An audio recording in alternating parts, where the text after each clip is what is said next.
of the day.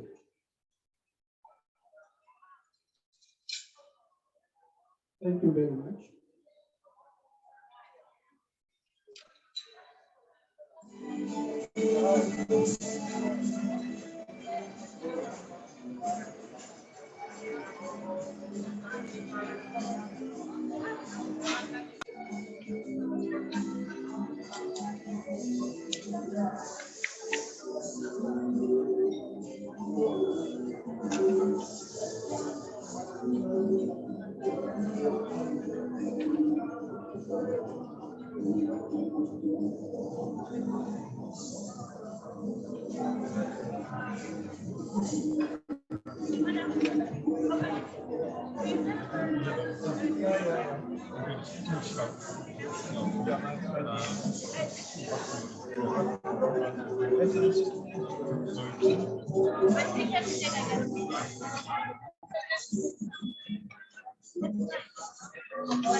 take their last seat.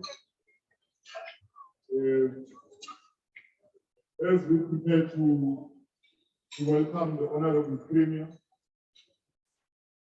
let's just try to make sure that we are all settled.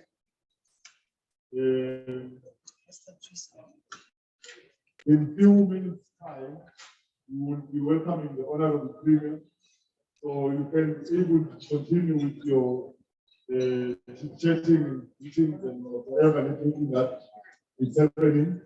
But get ready to welcome the Honorable Premier as soon as I indicate to you and announce her arrival. Thank you.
Let's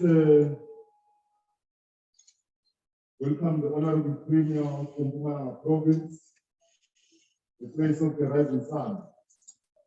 Mom, you can welcome her.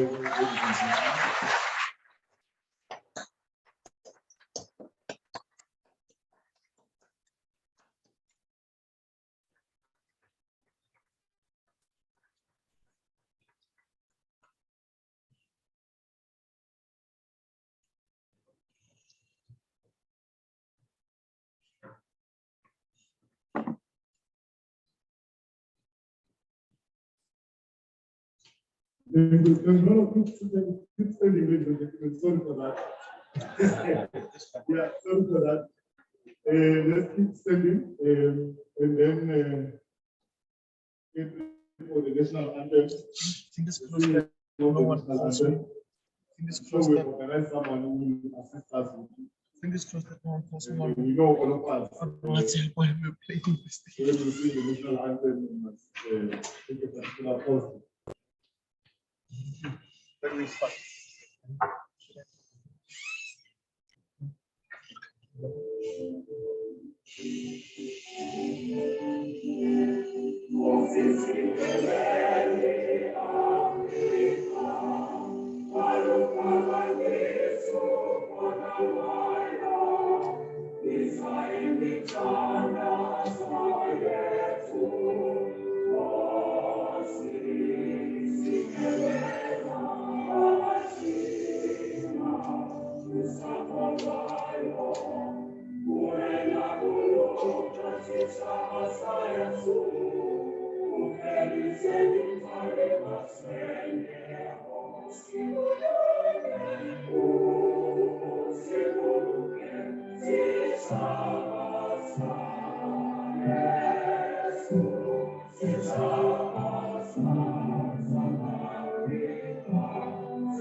Thank you.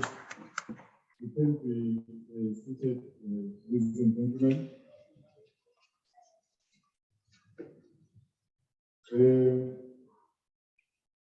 That was an indication that our program has officially started. Let me take the opportunity to first introduce myself.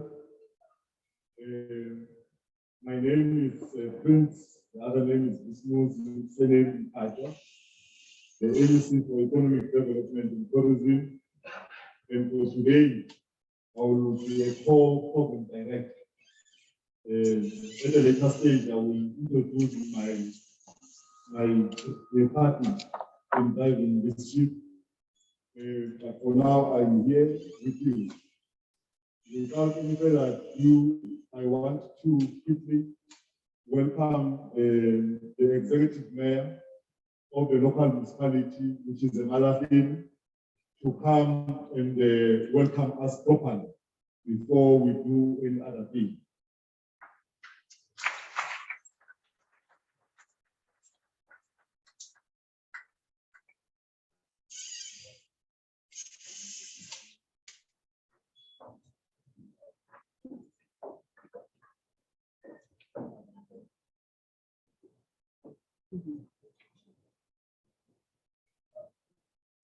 And thank you very much for the election, Honorable Culture. Thank you for the opportunity and greetings to everyone. Let me take this opportunity to greet the Premier of Mpumalanga, Honorable President Tweni, Stefan, and all the MCs that we have today, and all the public representatives in our midst, Deputy Head, European Union Delegation to South Africa, ESCOM Group Chief Executive and the Pilot, Executive Vice President Sasson, Mr. Simon Baloi, CEO of Council for Geoscience, Mr. Musa Mabuza, Mr. Jacob Mbele, DPG, in the Department of Mineral and Resource Energy, captains of industry from different economic sectors, government officials from all three spheres of government, our honorable executive mayors here in our midst, our councillors, and our administration from all municipalities, and to all business sectors as well, and to everyone, ladies and gentlemen, you are welcome today. Our traditional friend as Mpumalanga for welcoming such a gathering in a municipal standard approach has been, you are welcome to the core city, the energy heartbeat of Southern Africa. Now, with just energy transition to be the main agenda of this esteemed summit, will our brand and energy heartbeat of the country be sustainable beyond 2050? That is the question. The answer is certainly on the affirmative. If we embrace the inevitable energy transition and seize the opportunity emerging from our adoption and mitigation strategies. The next question will be, for us as a municipality and for this summit, how do we make sure that the energy transition is just fair for everyone? Sorry, it's just fair and for everyone. As things stand, a high-level analysis of our baseline profile clearly shows that 45.1% of the local economic structure is anchored on mining and quarry, 15.2% on electricity, gas, and water. Of course, other significant contributors in our gross value added, which is GVA, will be manufacturing, trade, finance, and business services. Again, when it comes to sectoral employment breakdown, 29.7% and 12.1% of the economic active people are employed in mining and electricity generation and chain respectively. This baseline profile is going to be a material consideration when we model the scenario planning and just energy transition implication for mining towns such as Mpumalanga. Last night, during the ESCOM stakeholder engagement session, I alluded to one of the strategic outcomes of this summit, which will assist to demystify the concept of just energy transition and to allay our fears, which are inherited on the state of readiness with regard to the local economic configuration, diversification, technological adoption, and culture shift in the mining towns. Secondly, expectation. Is the summit going to unpack government policy position on just energy transition in a user-friendly and empowering language which can resonate with all the segments of the society, to ensure the society in just energy transition is procedural, distributive, and restorative. Withstanding the risk associated with just energy transition, climate change remains not an environmental, but a development, economic, and social threat by putting sustainable livelihood under siege. Accordingly, as a municipality on Thursday, the coming Thursday, which is the 26th of May 2022, we will be tabling to Council a municipal climate change mitigation and adaptation response package for a final consideration and adoption. I may as well indicate that the municipal air quality management plan was adopted and approved by Council in 2019, of which we are using the municipalities to implement and monitor the air quality.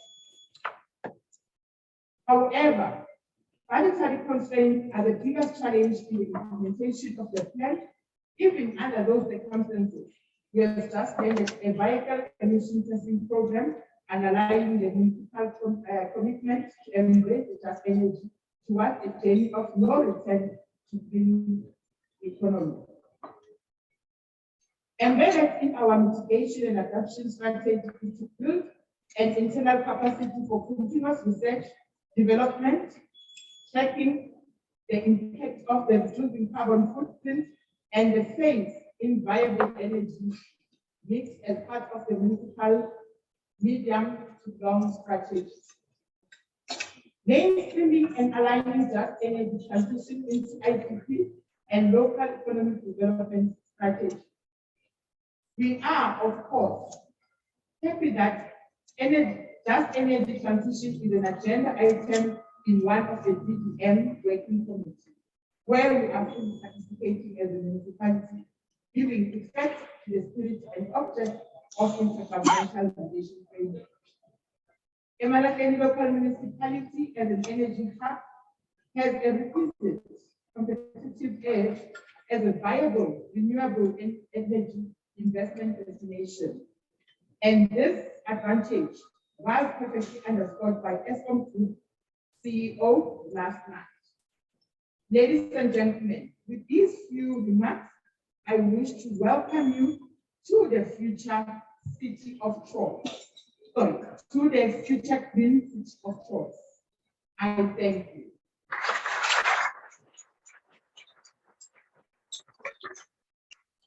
Thank you very much for the invitation.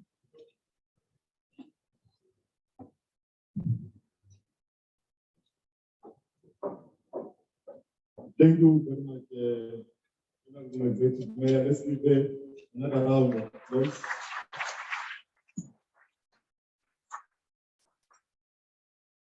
Yeah, thank you. Please now we are welcome. We are going to be able to feel at home. I can finally announce that we are in the Energy Summit that we are attending, organized by the provincial government. Let me quickly acknowledge some of our guests who are here. Obviously, you know that the Honorable Premier Williamson is here with us. We also have members of the Executive Council. We have MEC Mashiro. MEC Mashiro, if you can just so that they see you. Yes. You can give them we must not pretend, we must listen up. And then we've got MEC Majuba, responsible for the Department of Education. MEC National for Public Health. MEC for Culture. MEC Shiva for Agriculture, Aldia. For MEC Manzini for the Department of Health. MEC Tantali for Social Development. And MEC Arshome for Safety. Thank you very much. We also have in our midst, and I must hasten to apologize if I don't pronounce the names properly, but I will try my best. We have Ambassador Tobias Redfield, amongst us. Yeah, there he is. Thank you. He is from, he's ambassador to the Denmark, the Kingdom of Denmark. Thank you. We have royalty, doesn't have deputy ambassador, European delegation to South Africa. Thank you. We have Alice and Gore, First Secretary Embassy of the Kingdom of Netherlands. We got Peter Lord Kema, Second Secretary Embassy of the Kingdom of, am I correct? Netherlands, yes. Thank you. We've got Lillian Rosrich, Head of Project SA German Energy Project. There is it. Oh, okay. Okay, we've got also in our midst Dr. Freeman, Head of Climate Change and Energy, British High Commission. Thank you. And we also have Marie Princios Martinelli, Country Director, World Bank. Where? I didn't see him. Oh, you are here. Oh, you are representing her. Oh, perfect. Thank you. And we do also have delegates representing embassies from Germany, Finland, France, Portugal, and New Zealand. Those are amongst others, those delegates who are here as part of today's program of this energy in Aba. We also have in our midst the leadership of local government, executive mayors of district municipalities. I've seen executive mayor there, who's part of us, executive mayor, just so that they know the leadership. Yes, yes, she is. Okay.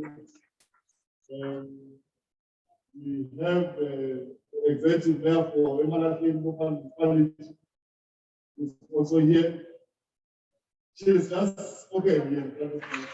Thank you very much. We also have the executive mayor, if I'm not mistaken. I can't see properly. I think I'm aging very fast. Yeah, thank you. There's also executive mayor of Steve Strait sitting next to him. Thank you very much. Those are the leadership of local government that I've seen. We also have the delegation which is led by the DG of the province, Mampur, right there, of course. Thank you. And we have the head of department with him, surrounding him, Umam Kumashite, who's heading the Department of Finance, Economic Development and Tourism. We also have Babu Murolo, heading the Department of Public Works, that is administrative. And we've got Babu Mutombela, who's heading the Department of Sports, Arts and Culture. Thank you. I will continue to acknowledge as the program proceeds. But for now, let me pause there. What I'm supposed to do, maybe let me indicate that we will try our level best to go paperless. So you can be able to scan your barcodes on your chairs for you to access the program. You are committed in going in. So when you scan your barcodes, you'll be able to access the full program and follow the proceedings. Those with limited access, who don't own smartphones, we have accommodated you for this screen after beginning the program there, so that we are also able to follow it.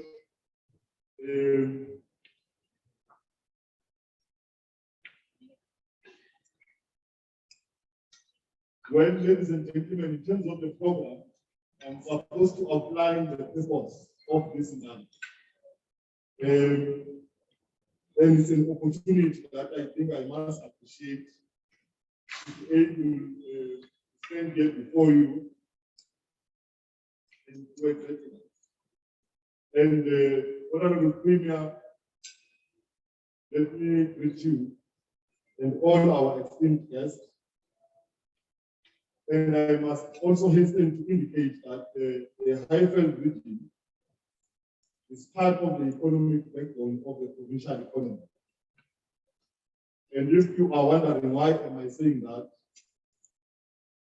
let me firstly indicate that the Highveld region is the source of the main stem of the Olifants River catchment, which is found in the Highveld, as I've indicated, and the Association for Water and Rural Development, which is a non-profit organization. In one of its research reports in 2005, already has this to say about catchment, and I open quote. The Olifants River catchment is a major tributary of the Limpopo River and an international watercourse shared between South Africa and Mozambique. From both an aquatic and terrestrial perspective, the Olifants River catchment is a rich and diverse landscape. It is home to areas of endemism and high biodiversity, particularly along the Drakensberg escarpment, which includes the Blade and the Mangalamans. I can't pronounce this one properly, sorry for that. Which is a nature reserve, and some tributaries of the Olifants. Currently, the Olifants River is the only tributary that sustains flows of the Limpopo River in the dry season and cold. And secondly, mining in Mpumalanga accounts for approximately 83% of South Africa's coal production. And the Highveld region happens to be the heartland of most of these coal mining operations. Most importantly, the mining sector contributes approximately 25% to the provincial GDP. Thirdly, the Highveld region is home of energy production for not only the province, but the country as a whole and even beyond. The majority of ESCOM's power stations are located in this very same region. And lastly, the Highveld region is a strong base of food production. Most of the arable soils in the province are also found in this region. So now, ladies and gentlemen, having said all these wonderful things I just mentioned about the Highveld, which predominantly covers the Mpumalanga district, the question is, why has the Honorable Premier brought all these great minds together here today? This is because the large areas of the catchment have been substantially modified, and the upper catchment is almost totally transformed through agriculture and mining, and a number of ecosystems are endangered and many more are vulnerable. Of critical importance, climate change is likely to see a major transformation of the already threatened grasslands and savannas. Program Director, oh, that's me. That's me.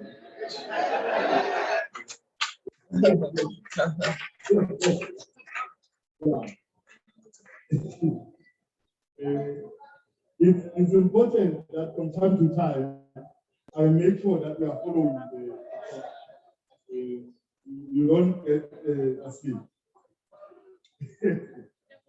Energy production through open cast coal mining and coal-fired power stations, presentation be on the while slides. Do you have contributing anything? meaningful to the economy of the province as well as the country. Has unfortunately also transformed the landscape on the Mpumalanga Highlands. So they'll be able to see the notes on these lines. Greenhouse gas emissions. Okay, cool. Because Norma's very worried. She needs to be able to see her speaking notes. Researchers are constantly warning us that if we are not intervening on the greenhouse gas emissions, the province is projected to be affected by higher annual average temperatures by 2050, which will adversely affect water and food security. Evaporation rates will also likely increase and agricultural output may reduce. The International Panel on Climate Change special report on global warming of 1.6 essentials tells us that we have until 2080 to stop climate change in its tracks. The time for ambitious climate action is now. Therefore, we are today to explore new routes that will foster economic diversification of the region and rejuvenate its economy and society. Without doubt, assuming the green future posture as a province will be the way to go, and the energy sector is an obvious starting point to build a low carbon economy pathway. Evidently, renewable energy carries great potential to avoid the iceberg, hence the theme of this summit is towards a just transition and seizing opportunities presented by renewable energy. I think that, ladies and gentlemen, should be able to cover the purpose of this webinar. And more detail will be fleshed out as we welcome our Honorable Premier, who is going to be able in her interest to cover enough detail for you to be able to engage in meaningful engagements throughout the 2-day session. Let's go on to invite Honorable Premier, Mpumalanga Energy Summit.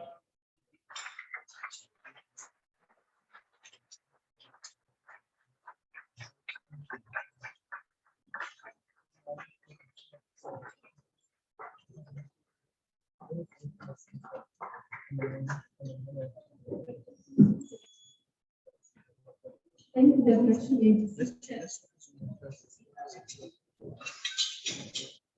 No problem, Director, we pardon you.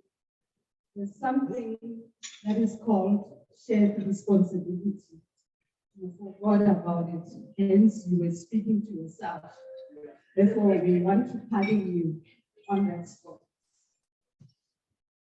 Program Director, let me take this opportunity and pass my greetings to the Ambassador of the Kingdom of Denmark, Mr. Tobias Reffel, the First Secretary of the Embassy of the Kingdom of Netherlands, Ms. Marlies den Boer, the Second Secretary of the Kingdom of the Netherlands, Mr.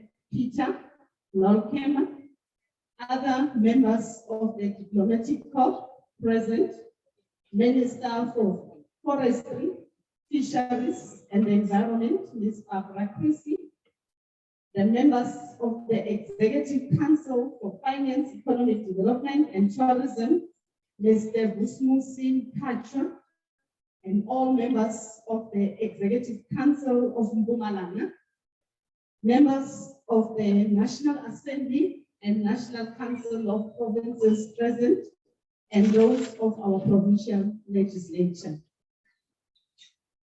The Executive Mayor of Ngala District Municipality, Councillor Leia Mapuza, who happens to be her birthday today. Happy birthday to you, Ngala. Our host, Executive Mayor of Emalahleni Municipality, Councillor Koli Kalijana, all executive mayors in our midst, our speakers and chief whips of our municipalities, Ubukosi from across the province, which is led by our chairperson of the Mpumalanga House of Traditional Leaders, Inkosi SG Bomani, the Chief Executive Officer of ESCOM, Mr. Andre Dureta, the Head of Climate Change and Energy at the British High Commission, senior members, managers of the Mpumalanga Provincial Government, led by the Director General, Mr. Makuku Mampuru, our distinguished guests, speakers, and panelists. Good morning. Ms. Kate City Lochani. Program Director, it is a pleasure for me to officially open this inaugural Mpumalanga Energy Summit. On behalf of the Mpumalanga Provincial Government, I wish to express our gratitude to the organizers for making this summit a reality. Through your hard work, we have hoped that provincial priorities such as climate change and just transition, as pronounced in the State of the Province Address, which I delivered earlier this year, will gain greater momentum for the sake of our children and future generations to come. Program Director, last month in his address to the joint sitting of Parliament on widespread flooding in our sister provinces of KwaZulu-Natal, the Eastern Cape, and the Northwest, our President, His Excellency Ubaba Umatamela Cyril Ramaphosa, noted that, open quote, this comes the resulting loss of life and destruction of key infrastructure are a reminder that climate change remains the biggest single threat to the future of humanity, close quote. Scientists across the world have also alerted us to the effects of climate change. In 2021 alone, they pointed us to disasters like the massive wildfires in California, deadly flooding in China and Europe, and record heat in Siberia. Indeed, ladies and gentlemen, climate change has been described as an existential challenge that confronts all humanity. There is an influential report released last year by the UN Intergovernmental Panel of Climate Change, which documents the rapid acceleration of climate change and the importance of reaching net zero emission by 2050. This report and other geographical literature warn that economic costs of climate change have been underestimated. If they remain unchecked, the economic effects of climate change could displace hundreds of millions of people, mostly in the developing world, increasing the potential of conflict. On behalf of the Mpumalanga Provincial Government, I wish to express our support for the country's commitment of playing its part in addressing climate change by reducing global carbon emissions. For us as the provincial government, the success of this energy summit will also lie in the extent to which its deliberation lay a foundation for a shared perspective on how we can support individuals and communities as we move towards a low carbon, ecologically friendly, and socially sustainable economy, or what is now commonly referred to as a just transition. Program Director, Mpumalanga's contribution to our country's energy sector is fairly considerable. As part of our country's economic reconstruction and recovery, energy security will continue to be vital. In the Mpumalanga Economic Reconstruction and Recovery Plan, we have included a pillar called Sufficient, Secure, and Reliable Energy Supply and Green Economy Initiatives to recognize the province's existing role and necessary preparation for an increased focus on renewables as part of reducing emissions.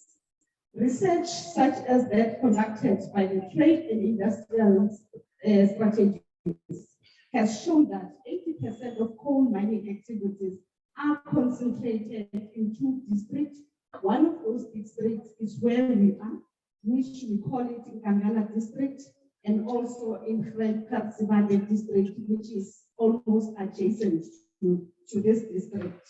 In terms of downstream activities, electricity generation and petrochemical production are also concentrated in Mpumalanga, specifically in Secunda. Without a doubt, the ramification of our efforts to move away from fossil fuels, especially coal, will be felt in Emalafeni, Districted, Govenbedi, and Sugadeva. Transitioning to a low carbon economy, less reliant on fossil fuels, will have a devastating impact on individuals and communities in these areas unless proactive and deliberate actions are taken. As the National Planning Commission has also pronounced previously, a just transition is one where working people, and in particular, the poor and vulnerables, are protected and do not have to shoulder the burden of shifting to a low carbon, cleaner, and more climate resilient society and economy. I am therefore happy to indicate that the provincial government is working closely with stakeholders such as ESCOM on a just transition program.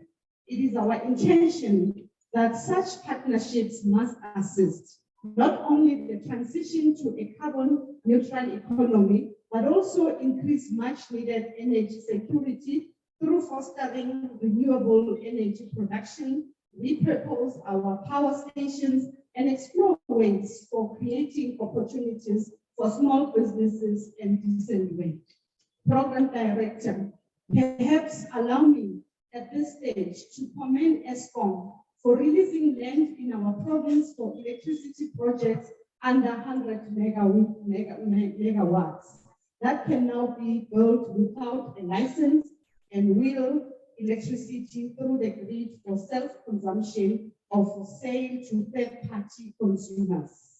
I am certain that the auction was undertaken successfully and included participation by businesses from the province, including women and youth. It is pleasing to see in your program the inclusion of discussions on financing the just transition. This is an important area that has been uppermost in our minds given the limited fiscal envelope due to pressure related to our response to the COVID-19 pandemic. I'm also glad that the mining houses and other local businesses are attending the summit and will join us in setting out how to respond to just transition and development challenges facing our regions. Drawing on National Planning Commission research that was undertaken recently, let me highlight these challenges as including the following: a planning economy that will be diversified from coal, high air pollutants and greenhouse gases and emissions from various sources, including coal mines, 12 coal-fired power stations, refinery, industrial processes, traffic emissions, etc. Loss of ecological infrastructure and the collapsing of natural capital such as biodiversity, ecosystem, and this poses threats to the tourism industry in the province. Health risks and impacts, energy insecurity, poor, unsustainable land use management practices, food insecurity, and lastly, migration of people, pests, diseases, etc., due to climate-related factors. It will be important that as social partners, government, business, labor, and communities, we are able to find common ground and develop concrete plans together. I cannot therefore overemphasize the important role that will need to be played by our districts and local municipalities in this engagement through the district development model. One issue I do not see on the program, but hope we will give expression to it, is skills and training. for accessing of opportunities in the green economy broadly and renewables energy sector in particular. What partnerships can be established to ensure that those makers who are displaced from carbon-intensive sectors are able to quickly acquire skills to find opportunities in new emerging green sectors.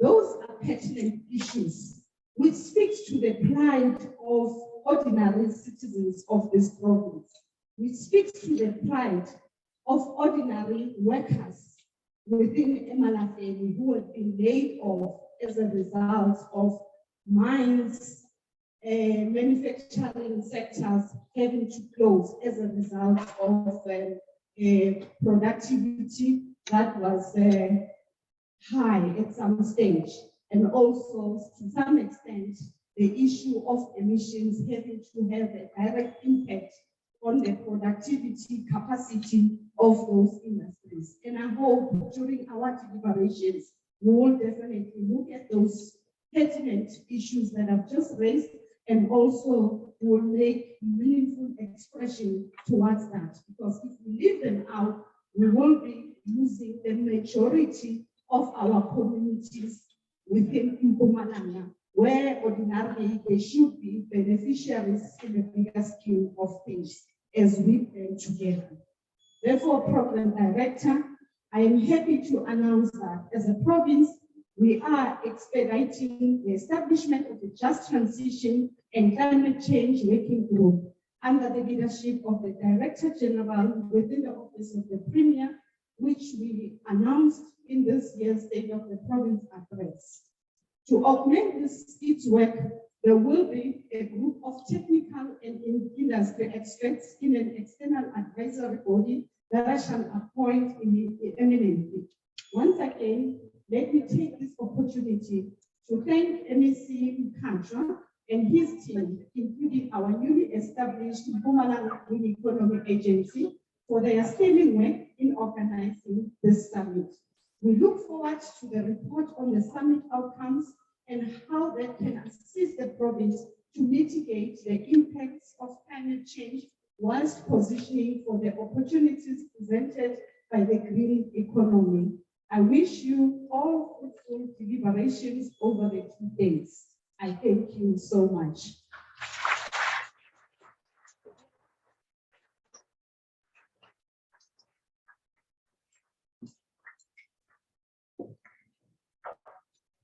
You can keep taking your hands for the owner of the team.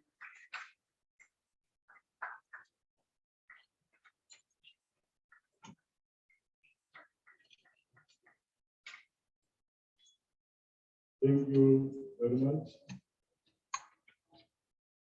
Thank you, Honorable Premier, for the insightful input that you have just made. And as I promised, now I'm sure you are more clear in understanding how, as a province, we have arrived at this point and why this the importance of this endeavor. Well, let me also help me to acknowledge my good friend, whom I have taken time to engage earlier on your behalf. So today, for the duration of this hour, we don't have to worry about load shedding. Then I've spoken to my good friend about it. We have agreed. Let me introduce to you the CEO of ESCOM, Mr. Duray, sitting right there. You can just so that they see you. Is it? Thank you. I bet he's the shortest one in the environment. Let me also acknowledge Mr. Baloy, the Executive Vice President of SASON. Thank you. Let me also acknowledge Roger Baxter, Mineral Research Council. Well,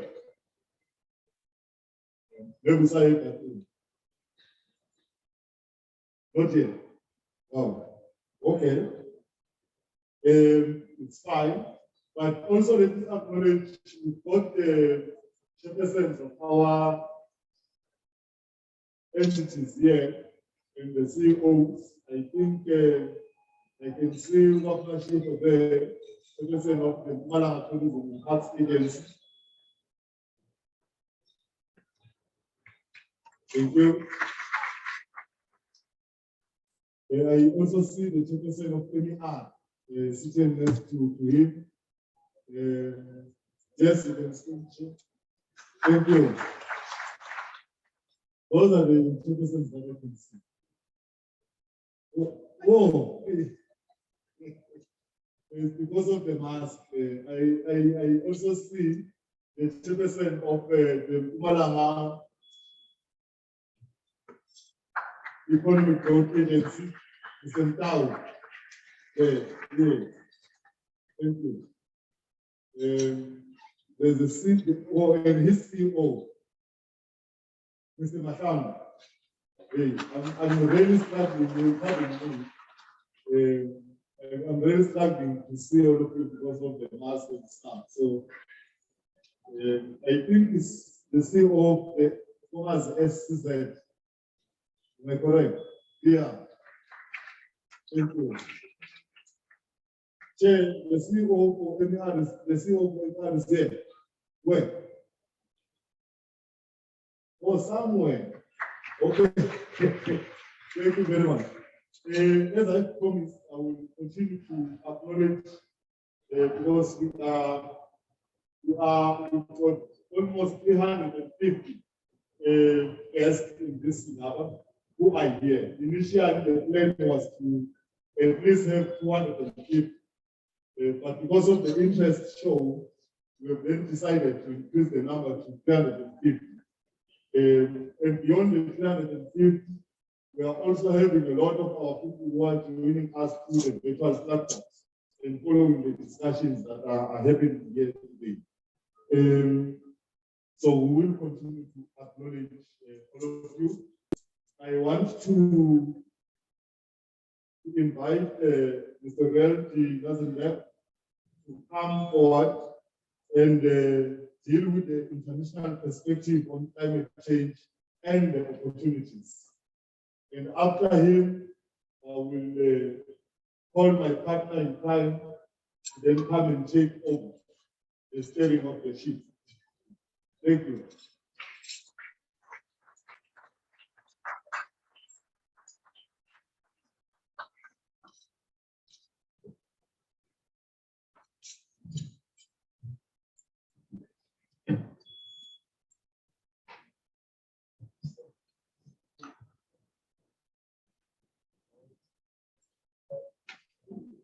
Good morning, everyone.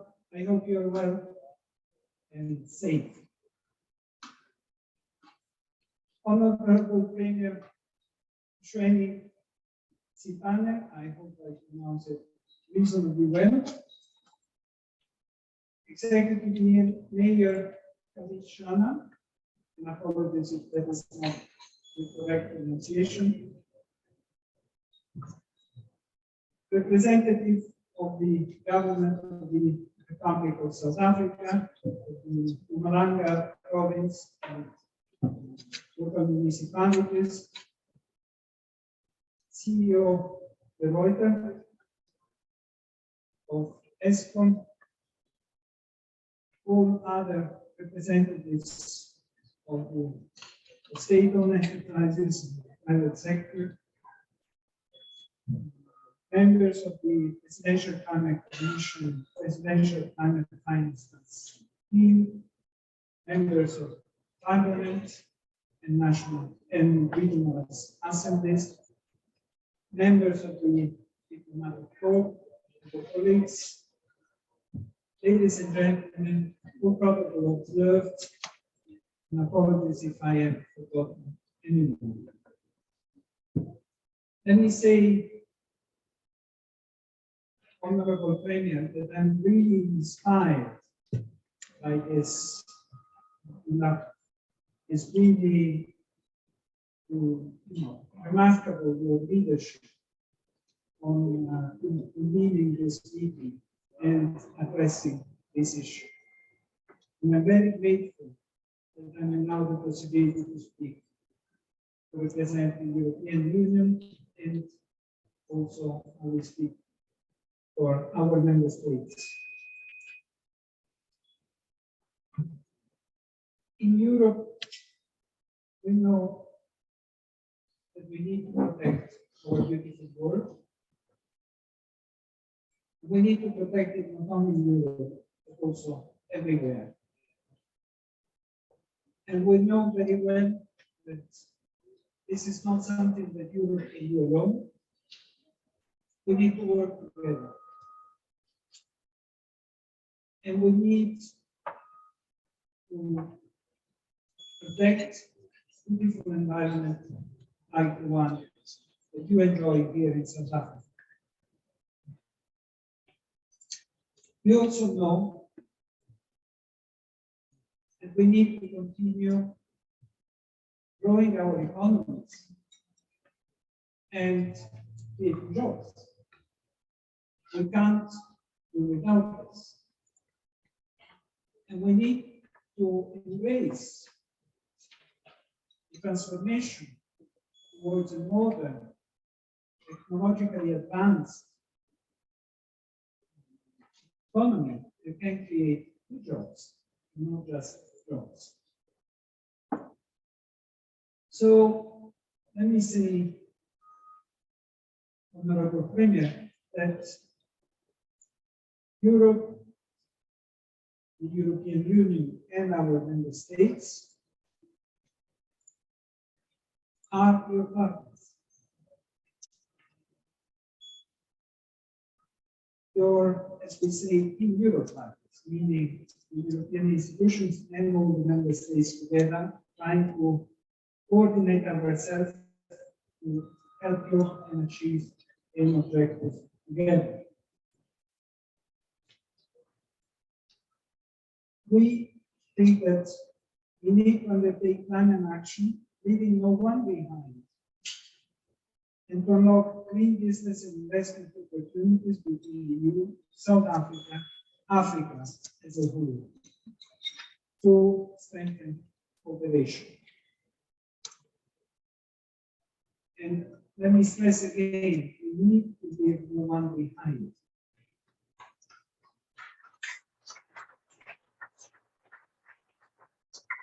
We are very much aware of the difficulty of an energy transition. We have lived them in Europe. We are still living them in Europe. It's not finished. And it is very important that we make sure that the communities affected find other ways to create jobs.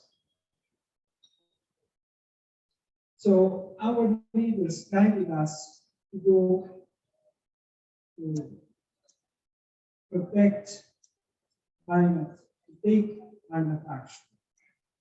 The two key political moments. Last February, the heads of state and government of the European Union and the member states and of the African Union jointly agreed on a joint vision for 2030, consolidating the African Union-European Union partnership for solidarity, security, peace, and sustainable economic development and prosperity for our citizens and our future generations.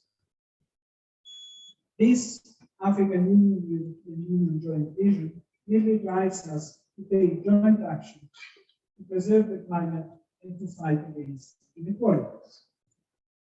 And last November, the government of South Africa, together with a group of international partners, of which France, Germany, and the European Union are members,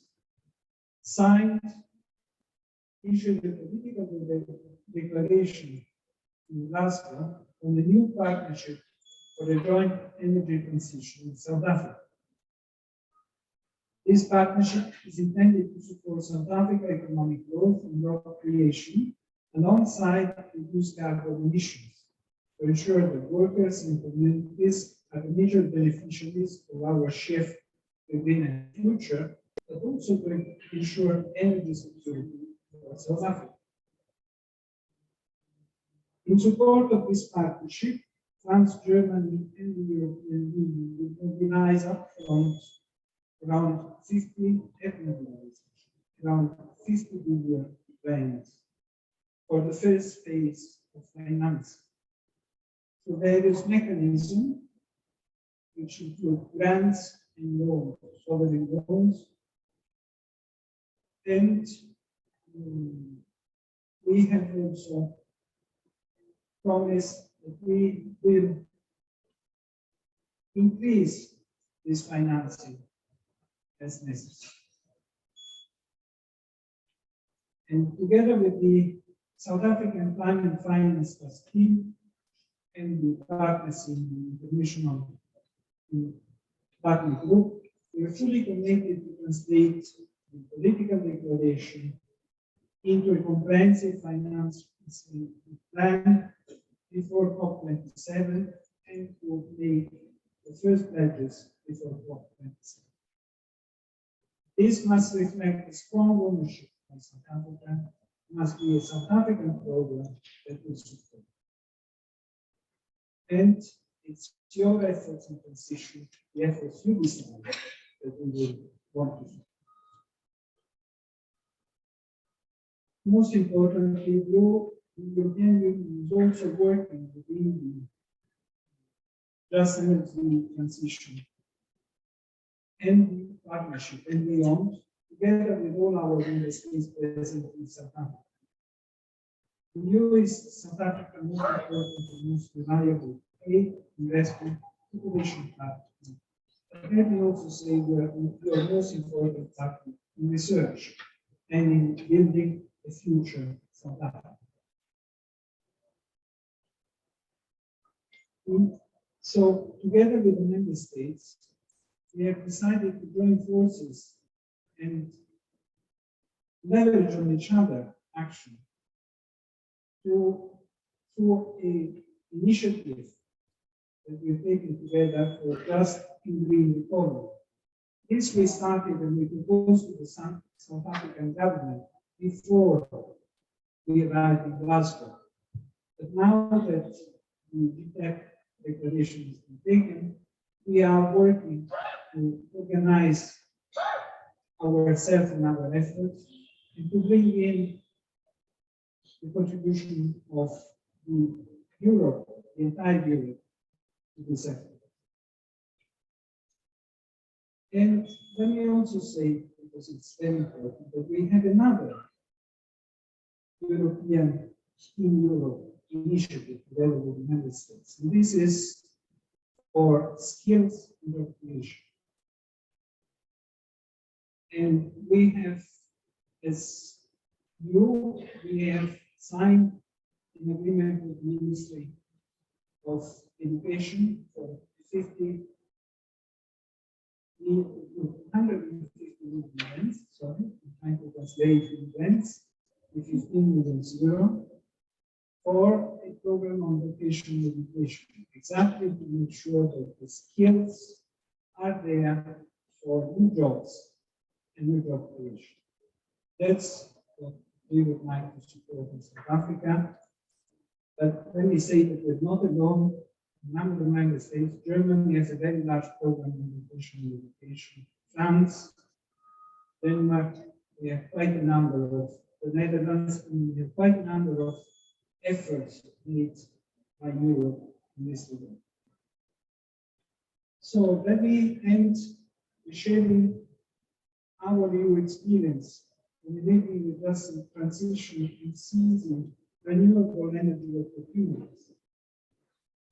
And sharing our experiences, not to project them to the province, but rather from the perspective of working together with you on the just transition. And as leaders, learning from each other, just transition. There are 30 regions across the EU who are in the midst of this transition. our new strategy is drive both the green and digital transition towards job-rich, inclusive growth. To approaches that are not distorting the competition and think of small, medium-sized enterprise first. Small and medium-sized enterprises are 95% of our total number of enterprises in Europe, and are by far those who create more jobs. That's why we think small. This is the proven way to create more jobs. As a result of our strategy, we have the global leaders in producing, for example, collaborative robots. Robots that do not replace work, but enhance their skills and their productivity. At the same time, another example, our European Battery Alliance, comprising some 500 industrial and innovation actors, is busy building 15 new gigafactories to power at least 6 million electric vehicles by 2025, with numerous production sites in our former coal-dependent regions.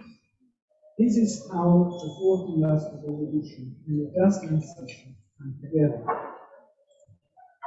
So let me finish by saying that we would like to see some of this development happening here in South Africa.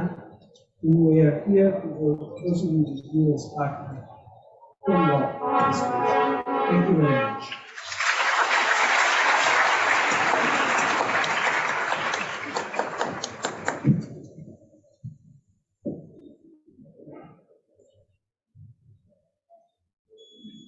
Yeah, thank you. Let's give him another round of applause. Thank you very much. Colleagues, we are trying to follow through the program in the interest of time, because we want to have more time for our panel discussions as well. So what we are going to do now is to perhaps have a 30 minutes tea break. When we take that time to also prepare ourselves for the next session, which will be the panel discussions, and Nkata will take over from there when we come back from tea. Thank you very much.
receiving input before we have panel discussions after lunch. It gives me great pleasure to be your program director for this event. As we know, Mpumalanga is the heartbeat, is the energy center of the country.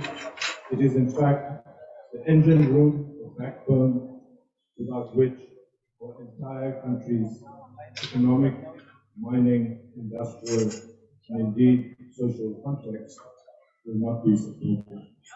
However, we also know that as a result of climate change, as a result of the necessity to make our contribution as the world itself moves to a greener future, we also have to play our role. It is in this context that I want to say that this gathering is perhaps the most important component of what we now know be a just transition that we have to make. In this room, the people representing institutions, organizations, business, community, who together need to find a consensus and a united path as we trudge towards 2050 and an objective of having a much greener face to our economy and society. Needless to say, the recent floods in KwaZulu-Natal also point to the real truth that climate change is in fact upon us, and that we together need to map a course that ensures that we not only play our part in a global journey, but that we do it in a way that meets the socio-economic and developmental needs of South Africa as we ourselves develop to create more jobs, have more growth, and create communities that are climate resilient and which have a real chance of developing new livelihoods as we unchart or unfold this journey towards net zero. It gives me great pleasure to call on our first speaker for the second session, and that is Mr. Andre Doreta, the CEO of Eskom. As he comes up, I will introduce him. Over a 30-year career, Mr. Doreta has charted an executive and strategic course in his journey. He has had numerous experiences in turning around companies. He has also been a stalwart in the coal industry. He now has what might be described as one of the most challenging jobs in the country. That is to ensure that our beloved Eskom, but it is absolutely critical that Eskom, which is at the heart of our economy and our industrial complex providing energy, succeeds, and that Eskom itself undergoes the process of contributing, especially in this region, through a just energy transition. Andre.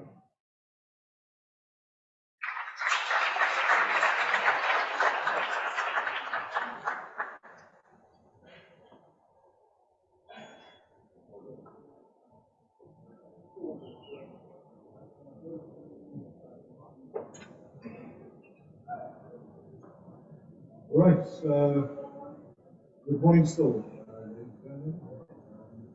Thank you so much for hosting us today at a very auspicious and important event. We really appreciate your leadership in calling together a summit to address the energy transition, and the response of your province to this is indeed, I think, an example of visionary leadership on your part and the part of your cabinet to put us together in the same room to get a common view and a common purpose that we can move forward to enabling a just energy transition. Also, good morning. Sorry, can we get a little less echo, please? Right, that's better. So, very good morning also to all the other dignitaries, the MECs, the executive mayors, the ambassadors, various colleagues from developmental financing institutions who are very important partners to us. Ladies and gentlemen, thank you for the opportunity of addressing you today on Eskom's perspectives on the just energy transition. George Bernard Shaw, famous author, said, "A reasonable man adapts himself to the world. The unreasonable man persists in trying to adapt the world to himself." And we are on the cusp of an energy revolution in the world. And that energy revolution will not leave South Africa untouched. There are 5 key trends that characterize the energy transition, the energy revolution. And these are decarbonization, so we move to lower carbon emitting forms of electricity generation, that's inevitable.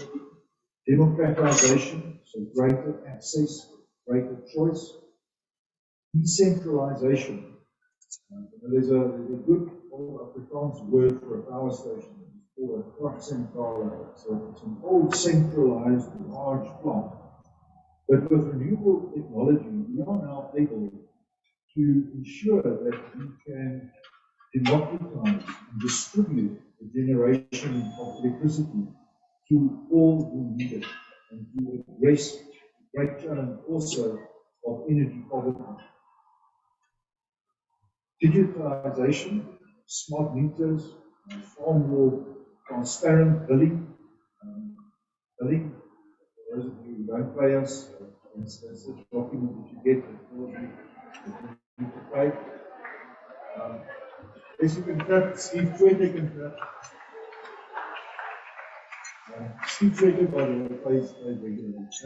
And then also deregulation. There is this tendency of good bureaucrats, when they see anything that moves, they want to regulate it. And that very often slows down innovation, slows down development. And the more that we deregulate, the more innovation can flourish.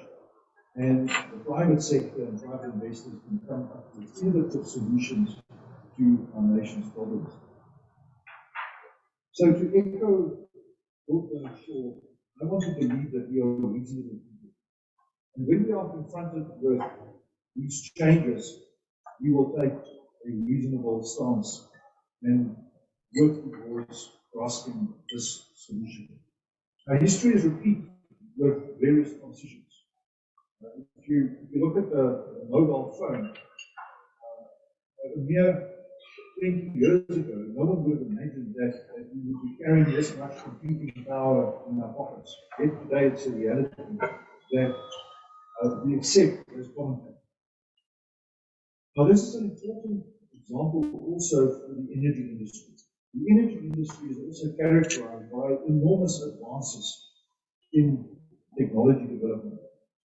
If you look at the prices realized by Bid Window 1, they were for the renewable energy program, they were significantly more expensive than the cost of coal. The latest results from bid rounds 5 and also 6 have come in at substantially below the cash cost. The cash cost, forget about depreciation, the cash cost of generating electricity from coal. So this is an indication that the green revolution has overtaken the electricity generation industry as well. Now we have two responses to this: fight or flight.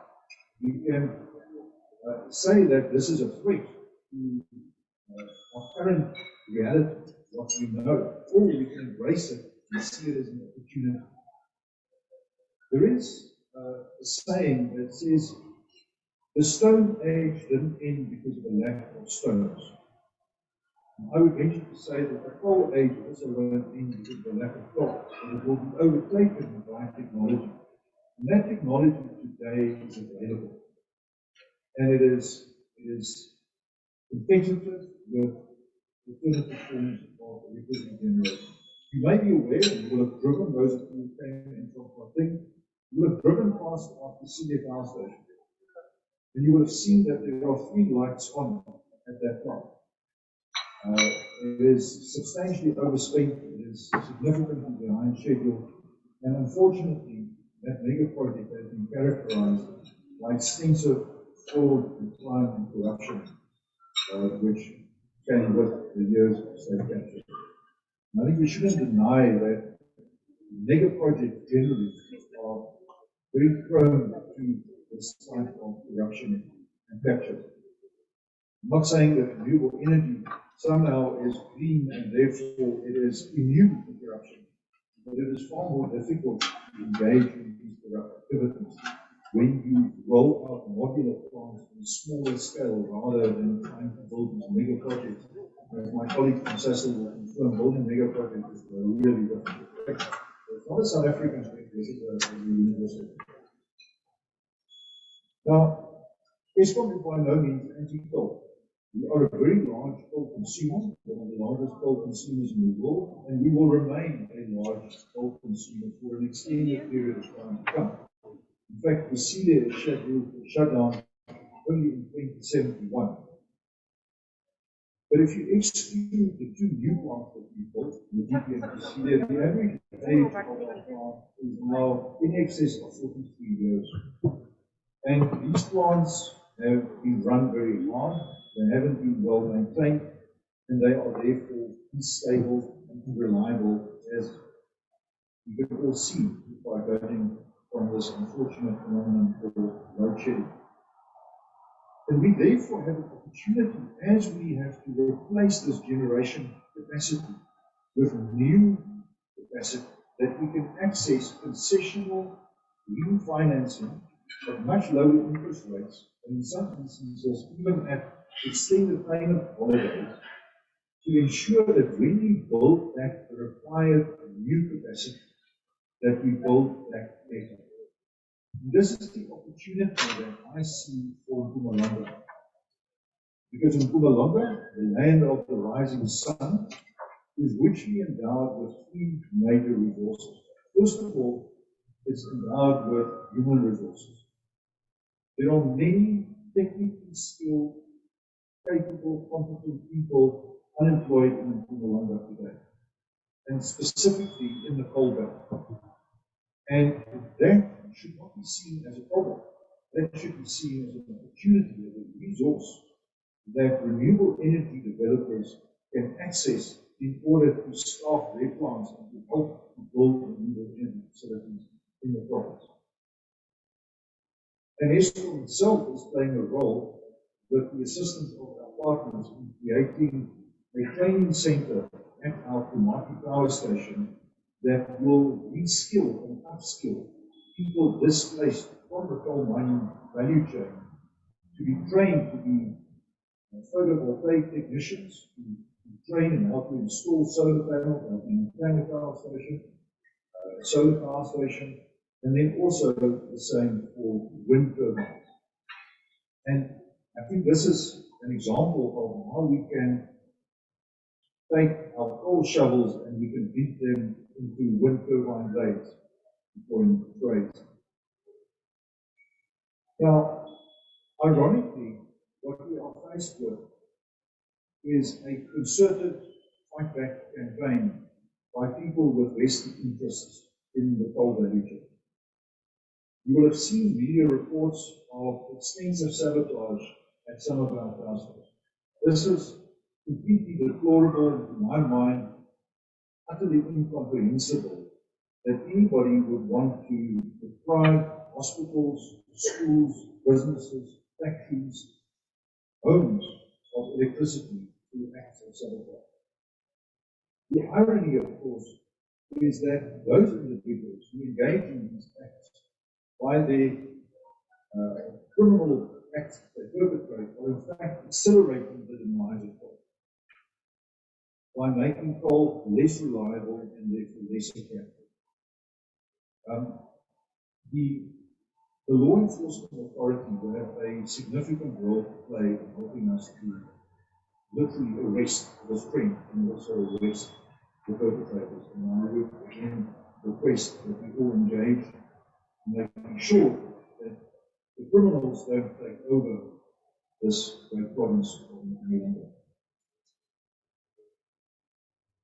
Now, I hope that I've illustrated that the energy transition itself is inevitable and it cannot be resisted. But to make it just from a social perspective and economic perspective is the real challenge. And that is what we need to do. That is the choice that we face.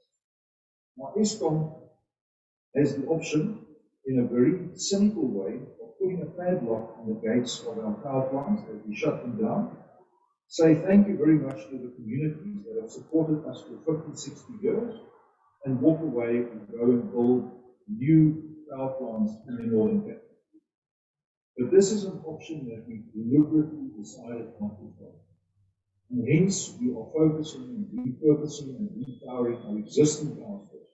We want to attract new skills, new investment come and work at our existing power stations. And that brings me to the second endowment that Mpumalanga has, and that is access to the grid.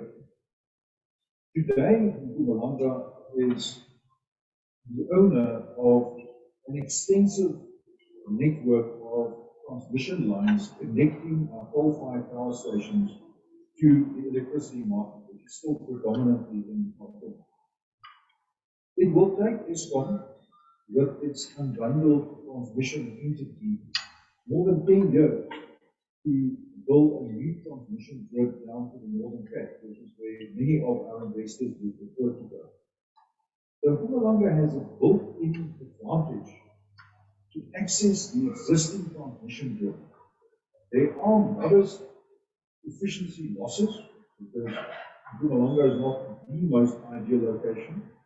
But I read recently that a country that I'm very familiar with, the Netherlands, is going to massively embark on a solar project. And apologies to colleagues from the Dutch embassy or here as well. But the weather there is not so great, and the solar radiation is really appalling. But yet the Dutch have decided that this is what they want to do. Now, the worst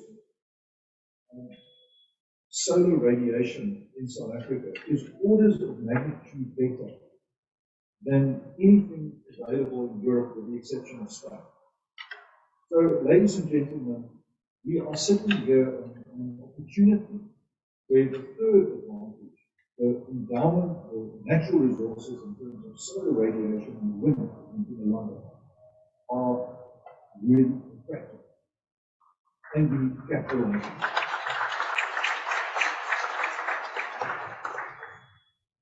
But how do we capitalize on it? We need concerted policy action. I was very fortunate to have a brief opportunity to engage with the Premier, and we had a really productive discussion on steps that we can take to make it attractive for manufacturers of renewable energy components to come and set up their factories in Mpumalanga to create jobs. The skills are here, and I'm sure that with the Premier's assistance, we will be able to get policy support to declare an area in Mpumalanga, hopefully in the Polder, a special economic zone for the manufacturing of renewable energy components. And I think it's very important that we in this room, buying into this vision, should advocate this. It should not only come from Eskom, but it should come from all who agree with this vision, that we can create jobs in the Polder, which is where we are moving. Now, we also have a strange anomaly in that Mpumalanga municipality has been declared a REDS, a Renewable Energy Development Zone, which gives the opportunity to have a very accelerated environmental impact assessment process completed in only 6 months as opposed to the 18 to 24 months that are normally. And I think there's a great case to be made for Steve Tshwete municipality to be declared a REDS as well, to allow us to still be responsible to the environment, but also to be able to get the megawatts on the grid sooner by making it easier for investors to come and connect to the grid.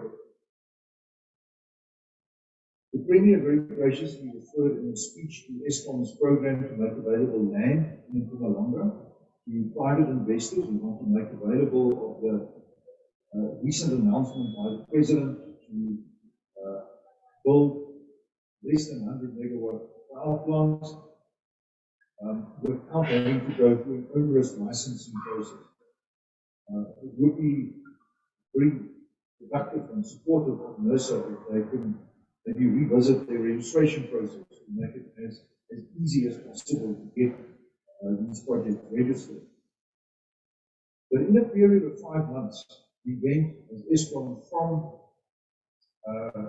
the identification of land, identification of potential grid access running, an accelerated process for which we've got 21 different bids from really credible developers of these projects, and we aim to have an award to the successful bidders by the end of June. So in a period of 5 months, we did what has taken other entities 5 years to do. So it's something that I think demonstrates what we can do if we put our shoulder to the wheel.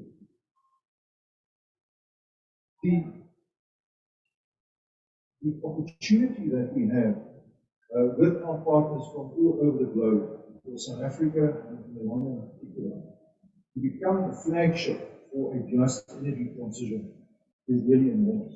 And I can give the Premier and the colleagues the assurance that when they engage with representatives, particularly of the European nations, they will find partners who are committed and dedicated to ensuring that this transition doesn't take place. And thank you, ambassadors. Thank you also for your support.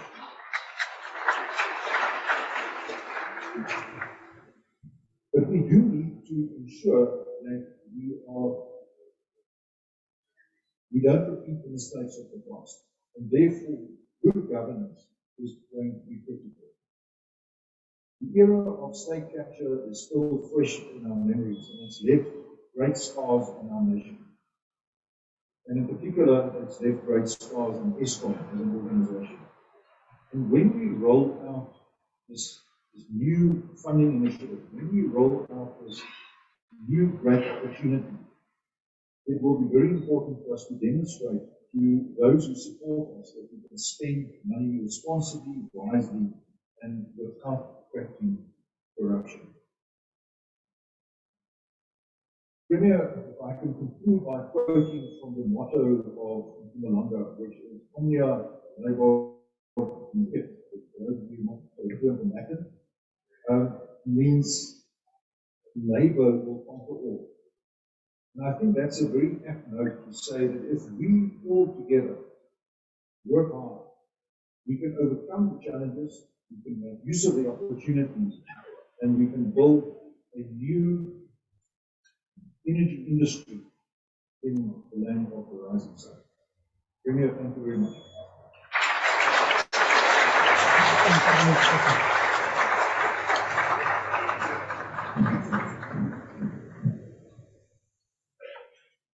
Andre, thank you so much.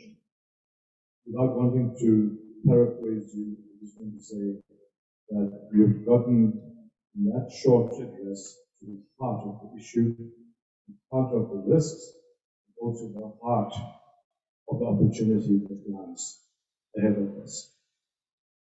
This green cluster agency, with all the social partners, including business, community, and government, will work tirelessly to bring all parties together. Andre, you sketched a picture for us that puts ESCOM front and center at the heart of the Mpumalanga's as well as the country's just energy transition. Honorable Premier, you and the provincial government, together with the people of Mpumalanga, working together, can realize this dream and make it happen. Thank you, Andre. Admin announcement. Someone with a VW Polo registration NHL 362 and P, the front window is open.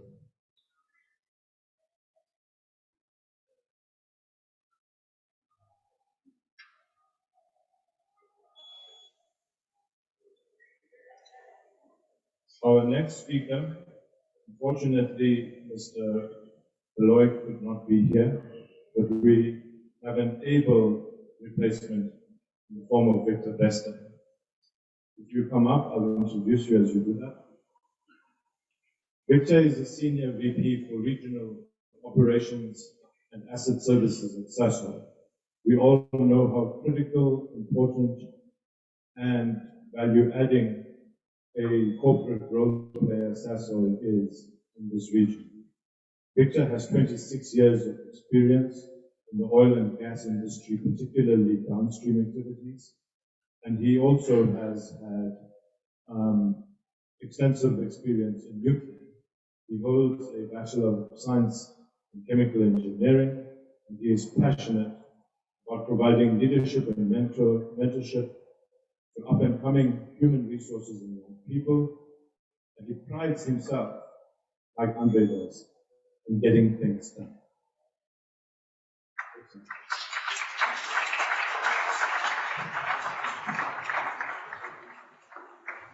Thank you, Deepak. Good morning to the Honorable Premier, the EU delegation, cabinet ministers, MECs, executive mayors, and fellow guests. All protocols observed.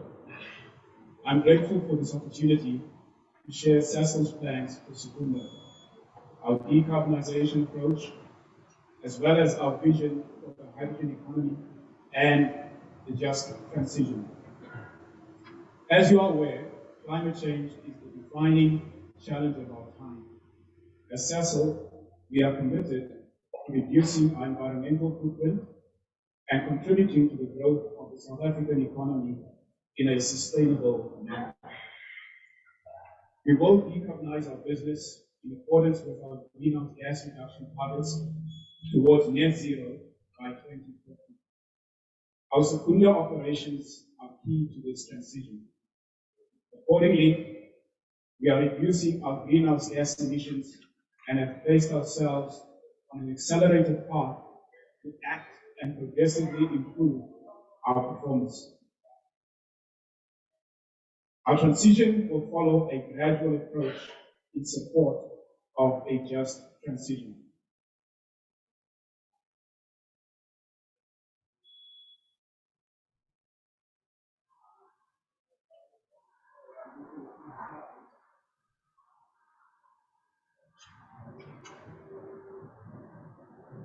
The energy transition presents a unique challenge for South Africa, given that its current position as one of the largest greenhouse gas emitters globally.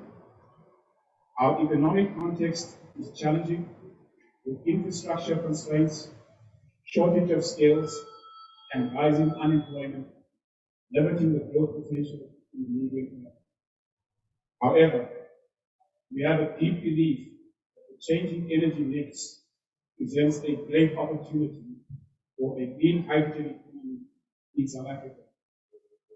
This could be a key catalyst for growth, given our strong endowments of wind and solar resources, platinum group metals, and access to Fisher-Tropsch technology.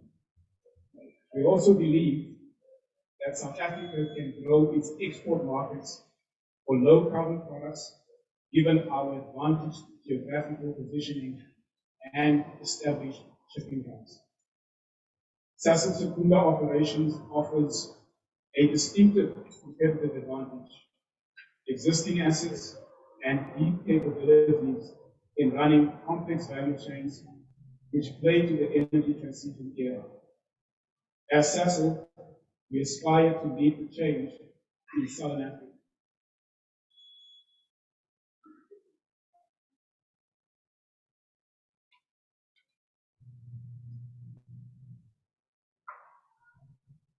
Our ambition is to be at net zero greenhouse gas emissions by 2050.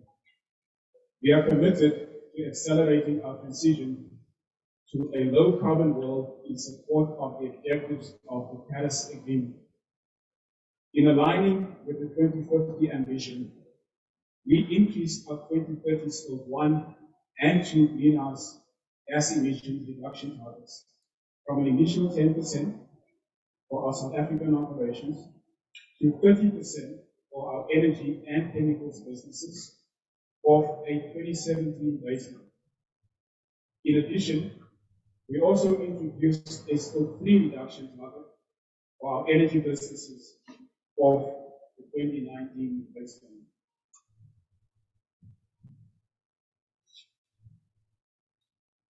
The largest portion of our greenhouse gas emissions are in Secunda.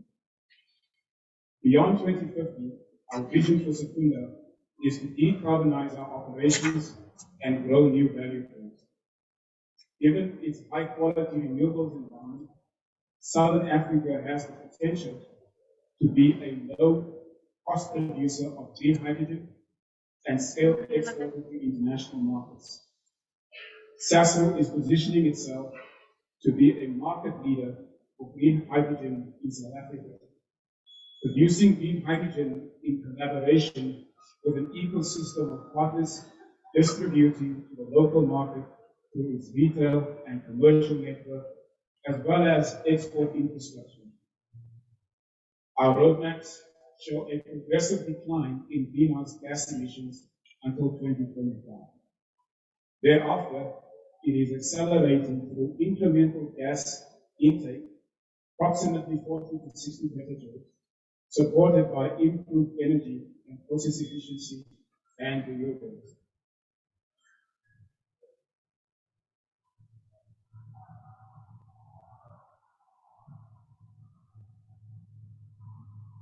%30 reduction of our scope 1 and 2 emissions will be delivered without divestments and offsets. We are on track to meet our 2025 milestone of 5% greenhouse gas emission reduction over and above the 13% reduction we have already achieved in 2004. We are moving at pace with the procurement of renewable energy to replace coal-based power. We are quite advanced in the procurement process to introduce 600 megawatts of renewable energy into our facility by 2025 with our partner LFE. We intend to procure a further 1,200 megawatts of renewables by 2030, which will make us the largest off-taker of renewables in the country. In addition, we are working on projects to increase gas volumes into Secunda and accelerating energy efficiency projects to meet our 2030 energy productivity target. We are on track to replace 10 million tons of coal with gas in Secunda by 2030, and this incremental transition will bring significant reductions in emissions.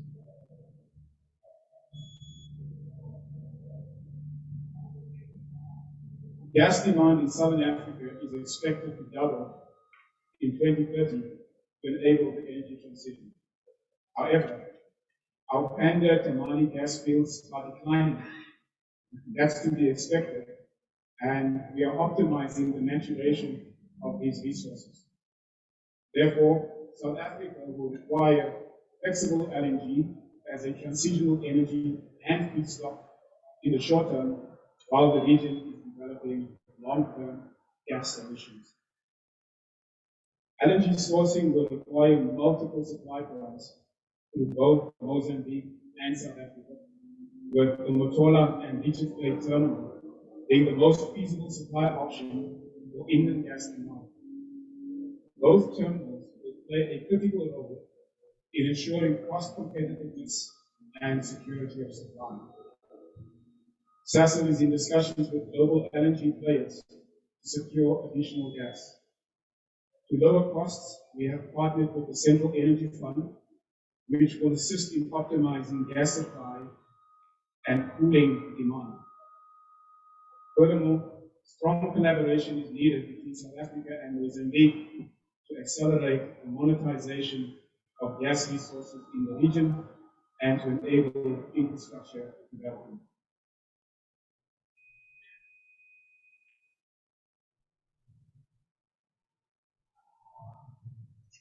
Beyond 2030, we have more than one viable pathway to achieve our net zero emissions by 2050. In an uncertain future, this type of approach offers agility and enables us to pivot as cost-effective levers become available.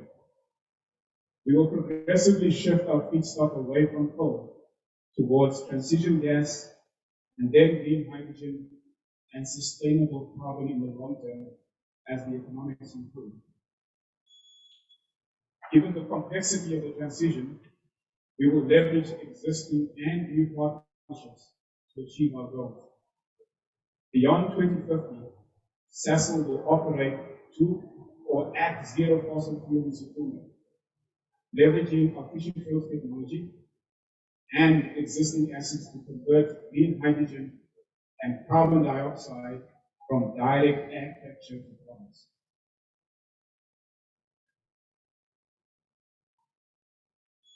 So Sasol is the largest producer of hydrogen in the world. Currently, our FT plants use grey hydrogen produced from fossil fuels, but we have the flexibility to shift to green hydrogen as the demand grows and becomes cost effective.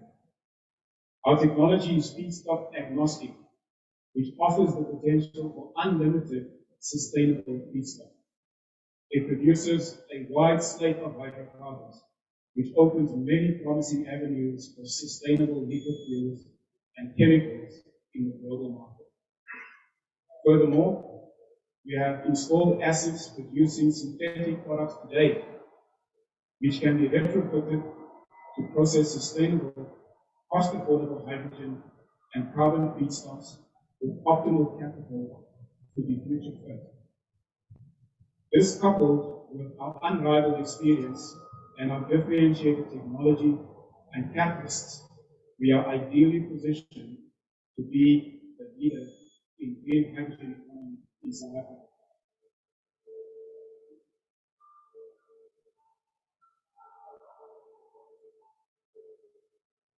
In the long term, Secunda could be one of the lowest cost producers of sustainable products globally.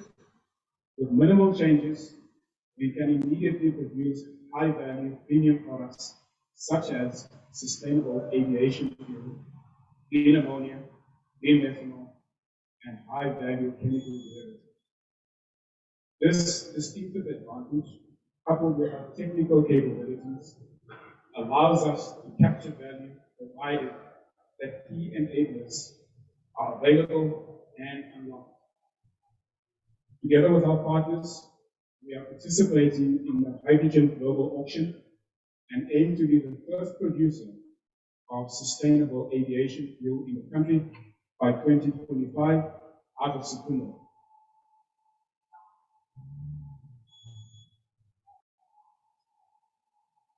It is critical that we anticipate and mitigate this transition, both within Sasol and at a country level, to ensure a just transition aligned with the proposed framework. In this regard, we continue to collaborate with stakeholders to establish a final just transition framework and national implementation plans towards developing opportunities, localization as far as possible, creating jobs, and contributing to economic growth in South Africa. While it is likely that the workforce impact in Sasol will happen post-2030, this needs to be anticipated now.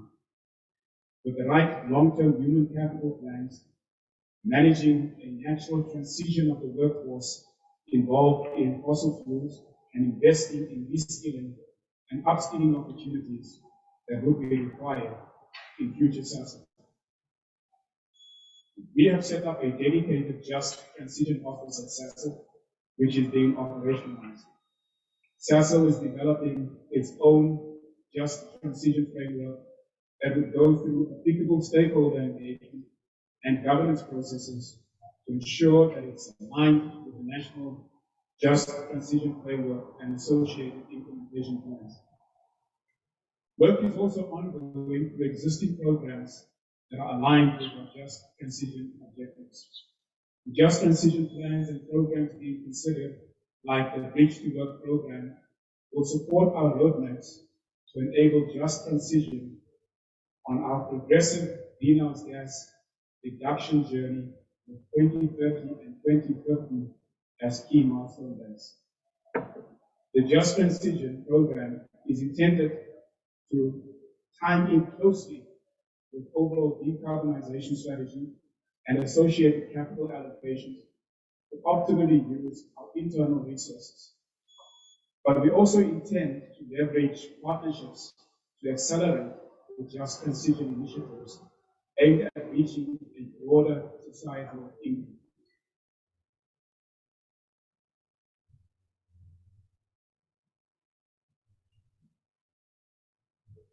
So to support incubation of local demand, SASL is advancing several catalytic projects that will stimulate the development of the Southern African hydrogen economy in partnership with public and private sector entities. In Sasolburg, we plan to start producing green hydrogen utilizing our existing 60 megawatt electrolyzers to anchor initial local demand for the Southern African green hydrogen economy. We have established several partnerships, including with the Central Energy Fund, the IDC, Imperial, and Toyota, to focus on the development and acceleration of the hydrogen economy. This is work in progress, and Sasol is following a phased approach. In Secunda, there is the potential to repurpose our operations to produce more sustainable products with our partners, with the goal of demonstrating the potential to produce sustainable aviation fuel by introducing green hydrogen into our operations. This project will demonstrate the viability of generating renewable power in the Mpumalanga region. Lastly, we are considering multiple greenfield hydrogen export opportunities in South Africa, including South Africa solar belt options and Namibia, with partners, example of which is the Bukubai project.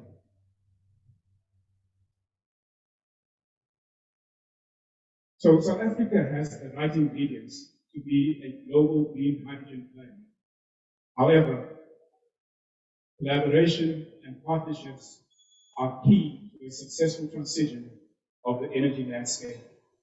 Here we should consider green financing by attracting international development institutions to urgently fund ready-to-go catalytic projects for both the public and private sector. A strategy master plan. South Africa needs a hydrogen strategy and gas master plan, as well as a nationally coordinated approach with action plans and clear targets. In terms of policy and regulation, regulatory consistency and enabling policies are critical to accelerate the development of low-carbon industries. For example, driving international advocacy on key topics like carbon accounting to ensure South African products can meet green certification standards while the country transitions. Intergovernmental cooperation, regional and international cooperation is needed to drive off-take enablement and unlock synergies like in the European Union and East Asia. And then integrated incentives. The development of enabling national incentives are critical to drive decarbonization, attract investment, develop supporting infrastructure, and build the capacity and skills required for the transition.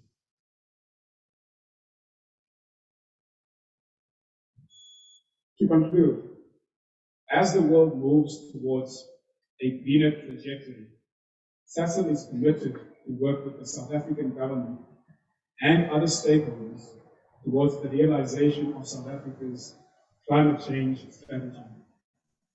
We are excited about the future and are committed to playing our part in decarbonizing not only our business, but also our country in a just, inclusive, and responsible manner, guided by our purpose to innovate for a better world.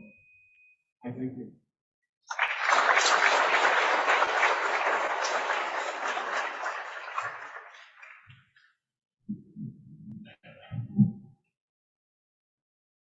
Thank you so much, Victor.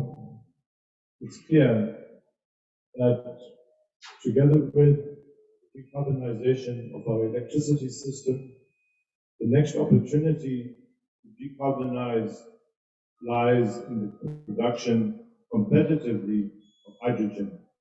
Sasol has had a deep history of intellectual knowledge, technical know-how, project management and implementation, and we look forward to SASO partnering with the entire country as it makes a contribution to skilling the population to take up new and more improved jobs, to put the country on the map as it relates to both its own decarbonization through the production of green hydrogen, but into the medium and long term, to remain at the heart of our economy by being a competitive global exporter of green hydrogen. Thank you very much.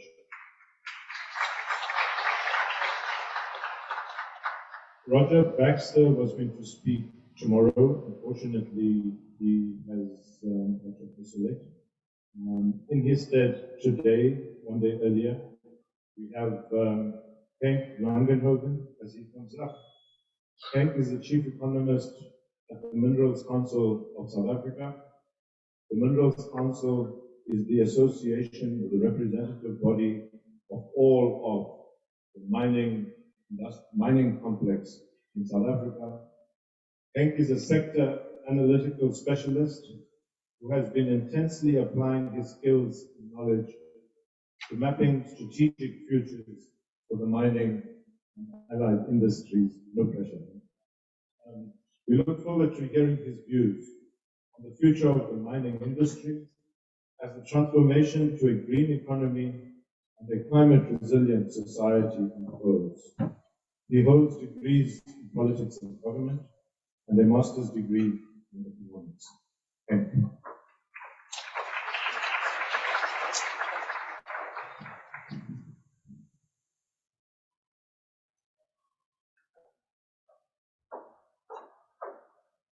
I think it's now good afternoon. I don't have the list of all dignitaries, but protocol firms many thanks for the opportunity. Honestly, I don't know that man. I hope I can give you something. What we thought to do is to give you an idea of mining is actually in the middle of the world, but mining is not a big emitter of carbon emissions. And it is a supplier of the coal that is being, like Andre has been saying, that has been available and that has been exploited, which is important. The other side of it is that many people don't realize that mining is a massive user of energy. So what I'm going to talk about is the twofold issues. The one is the great need for energy here in South Africa and actually internationally. And secondly, the social and the just part of it that I think everybody described. So the first 3 slides will give you an idea of our approach to it. We are not denialists in the mining sector. And you will see here, we agree with the existential threat that we have. Energy is important, pragmatism is critical, and we support this as if I can give you an idea of, I want to call it the mechanicals of this whole process, is really spanning out into these 3 components. So one is mitigation. Although, as I said earlier, mining is a very low emitter while we're mining of carbon emissions.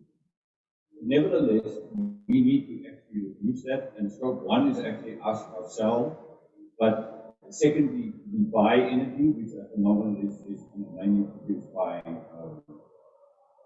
coal, burning coal, if you want beneficiating coal.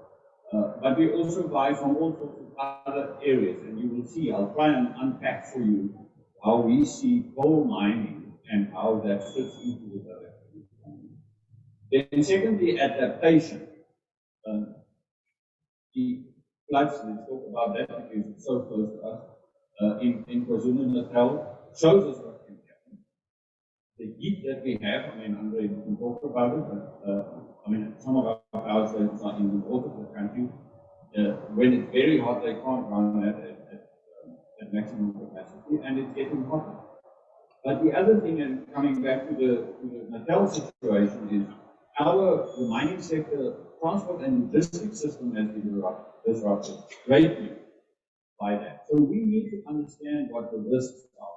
for us and planning for the inevitability probably of weather that is more unstable, more unpredictable. And then secondly, the understanding and the minister always talk about mining, current mining as deep, dark, and dangerous. That is changing. South Africa is endowed with a lot of the minerals that we need and that the world needs for the new green economy that we want to go to. And I want to call that we are actually in a new industrial revolution, which virtually influence everything that we do on a personal level and as you go up for companies and for government. And then the third part is the just energy transition and how we need to actually make certain that within what we are doing and what happens in mining, Andre has been talking about what happens in Eskom. We listened to the Sasol situation. And each one of us has actually, my screen is now gone blank. So, so those are the sort of broad angles that I think is important for us to have a look at. The next part will show you a little bit about coal mining and an effort to try and get our hands around what it means. Maybe I should just say this. Each and every one of our bigger mining companies have made pronouncements about what they are going to do to reach carbon neutrality and how long it's going to take. Now that's very difficult for an organization like the Minerals Council to almost reverse engineer that into an overall view of how we're going to do it. But we are busy with that process. Intense research is going on, and it's really to marry, on the one hand, the coal industry, which is very important. I'm going to talk about that now. But the rest of the sector, which can actually benefit a lot from the fact that we have these green minerals, for want of another word, and metals that are needed for the changes that we have.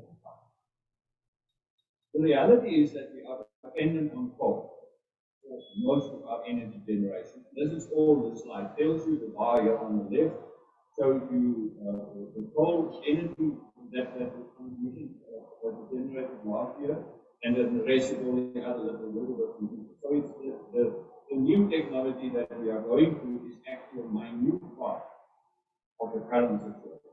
Now, this slide has much in it, but it actually shows you very simply what coal mining is.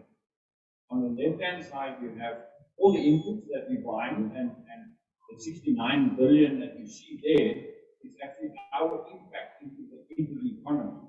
We import a little bit of our machinery and so on, and then in the middle is what we add to the stuff that we buy. Most importantly, and what is important for all of us, is the labor side. There's the salary bill that we have, and we employed last year 93,000 people, which the objective is that none of them will eventually not be able to have a living and an occupation that they can get from.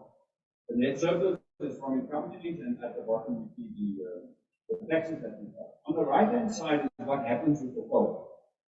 And maybe I should start with the gray part at the bottom, which is the coal that we're selling to South Africa. And Andre has been saying, or the colleague from Sasol has been saying, they mine and probably buy about 10 million tons from the mining sector. It's slightly larger than what we export. And at the top, you will see how much we export and earned last year and how many tons were going up. Now, here is where the coal mining sector links with what happens in the rest of the world.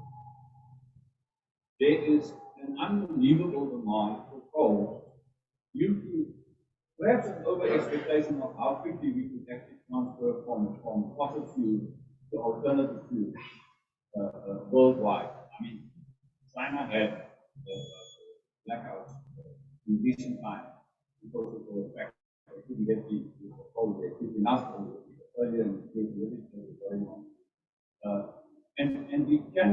we sell most of our coal to Pakistan and to India. And there is huge demand for it. I can give you an idea just of the market movements that are happening. Last year, January, February, coal was worth $80 a ton at Richards Bay. Last Friday, it was $324 a ton. Now, if I can just relate that to our transport system, that means about every million tons of tons of coal is worth 5 billion rand. And we are running at about 25 million tons below what we can export. So there's a side to it that's linked to the rest of the world, which will actually keep the coal mining going because there's this need for us for our coal and it is available. If we can sort out the transport system and maybe use a little more. That is the other side of coal mining, which will probably delay or drag out the adjustment in the mining sector itself, but not anything that we need to do. Just to tell you more or less how the employment is split in the coal industry, about 90,000 people, and then in the sectors that we buy from are the other numbers. And if you work with a 4 or 5 dependency ratio of families, then we're talking about 450,000 people in the South African economy that we are actually responsible for to a degree. And this is how important this adjustment is and the ramifications. I mean, each one of these people that are employed directly or indirectly are spending money at the local shops, at the garage where they buy cars, etc. So it has a knock-on effect right through the whole economy. This slide is just to emphasize the importance of energy. The world is running on energy, and what we are doing at the moment is trying to shift where we get that energy from. So, what I did here, I hope you can see the table is unfortunately a little small. But what I did is I looked at every sector in the South African economy and worked out the average GDP generated for every million rand of electricity bought. And the list that you see there shows you the ones that are above the average, below the average, so are more electricity intensive than the average for the country. Now, these sectors, what I want to say is the South African economy is actually quite electricity intensive.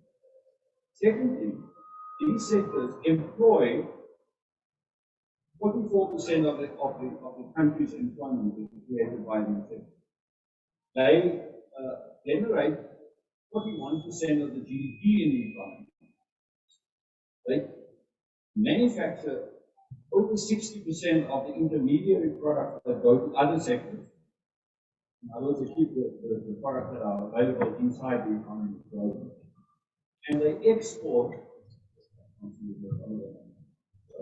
70% of the country. So we talk about energy. The energy starts. This is all the impact and the implications for what happens in the South African economy. By the way, the number there is about 93, 94 billion that these sectors spend on it. It's the industrial part of the economy. And then underneath, you can read it about 110 billion went to household for their own use. Now, I've been talking about it, and in the press all the time, we think that we have between 4,000 and 6,000 megawatts short at the moment, and the economy needs this to be augmented as fast as possible, and we have to embrace what we are talking about, is what Andre is actually being verbalizing much better than I can do. And it is a huge constraint on economic growth. If you read the work that the Reserve Bank has done last year and to the end of last year, they reckon that this constraint and the transport constraint and the fact that we're not fast enough employing people recovering from the COVID lockdown results in the potential growth of this economy to be around 2%. Now that is completely below population growth. It is completely unacceptable overall. So the ramification of what we're talking about here is actually unbelievably important for the whole economy. And I think that's the other angle that one has to emphasize. Is if we get this right, the economy will grow faster and the total impact on employment in South Africa will improve. It is something that when we look from a Mpumalanga side or from a specific coal mine side, we will say, well, we just going to do. We will try and make certain that nobody loses, but the impact on the overall economy is quite important. And it will lift that potential growth rate much higher than what it is now. What are we doing? And this comes directly from a presentation. These are all the alternative energy processes and branches of energy that need to be added to the system. And like I mentioned the numbers that we use. The problem is all of them are late. All of these phases are late. So we're running into a tighter corner as we go along and as we not expedite what is going on. So what has happened? The cost for mining is spiraling, and for all of us, and load shedding is not for free. We have to do something alternative. The industry, our industry is adapting, and most industries are adapting to use less energy. In mining specifically, the biggest users of electricity are actually the smelters and the refiners. If you can use an example of chrome, we have most of the chrome ore in the world. We have huge production and export of ferrochrome. A lot of those smelters have been closed down or are in care and maintenance because of the underlying cost and the unreliability of the electricity. So what everybody has been saying, well, allow us to be self-generated. Like what Andre has been talking about. Central is not a central, but an embedded system that's all over the economy. Now, let me stand back and show you the mining sector and where this fits into the overall mining sector. Now, again, the same pattern. We put on the one hand side on the left. In the middle, the value add that we do, so all the employment and taxes that we pay. You'll see there we paid 78 billion directly last year. If you add the pay as you earn, it's over 100 billion that was added to the system. And on the right hand side, what we do with it. But look at the little blue arrow on the left. That's how much energy we consumed last year. And on the right, the blue arrow there shows you at the top how much we exporting, and at the bottom how much we're selling into the South African economy. Now, each one of those have knock-on effects into the sectors that we're selling and the sectors that they are buying. So it's a very, very important. All I want to say is energy is the lifeblood. It is literally the best comparison like in the bottom. Just one thing I want to highlight: last year, for the first time, the mining sector was a trillion, 1.2 trillion size sector in the economy, 8.7% of the world. And just to show you how we are linked to energy availability, what you see here is the red line is the availability factor of electricity in the economy, and the blue line is mining production. It's a little bit like an electrocardiogram. It's exactly the same. We always say we are joined at the hip with Eskom and the transnet. We actually have the same heartbeat, and it's actually vital that we fix this. And it's to a large degree the same for the other electricity benefits. Now, I don't have to really talk about it. Andre put it very well that we have to actually embrace what needs to be done and as quick as possible, not only for the specific sector that we are in, coal mining and then mining, but for the country as a whole. So this is more or less a summary of what I would like to say. We support the transition. the energy intensive side of our economy is vital to remember. And I quote the minister again, we can really clean air in the cloud with other jobs. That's also possible. I think that's vital that we are realistic about the change that needs to take place, but the pace that it should take place at, so that we do not commit suicide without enough energy. Coal is critical. It will be critical for a long time, both domestically and for the export market. We know that it will be unsafe sector and probably must happen. And that's for example, I think we try to do. Pragmatism is very important. It's quite important that incentives take place. And I'd like to add to what Andre has been saying about the availability of land and how it's linked to the transmission bottleneck that we have. Of course, the Northern Cape or the western part of the country has all the sun and has all the space to build the alternative energy plant. The transmission system needs to be augmented to about over 100 billion to be able to transport that energy to the hub of the economy, which is here. But not only the power, the land, the power stations are on, but the land, the coal mining sector is on, must be made available quicker to allow for the alternative energy generation plant. And what Andre has been saying, and I want to emphasize that, the connections are here. We have been using energy, so that the place where you plug in your energy machine or whatever is in the Mpumalanga. Yeah. What we all need to do is actually reverse it and actually pump electricity back into the system. So I completely agree with the faster land being made available in the REDS and perhaps more REDS, the renewable energy development zone being declared so that this can happen. If you talk to the renewable energy investors, they are saying this is one of the biggest problems. The fact that it won't be possible actually for quite a while to build the plants in the western part of the country. It has to be built around the old gold areas and around the old coal areas of I'm going to end there.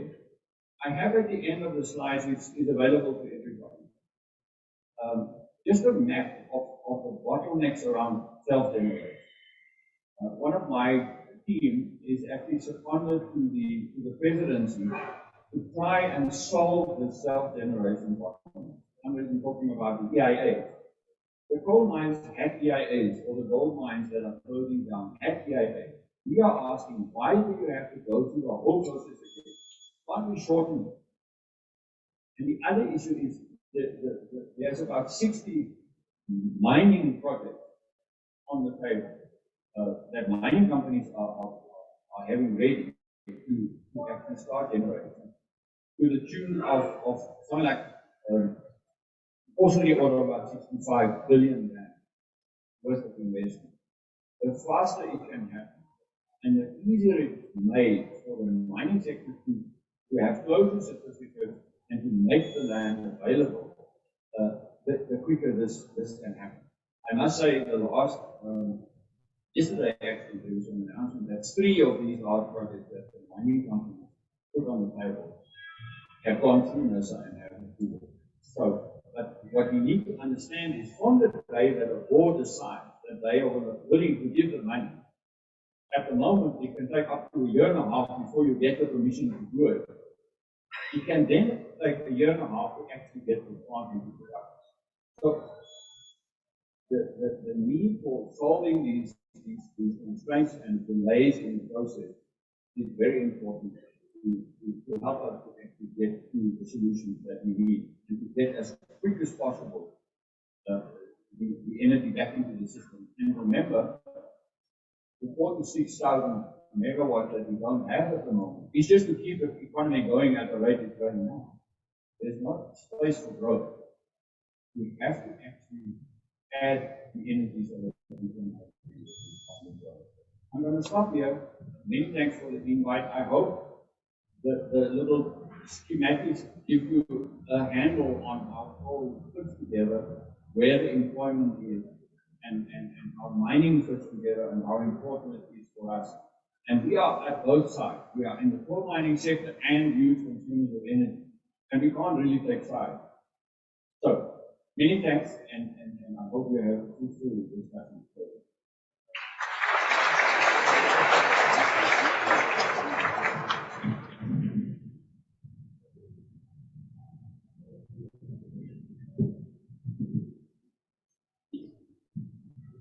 Thank you very much. You did not disappoint.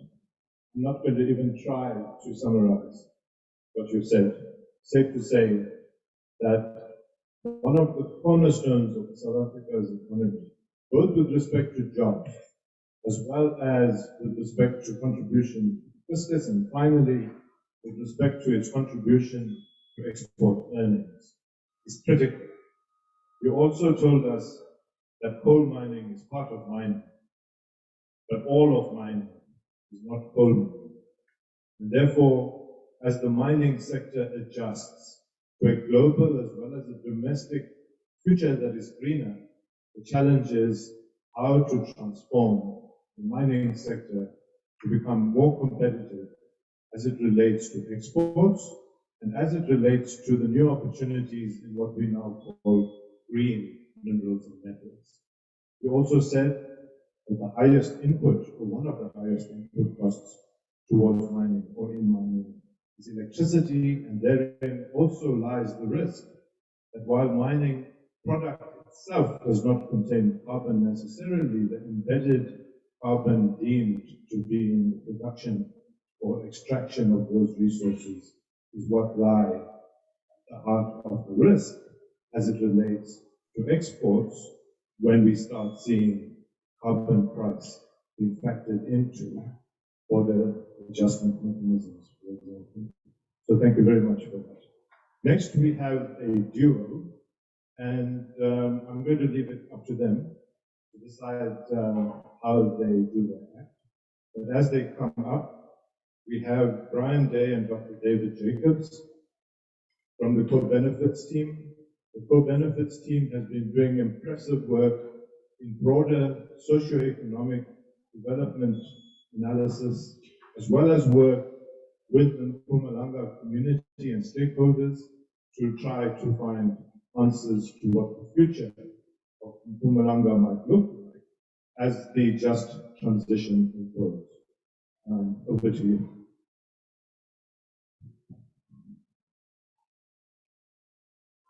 Thank you very much. Thank you very much for this very kind introduction. Honorable Premier, dear Excellencies, dear ladies and gentlemen, we are very pleased to be here to be able to present some results of a study which we have executed last year on very specific elements of the energy transition in Mpumalanga. That is the potential of job creation from now until 2030, the potential of creating a regional clean energy industry in Mpumalanga, and then also the potential of improving the conditions for women for having a more gender-inclusive energy transition in the region and in South Africa as a whole.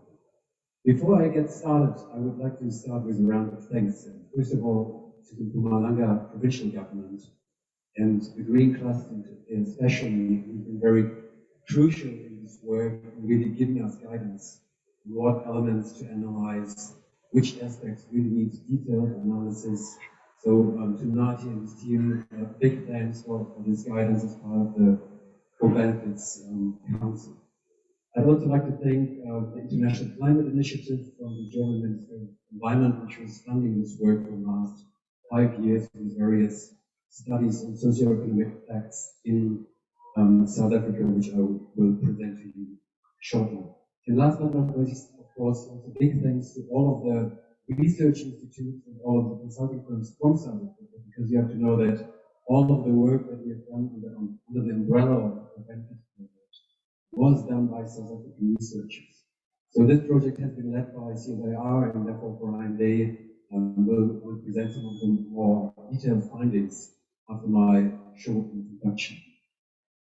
So before we go zoom into Mpumalanga, I still want to take 2 minutes just to focus on the global picture, even though the Premier has already given us some very important insights on climate change as it currently happening. I think it's always worth reminding us about the situation that we currently in.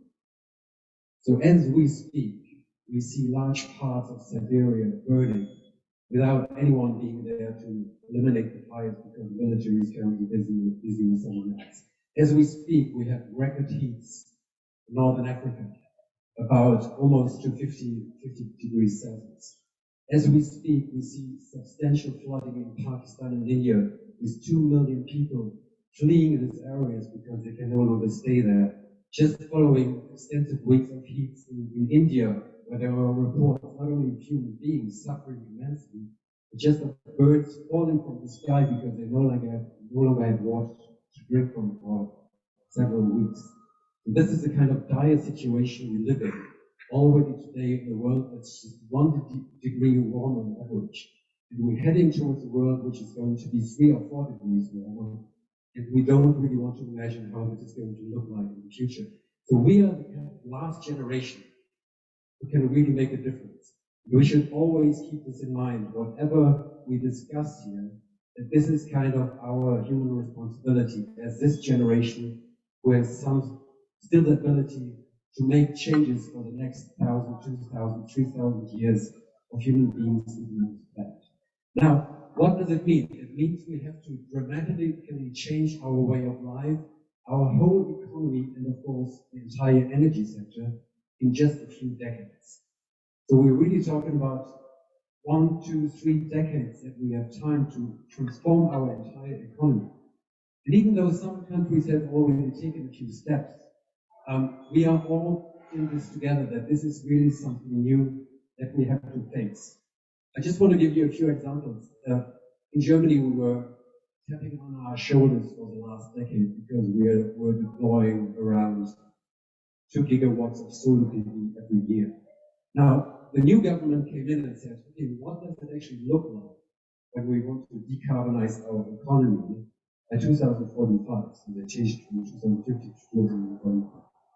It means that we have to deploy not 2 gigawatts of solar PV every year, but 20 gigawatts every year until 2030. And in addition to that, another 8 to 10 gigawatts of wind energy every year. So by 2030, in order to get to a net zero electricity system by that year, we need to deploy around 450 gigawatts of renewable energies. And this is the state of change we're talking about. We're not talking about slight adjustments to what we're doing, slight adjustments to business as usual. We're talking about dramatic changes that we need to put in place in order to still have a planet which is inhabitable for humans and other beings in the future. Now, that sounds very dramatic, and I think it is, but I think there's also a lot of hope in this. And net zero strategies, as we see them now being adopted in more than 70 countries around the world, with the International Energy Agency also laying out how a net zero global energy system could look like by 2050. That's actually not just a threat, it's actually a big security, because we know where we're going. And when we know where we're going, because as Cecil has said, we develop a plan to decarbonize until 2050. ESCOM is also making internal plans to have a decarbonization strategy. These strategies are very important because you have a clear strategy, and therefore you can anticipate opportunities and you can anticipate risks. If you're just mumbling around and saying, well, all opportunities are still on the table, then you have very huge difficulties for making any long-term planning and for also assuring that the people currently working in coal and in oil and gas in South Africa can also have a vision for their future. So I would really like to stress that developing a net zero strategy is actually a key component of providing hope to the workers that are currently working in the coal industry. And I would like to quote Nelson Mandela here, even though he was not referring to the energy transition when he was saying that, but he was saying, may your choices reflect your hopes and not your fears. And then I think this might be a good mantra for the energy transition in South Africa, that you really ask yourself every time, am I driven here by my fears of losing something, or am I actually driven by my hopes? And this is where we all come in and the co-benefit project. So we're kind of in the hope business. We're not talking about any naive hopes of the future that everything will be okay somehow, but we're kind of talking about planned hopes, because we can plan ahead how the electricity system, how the energy system will develop, and therefore also anticipate what kind of measures are needed to mitigate some of the risks of workers in coal, but also to seize the opportunities in renewable energies and other clean energy technologies. Now, one of the crucial elements of this co-benefit project was the co-benefit council.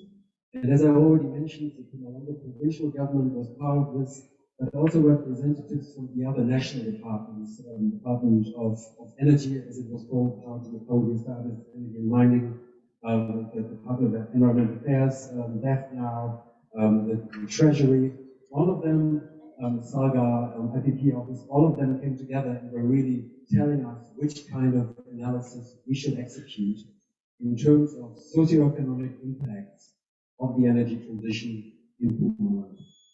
So we were trying to shift the perspective and the narrative from burden sharing, as it was discussed, especially between 2000 and 2010 internationally as well, to opportunity sharing. So what kind of opportunities are actually emerging by South Africa moving into clean energy technologies and renewable energies. And we've done this, first of all, at the national level in the first phase of the project from 2017 to 2019, analyzing a variety of aspects, all the term until 2050. So what is the impact on electricity consumers? How much money can they save when they do self-consumption of solar PV on the rooftops? What is the impact on marginalized communities when they profit from the ED and SED spending, which is currently part of the IPP projects? Also improved health and reduced health system costs by phasing out coal and replacing it with renewables. And last but not least, also a very important study on employment. So this study was published back in 2019, already highlighting that South Africa as a whole will create more jobs in the energy sector, substantially more jobs in the energy sector, than it will lose in the fossil fuel industry. And this, of course, also resonates with a lot of the international analysis. So when you look at the studies from IRENA, they also show similar trends. Now, we got some criticism for that because there was a lot of people were saying, well, that's interesting for South Africa as a whole, but what is actually the impact for coal regions like Mpumalanga?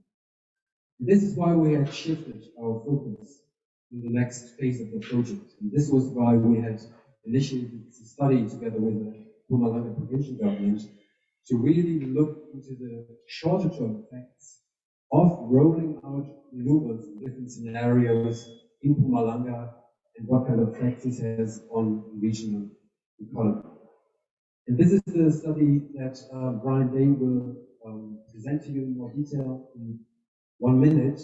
I just wanted to highlight the key findings. And I think they're very important for all of the people here who are in the hope business. Let me put it this way. So, first of all, the analysis has shown that by deploying large amounts of renewables, also for hydrogen production, we can actually compensate almost all of the job losses in the fossil fuel industry. That is in coal-fired power stations and also in coal mining until 2030. So, very positive results here in terms of potential for job creation. And then, of course, we also need to talk about reskilling. Second major finding is that with the necessary policy interventions, we can make Mpumalanga the clean energy hub of the future. So, as it is currently the clean energy hub for coal, the energy hub for coal, it can also become the clean energy hub in the future.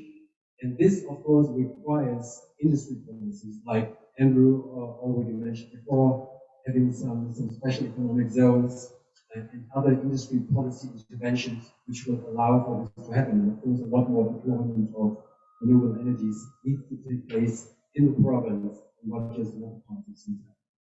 And last but not least, the third finding was that by making this transition towards renewable energies, we can also improve the situation for women by having more women being employed normally in the renewable energy sector than in the coal or coal mining sector.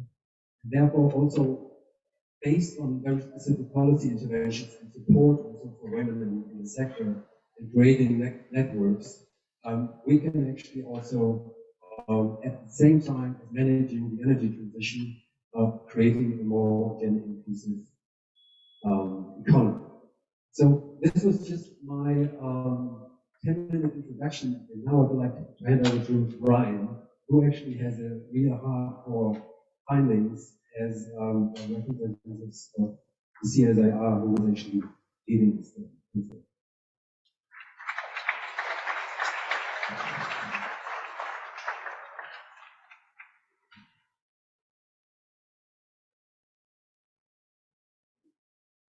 I guess the mask emphasizes my South Africanness, which I'm passionate about.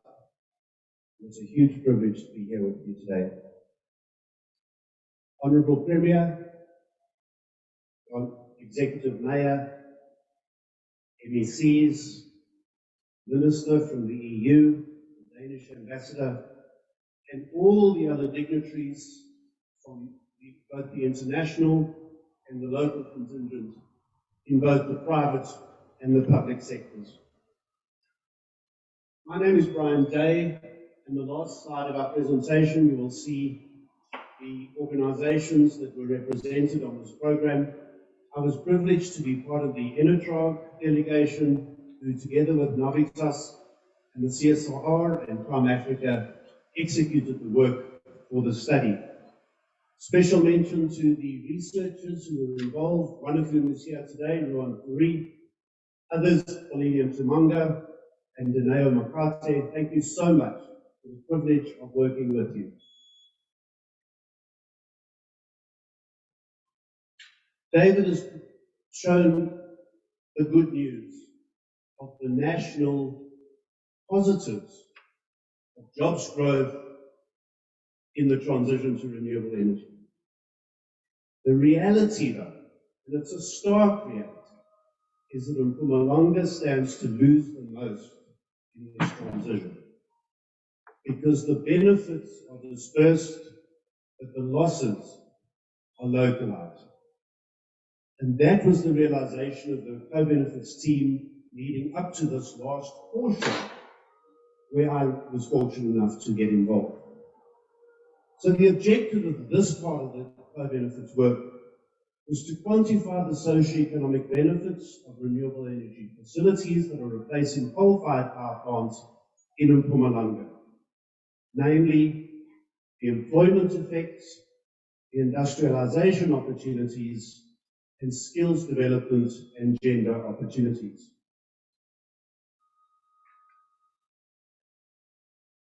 You'll see on the next slide the three main aspects of the research and some of the specifics around modeling work that was done based on the IGERA model, where the output was quantitative analysis of these employment effects. On the industrialization question, we produced a value chain for the coal and RE industries. We quantified the value creation from RE using the IGERA model, and it was to establish opportunities for value creation and localization. Under skills requirements and gender considerations, we used skills data and gender balances from the relevant parties, especially Eskom and the Mining Qualifications Authority. And a huge thank you to Mandy and her team at Eskom, as well as by the Minerals Council, thank you Henk, and the Mining Qualifications Authority, real-world data that was used to confirm the findings of the IGERA model. The model is only as good as its validation, and we were able to get a very good correlation between the modeled numbers and the verified numbers from the organizations. We executed interviews with experts to assess RE skills requirements and analyzed skills transferability. Andre de Ruyter spoke about it, the training center at the Marti, understanding the qualifications, the current skills, and especially the assessment of informal skills, more so in the mining sector, even than in the Eskom power generation sector. We need to acknowledge skills and do a deeper dive into how to utilize these skills in the renewables transition. We then looked at issues around women participation in the renewables sector, and we'll give you some insights into the findings. This gives you a snapshot of the scenarios that we looked at. The base case is obviously the RP 2019. We do understand that it's late in development, it's been mentioned already before now, and I think as a country, one of the biggest imperatives is to build new capacity more quickly than we've been able to up to now. Scenario 2 was an accelerated scenario. Scenario 3 looked at previous mining-owned land to accelerate even more construction of renewable facilities. And scenario 4 looked at the same level of decommissioning, but significantly more renewables feeding a hydrogen value chain. And you heard Victor from Sasol and all of the plans that are being made in this regard by them and others. This is probably one of the most difficult slides and one of the most important. In order to do modeling, one has to have few enough variables before you can get to a point of doing the modeling. Very often it requires assumptions to be made which form boundary conditions to that model. The classic case is the RP, where a certain electricity availability factor is assumed. Unfortunately, the reality is that EAF, electricity availability factor, is significantly lower in reality, and therefore significantly more new generation capacity is needed. This slide is one of those slides. And we've emphasized it in our findings, in our discussions with TIPS, the NBI, and other organizations who are doing similar modeling to this. We needed to understand the potential proportion of renewables built in Mpumalanga. The context here, though, is important. Understanding the proportion or the number of renewable plants that have been built in Mpumalanga to date. And I think it's a heartache for the Premier that in wind and solar projects in Mpumalanga to date, there's a big fat zero. There's one biomass project in Botswana, farther to the east, but even the preferred bidders of Window 5 do not yet include any wind or PV projects in Mpumalanga. So this is a slide that we need to work hard to make happen. It's not the default situation. And that's the difference between the status quo and decisive leadership. You'll hear after lunch from some of the developers who are active in Mpumalanga. The resource here is not as bad as most of us assumed it was. We know it's sunny in the Northern Cape. We know it's windy in the southern part, Southern Cape, east and west. But the resource penalty here is really not that bad. There are, in fact, some very good sites. In addition to that, we are closer to the load center. So the value of an electron generated here, 80 or 100 kilometers away from Gauteng, is in fact higher than the value of an electron produced in, for example, Uppington. We haven't yet managed to build that into the rules of the renewables program, and you will see later that it's one of our recommendations. So we believe that it is possible that 15% of wind projects, proportional to the country in total, and 20% of PV projects could indeed be built in this wonderful province. I implore future research to validate, question, and engage with this assumption. It is absolutely critical as we move forward.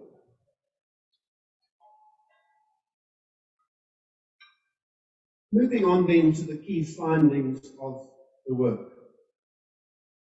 The loss of coal-based jobs in Mpumalanga is high, in Eskom, in the coal mines, and in the related value chains. More so in the related value chains than even in the primary roles of Eskom and coal mining.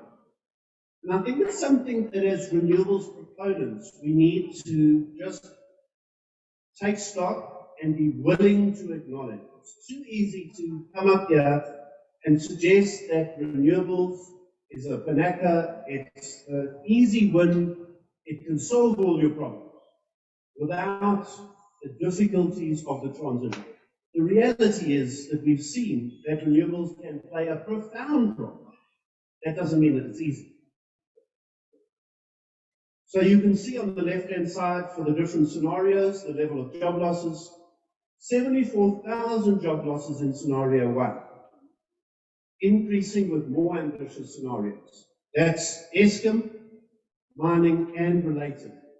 Andre de Ruyter also spoke about the importance of the local value chain, manufacturing in Mpumalanga, and we focused a lot on that in our work as well.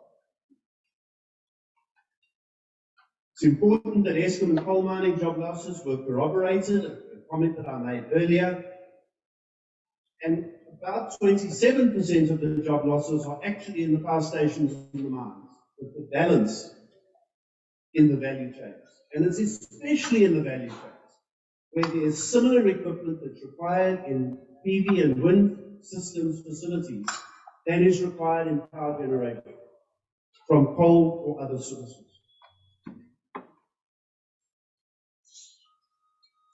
But that was the bad news. There's a whole lot of good news as well. Renewables replaces a significant proportion of coal-based jobs in Mpumalanga. On the assumption, remember, of between 15% wind and 20% PV facilities proportional to the national being built in Mpumalanga. If we don't achieve that, it won't be a significant proportion, it will be some other proportion. If we manage to build more than that, there is even the opportunity to create more jobs than is lost in the coal value chain. So again, I'll point you back to the slide of the assumption, the boundary condition for the modeling, and again, I implore other research entities to question and engage further in that slide. But what it also means is that other industries also need to be prioritized in job creation and industrialization in Mpumalanga. Because we talk a lot about the current jobs being in jeopardy, but we've also got 30 or 40% of our people unemployed. So we need industrialization, we need economic development, we need people development for all our people. Not only the ones who are relatively privileged by being employed currently.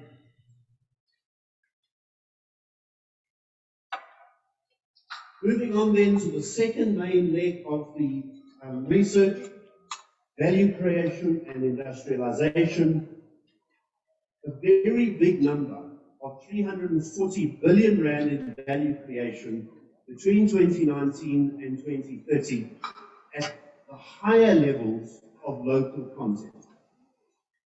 Part of the sensitivities that we did, we looked at different levels of local content, and obviously we want to create an ongoing, sustainable renewables industry rather than some of the stop-start that we've had up to now, because only then do you actually develop the local manufacturing, the local business further developing businesses who are already manufacturing electricity generation related goods in this coal belt of Mpumalanga, starting new businesses and really getting to the point of higher local content levels.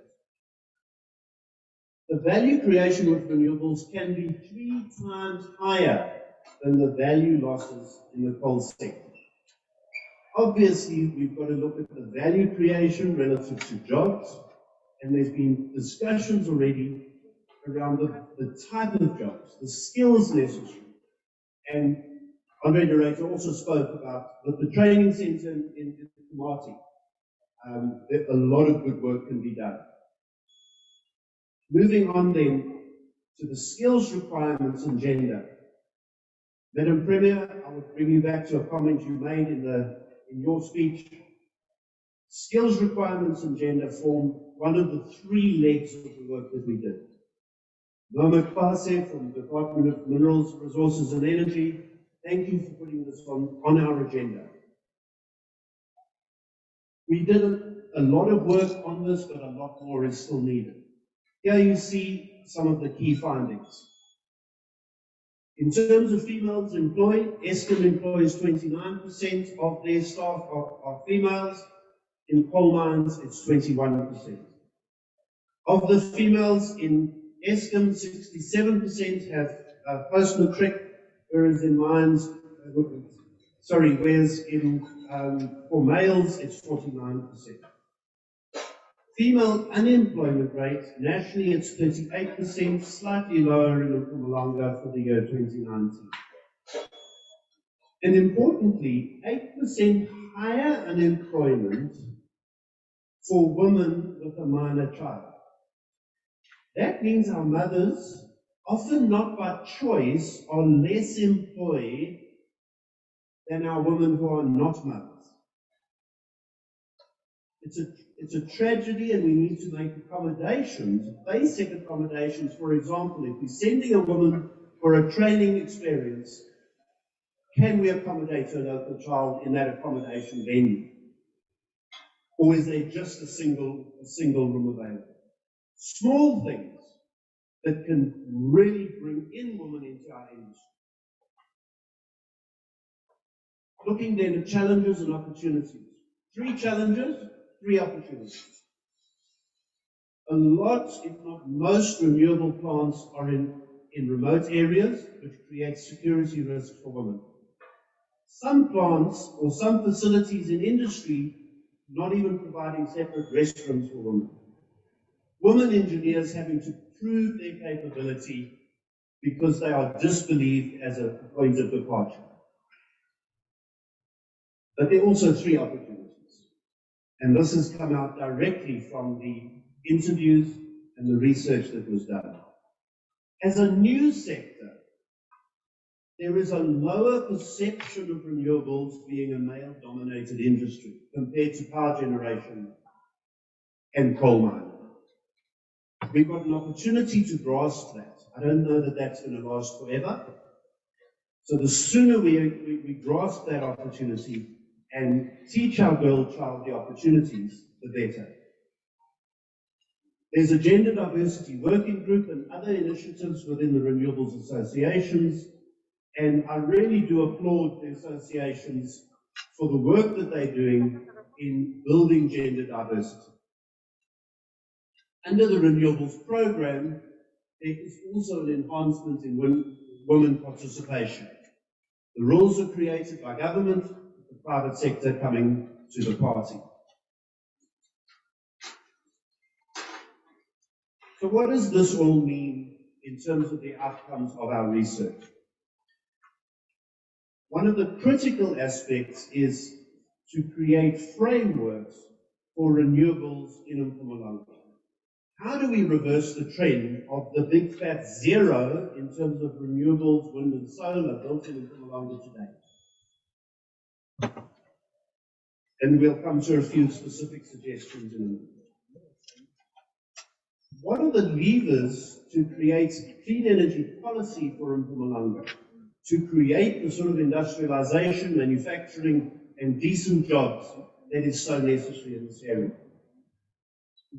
And then what do we do on the skills development and gender inclusivity for this region? We're taking three one by one. Frameworks for renewables in Mpumalanga need to include policies that enable renewables development in Mpumalanga. We need to empower and reward renewable projects for their proximity to load centers, and we need to make the most of the grid opportunities that are here. Eskom is doing profound work already. It was announced earlier today that by the end of June there will be an announcement of the successful bidders for the land, which of course is the closest proximity to those grid connection points. So it's already happening. It's actually not a new recommendation from us. We would like to have a discussion with the RPP office on the potential for regional procurement and reduction of the annual build target. This might be done on a provincial basis. It might be done around nodes where the grid can actually accommodate it. Whatever the rules of procurement PMFA can actually accommodate. So again, we don't have all the answers, but it's a conversation that needs to be had. And obviously grid development. I was talking outside earlier. I think not enough people realize the extent to which the investment in the grid is required, but also the enabling factor that grid development plays. It has to come before the generation facility construction. The second main area then is on industrial policy. A further coordinated approach to achieving localization and foster value creation. And I take note of the agreement between the Premier and Eskom previously today. Again, not a new recommendation from us, something that is already happening. I see it in other fields as well, but I think that is what needs to happen to an even greater extent. Diversification of local content. Let's understand the detail of what's already manufactured in Mpumalanga, in our towns, in Malakleni and Witbank. In Malakleni, Witbank, and what was Middleburg in the T20 area. And of course, it was mentioned before, the opportunity for dedicated special economic zones for manufacturing. In terms of skills development and gender inclusivity, renewable energy skills development programs are suggested to the TVET colleges. We engaged with 3 TVET colleges in Mpumalanga. We talked to Saratech. We created the link there. Saratech, of course, does training of artisans in a specialization, but their skill sets are what's required for the TVET colleges to develop courses and programs to take the lead in these sort of skills development programs. On the back of acknowledging skills that the staff already have, regardless of the formal education qualification levels. Recognition of prior learning is a known issue. We have the Department of Higher Education and the Co-Benefits Council as well. I've mentioned it before, childcare facilities. I'm a passionate father of 4 kids. But even an involved, passionate father, I understand, is very, very different from being a mother. And we need to love and honor our mothers and include them in what we do.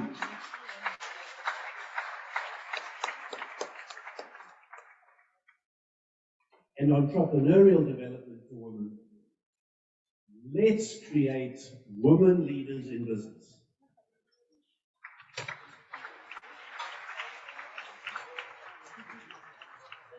It's perhaps a great place to end off. It's been a great privilege today. The last slide shows you all the partners in the work, and it really has been a great privilege to be here today. I thank you all.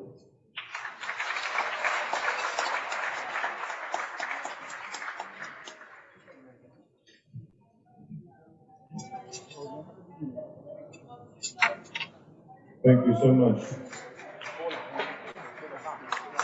Brian and David. Dr. Jacobs is the founder of a global consultancy firm, and we heard his global perspective on how climate change impact is already presenting itself as a reality. We also heard how passionately he spoke about the way in which the planet is becoming less and less hospitable to us precisely because of us. I also want to pause and say thank you, Brian, because what you managed to do was locate research, data, analysis in the context of people being at the center of the journey that we need to undertake.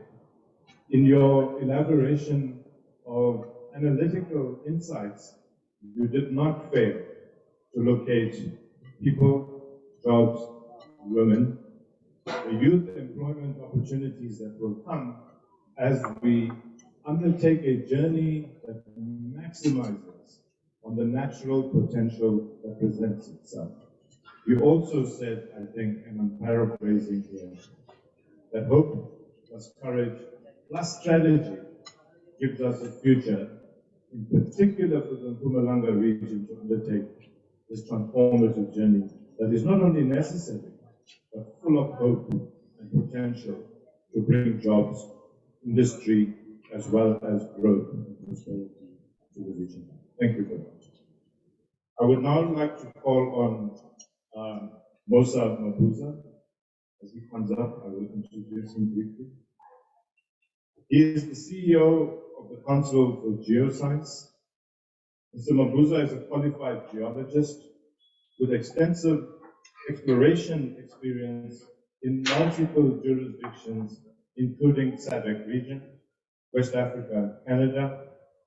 Before 2006, he held various positions at De Beers and Anglo American, when he was appointed as the Director of Mineral Economics in the former Department of Minerals and Energy. Mr. Mabuza officially assumed the role of Deputy Director General of Mineral Policies and Investment Promotion in 2012. We look forward to hearing your perspective.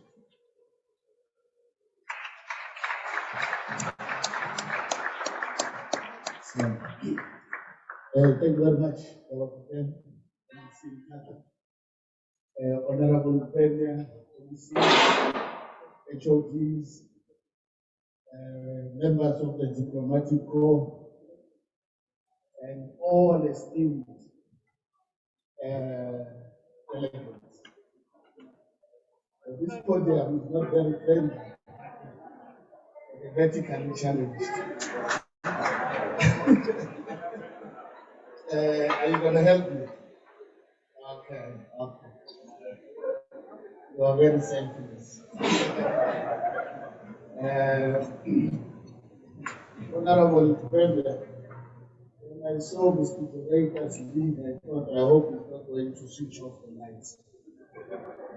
So I will run through my presentation quickly so that I can see my lines. So we are the Council for Geoscience. It is a science council established in terms of the law, and it reports to the Minister of Mineral Resources and Energy. We have been mandated as an implementing agent on this project of carbon capture, utilization, and sequestration. This is a project that is sponsored by the World Bank as well as the Republic of South Africa. We have recently signed a memorandum of understanding with the Development Bank of South Africa, part of which looks at supporting this program. We have already partners. In essence, we are looking at this problem that faces humanity. There is no debate about climate change. If there is still anybody who is worried about climate change, there must be something wrong. What we have is that we're dealing with the dichotomy in that we are blessed with abundant coal resources, and we have renewables as an option, and it's a good option, and I think it's a fantastic initiative for the future. It is inevitable that at some stage we will run out of coal. But while we have it, and the commitments that we have made as a country, is it possible to look at scientific intervention that can mitigate our contribution to climate change? That is what this research is. We have made tremendous progress in respect of this research. A lot of slides that I put up, the other speakers have already spoken about. This disclaimer is very important that it says legally it protects the organization from anything I could say irresponsible. If I say anything irresponsible, please don't write the answer for yourself and after me. I think we all know our energy landscape. We understand it very well. So these are the slides that I will come very quickly through, particularly because a number of previous speakers have already touched on this subject. But what I can emphasize is that there is a huge concentration of not only coal mines, but also coal power stations in the coal that I said. The last work we did at the Council for Geoscience, together with the board, indicated that we still have at least 70 billion tons. That coal will be important not only to South Africa, but to the world. Now, can we use this coal responsibly? Is it possible? I see a good doctor there saying absolutely. There's a research in the negotiation that research is about finding out that is unknown and giving it a chance together with the suite of all other information. That for us is the main argument in advancing this research. So these are the applications of coal in the South African context. In the audience is quite aware of it. We know that our emission contribution is not being significant by any measure. And precisely for this reason, we look at as part of our solutions going forward, how can we commit as a country in this suite of interventions that are being discussed earlier today, and looking at this particular intervention in particular, as we already have what we have, and to some extent, needs to continue to be explored as a possible solution and part of our image.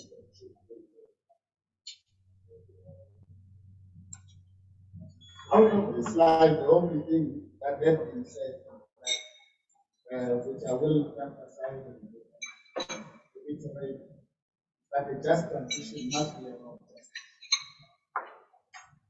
If it is about justice, the poorest of the poorest party and transitions the nation in a way that will lend us softly into the future. Absolutely, that is the just transition that we want. So, what is this CCUS? Already alluded to our contribution, carbon dioxide and other gases to our stations we currently have. The one thing that we have as this country, that most parts of the world don't have, wonderful. We have the best of the best of geology in the world. South African geology.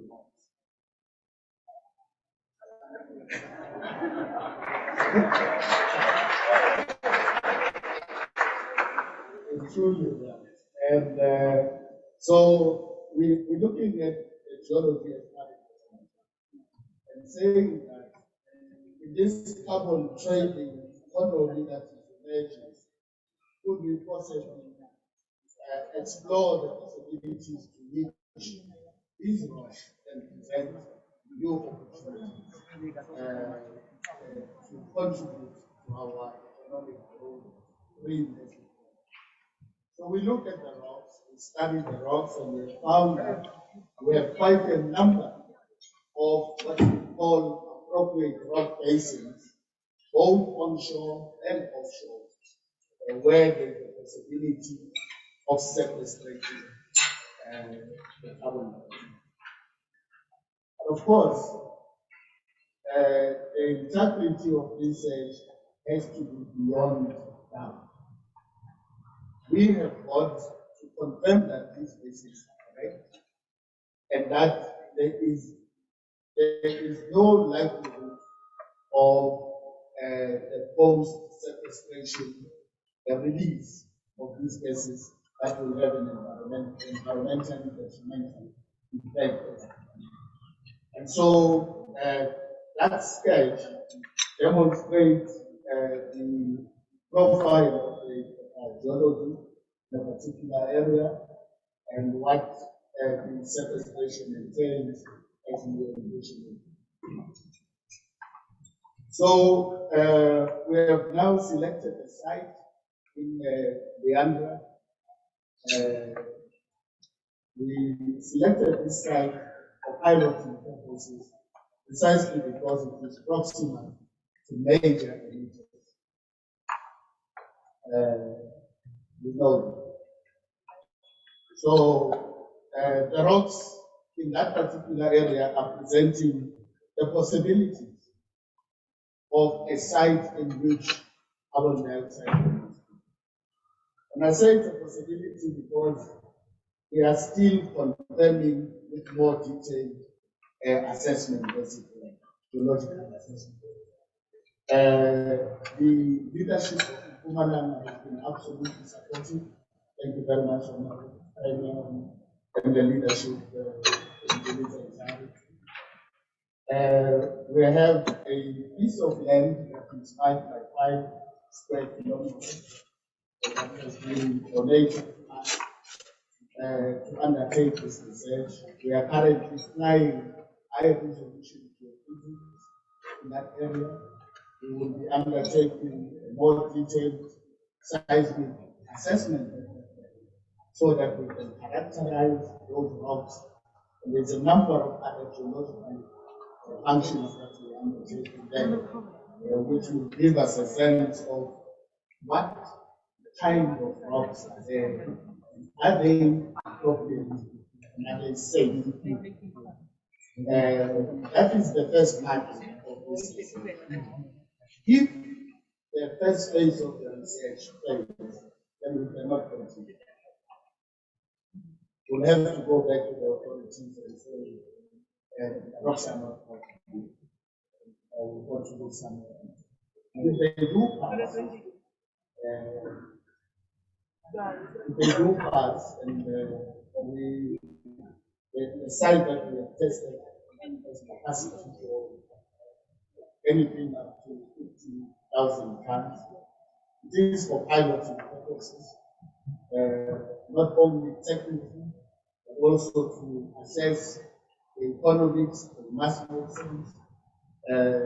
All of this must make sense in order for us to be able to proceed. Our intention is to have this assessment concluded in the next 18 months. And only then will we be able to come back, Honorable Premier, and say to you, we have now concluded this exercise and we believe that it either goes left.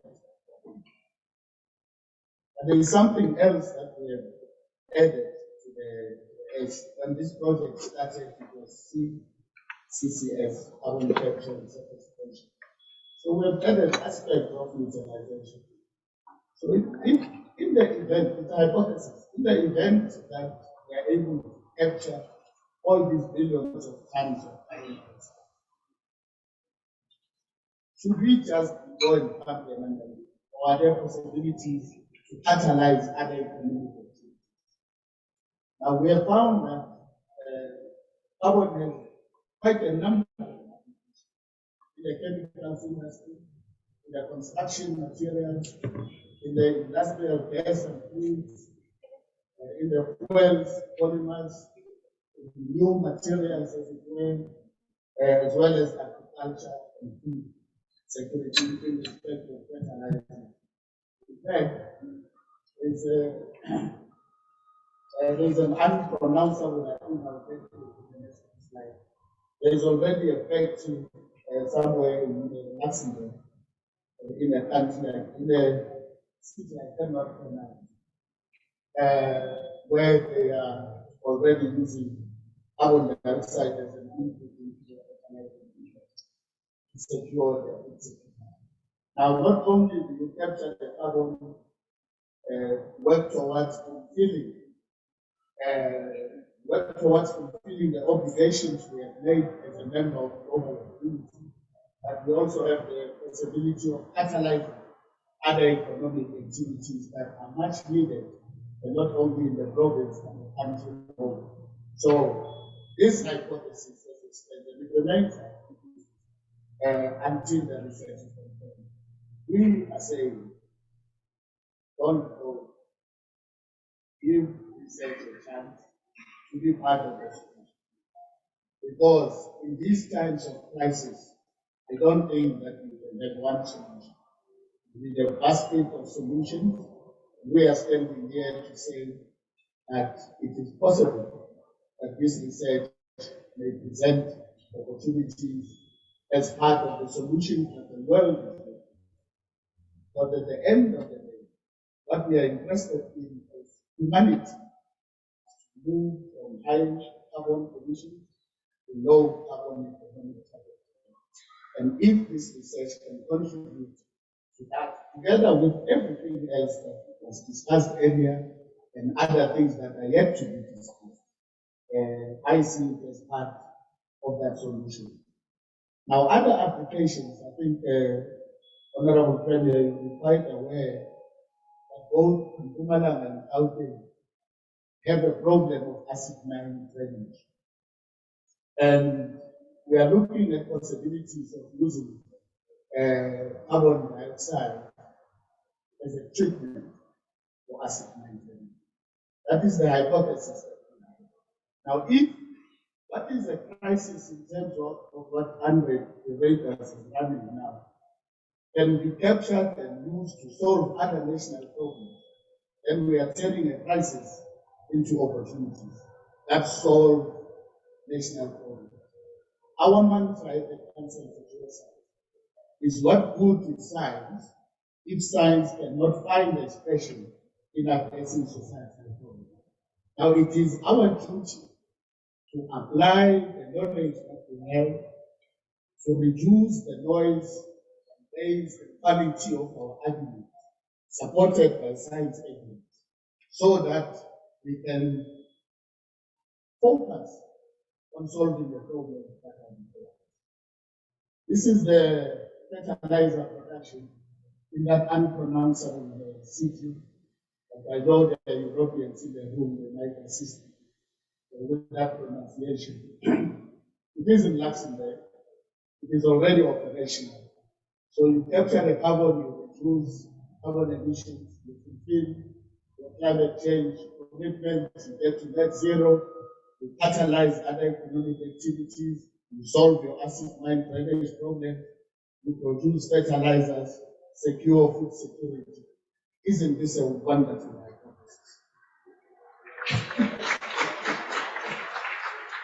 I cannot think of a better hypothesis.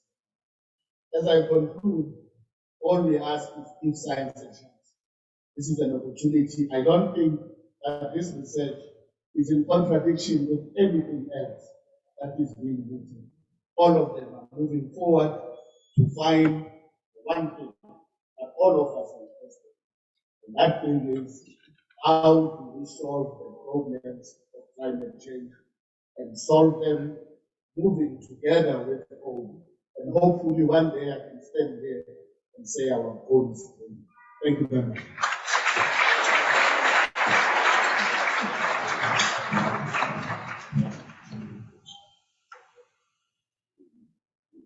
Thank you very much, Musa. It was quite a refreshing sidebar.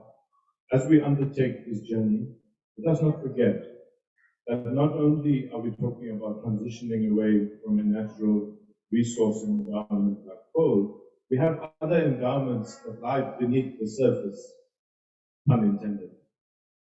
And Musa, you have told us how important it is that as science, technology, innovation develops in the future, we as South Africa need to keep our eyes open, not only to our innovative technological capabilities that are underpinning our research institutes as well as our academic institutions, but also we might have national endowments that make us key players in a future where we believe carbon capture storage, and of course the role of the natural environment affordable might help us to abate that last bit of carbon that becomes very, very difficult to take out. Thank you very much for that inspiring presentation. Our last speaker before the lunch break, please bear with us, is Norma Chase, a senior official from the Department of Mineral Resources and Energy. Norma is a seasoned executive with over 20 years of experience. She's cut her teeth in the public service. She serves in the interdepartmental structure that is charged with developing a South African renewable energy master plan. And there is, I think, no better placed person to talk about all of the integrated initiatives that are coming from government, as well as the work being done in DMRE as we prepare for this decarbonization and just transition journey. Norma, thank you very much for being with us today.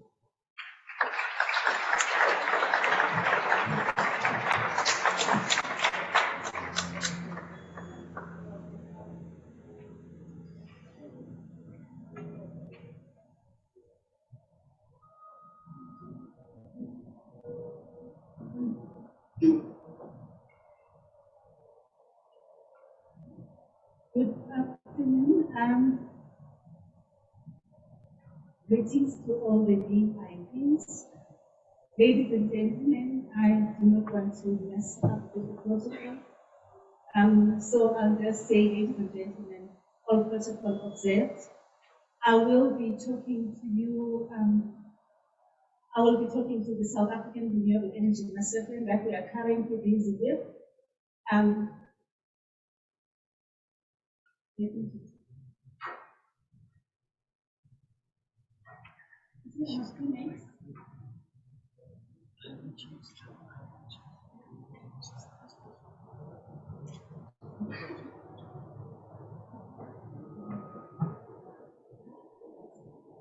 Okay, so because I do not have all the details about the audience, I know that some of you are already participating in the master plans.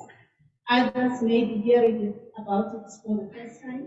So I will take you through what the master plans are. And therefore, I'm requesting those who are already familiar or participating in our process to just bear with me. So, in terms of what a master plan is, it's simply a comprehensive plan of action that is meant to galvanize all of us. I think in saying that, I must just say I do wish I could meet the person who's mobilized all of us to rally behind the just transition and the support to Mpumalanga province. The voice of that person is so profound, so powerful, that I wish we can do the same for so many other problems that South Africa is facing. So congrats to that person whose original idea it was to do this. And I'm hoping that somebody else, because we all own it now. So I'm hoping that we can continue to do the same with all other social injustices. So master plans, a master plan is used as a tool to define coordinated activities, and those activities will range from policies and programs right up to the activities that are conducted by the private sector. And the whole idea is that we align a common set of goals for industries, as these will be determined by the stakeholders that are involved. I'm happy to be speaking after Brian and our Mr. Mabuza, because the empirical evidence is important also for informing what we do with these master plans. And so with the renewable energy master plan, we've also relied on the research that has been done by our team. It leads through the action plan, which has to be monitored and evaluated as part of a structured and institutionalized process. And we are always accountable for this. We are monitored by the DTIC, which is the responsible lead department, as well as the Office of the President. What are the objectives? In the main, we're looking at encouraging sustainable investment in the country, and also identifying employment opportunities. I'm not going to go through everything on each slide, but I thought that it's important to highlight this one, because we do want to deepen industrialization, and doing that requires us to look across the different sectors, so to make sure that we explore the cross-sectoral linkages. So for the renewable energy master plan, we are basically looking at, it's basically an implementation plan for driving industrialization through the renewable energy sector value chain. And we're basically looking at opportunities to develop industrial capacity, and also looking at implemented private and public sector levers that can enable that. So our starting point has been the Integrated Resource Plan 2019, which our colleagues at DTI, they define as, the IRP is what defines the size of the pie, so that we know what we're aiming towards achieving what the Integrated Resource Plan, which is focusing on the electricity generation needs, what potential there is there, and it also then guides us in terms of which technologies we must focus on.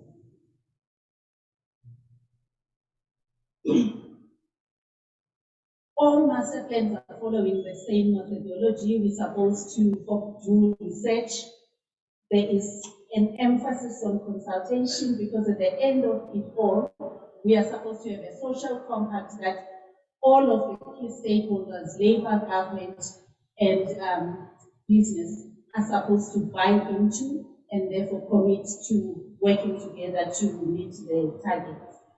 So we got a draft already, but we are still, I'd like to emphasize that the consultation process has not stopped.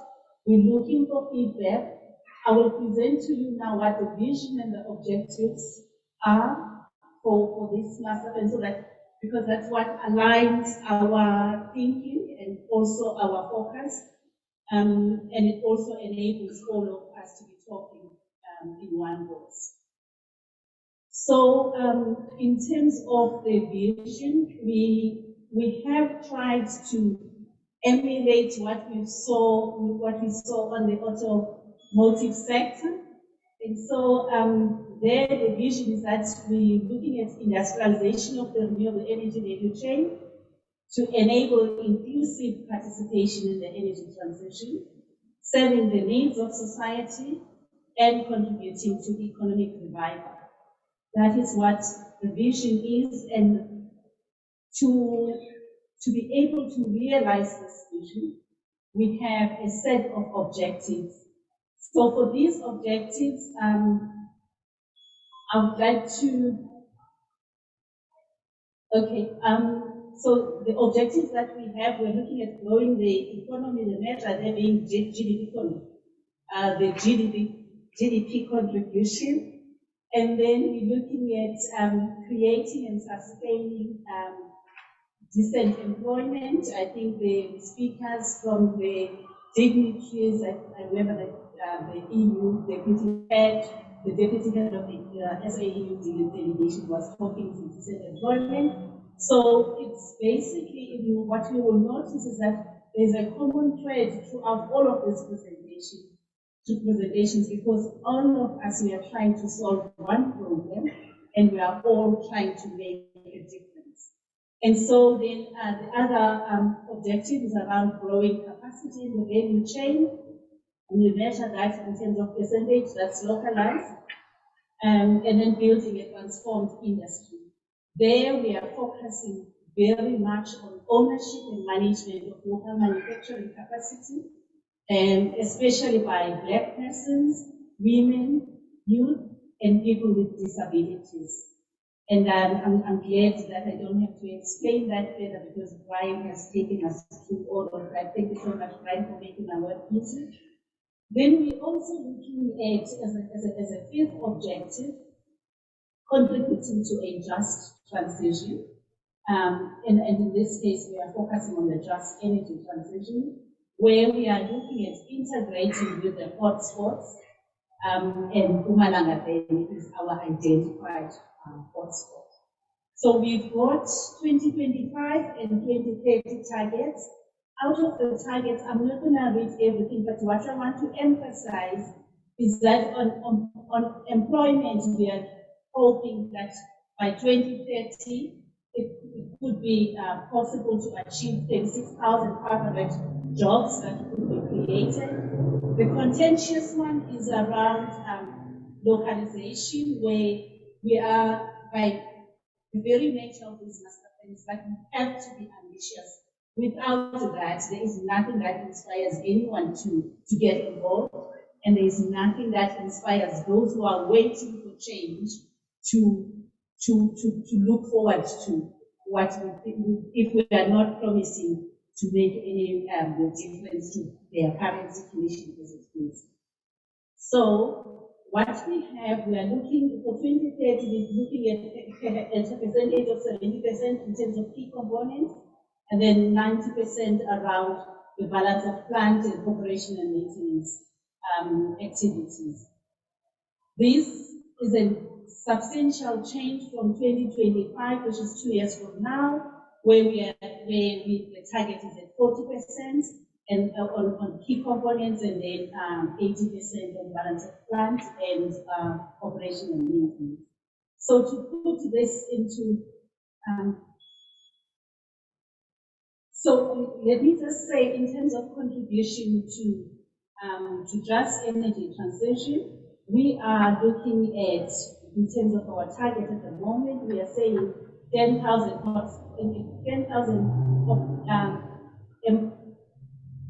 job opportunities for you and former employees within the coal sector.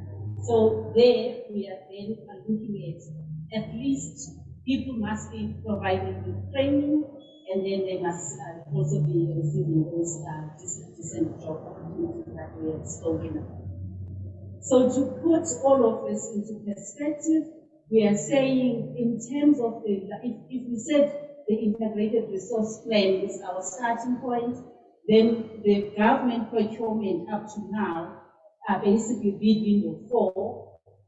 The target, I know that those who are sitting at the back might not be able to see the slides, so I'd like to just say, in terms of PB in bid window 4, our understanding is that we were at 88% in terms of balance of plant, and then key components was as just below 40%. And so that's why we want to then make sure that we ramp up a little bit in terms of our aspirations under the renewable energy master plan. So we have a dashboard where we are looking at the top opportunities as well as the challenges. In here, what I would like to highlight is really the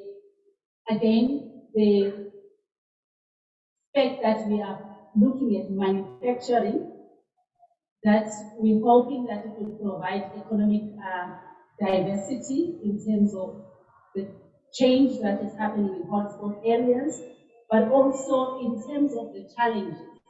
We want to create an ecosystem of competitiveness that would enable a sustainable supply, so to the extent that we'll be able to export, and also make sure that we take up this offtake for the private sector opportunity that has been created by the increase in the licensing thresholds up to 100 megawatts for projects. The exemption, that's what I mean. So we are expecting that as we embark on the implementation of the renewable energy master plan, there will be trade-offs, and so one of the things that we are currently seeing is that, for instance, there are input materials and then there's beneficiation that has to come with manufacturing. And SAREN is taking a position that is aligned towards the beneficiation. But I like what has been said previously, because we have to look at how we diversify so that we can be able to maximize the gains from localization. And so one of the things that would be necessary is that there is a need for coordination with other master plans. In particular, for instance, there is a steel master plan that provides some of the input materials into what the renewable energy sector relies upon. We also are looking at enabling industrialization through the growing the private sector pipeline for offtake. And there we are hoping to coordinate through Operation Green Belt so that the more stakeholders that are involved, the better are our chances of succeeding in what we are trying to do. So I'm not going to talk much again, but the Renewable Energy Master Plan recognizes the work that needs to be done in establishing the right conditions for South Africa to enter fully into the green hydrogen market. I think the other speakers have already spoken to that too. So we are looking at this using the analogy of a house. There we are saying SAREN depends on 4 pillars. Those pillars being optimizing value add, looking at future demand growth, trade and export, as well as skills and new entrant support.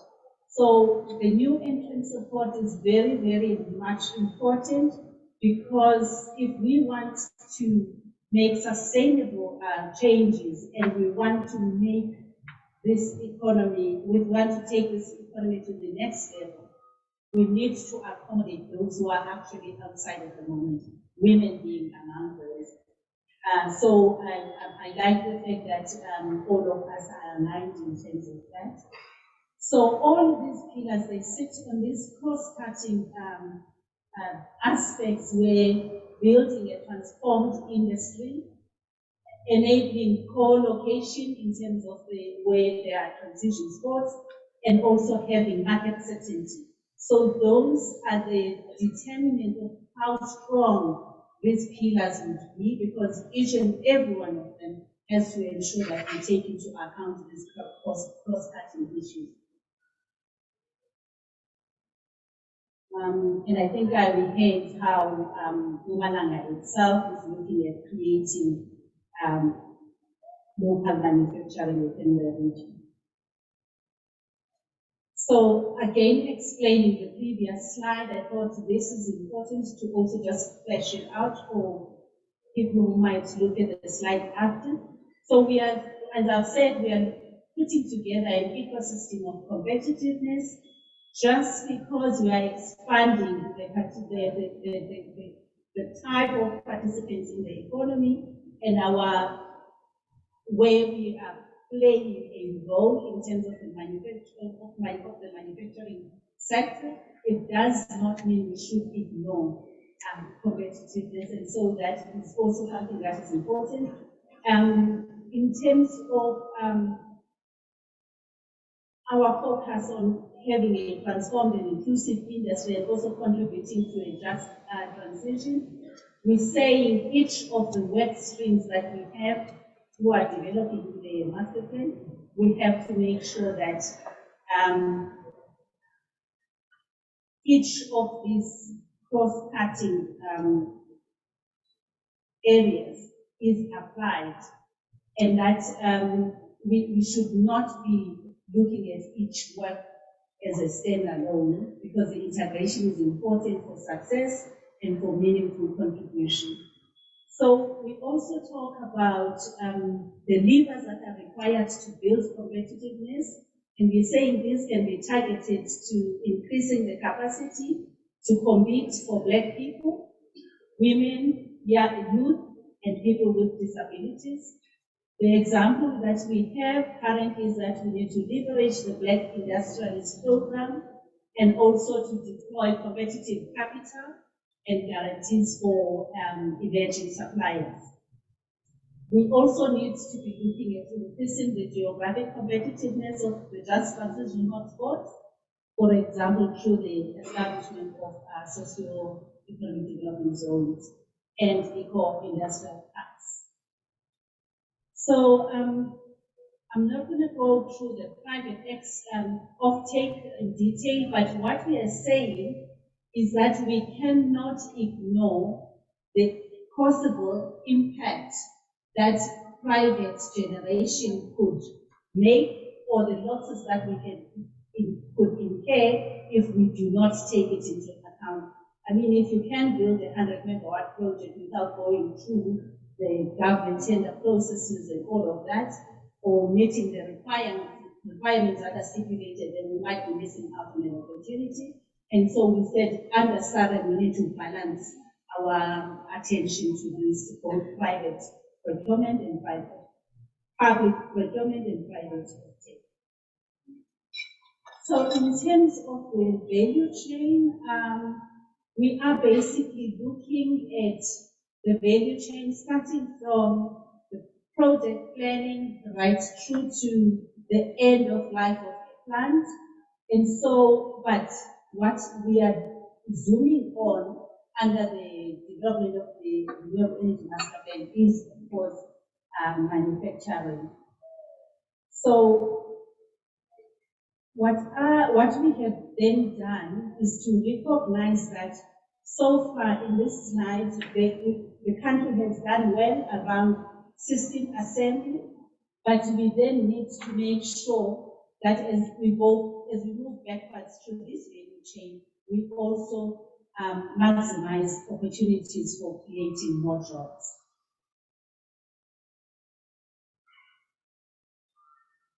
So I'm close to being done. To summarize,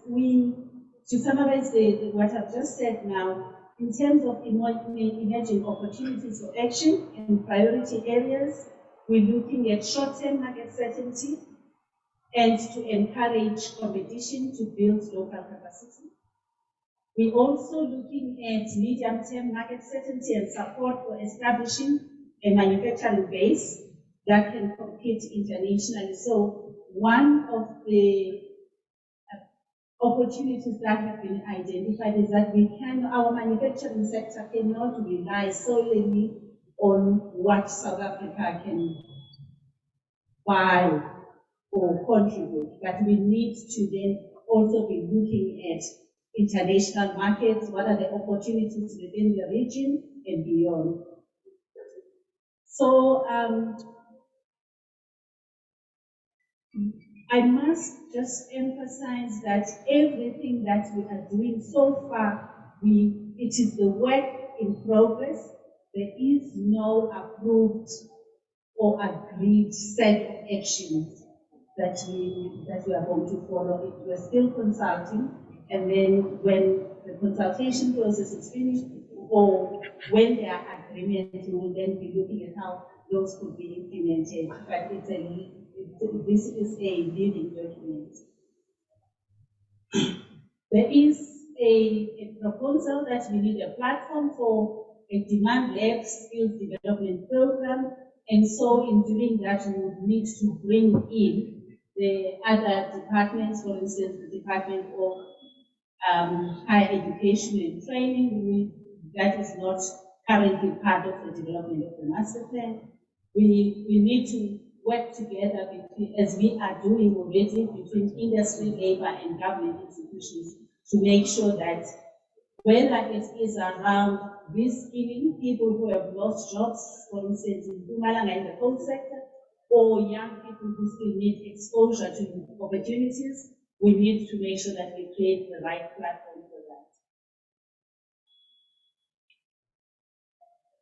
So what I'm now going, winding down to where we are, and moving from the draft master plan to the finalization.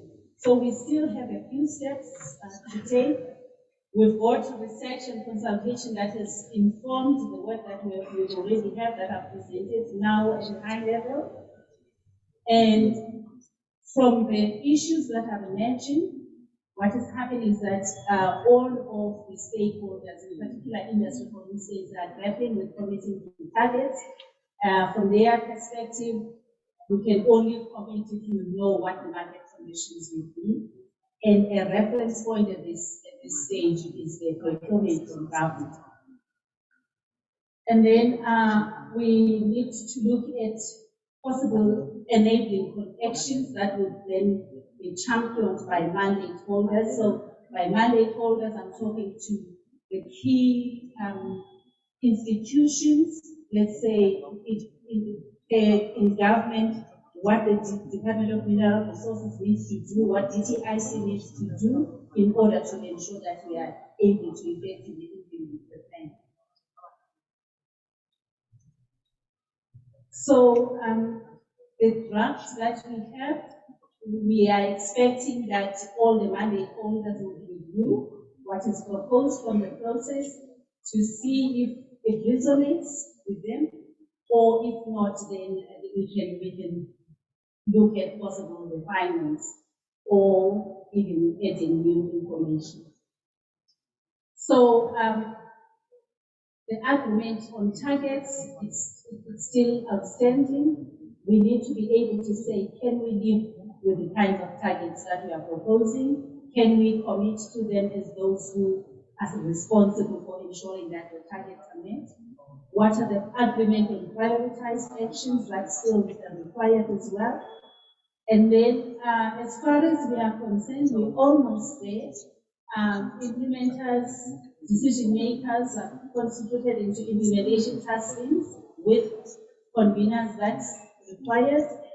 And what would be helpful, especially for people who are outside this room, is to understand what is the list of catalytic projects that would be implemented. These should be updated with investments that is aligned with them. Then we would have to take the draft master plan for adoption and, of course, then move on to implementation. So that is my presentation, ladies and gentlemen. Thank you so much. I just want to say, before I leave this stage again, I apologize. Looking at the profile of people who were here, my DDG was supposed to be here, but unfortunately was asked to be somewhere else, and I was then asked to come in instead. But thank you so much.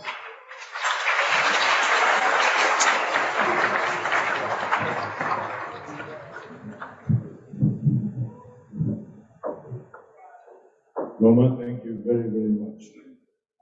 Hopefully you showed how all of government, particularly at the national level, across government departments, are now gearing up to work in unison rather than potentially in a fragmented way. I also need to say the Presidential Climate Commission is also finalizing its just transition framework, which will also be presented to government. And what we are seeing here is all of government, spheres as well as across executive functions and departments, beginning to coalesce around a common vision about what the opportunities and risks are, but focus on the opportunities that give us a path to a renewables and green future, but which ensures jobs, growth, and unemployment reduction as we move forward. I'm not going to stand any longer in between you and lunch. I will call on my colleague who will explain what the lunch arrangements are. If I can appeal to you to keep it as short as possible, we're providing for an hour, but if you can get back to your seats as soon as it is possible, that would be great. Thank you very much.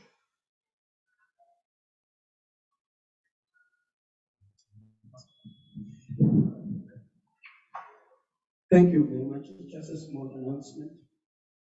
We are going to request all of us just to remain seated and allow the Premier Energy Terrace to be led to the place where lunch is going to be served, and protocol will be assisting us in this regard. And the rest of us, lunch will be served at the back, and people will be free to use the tables where they're seated to enjoy their nice meal. Thank you very much.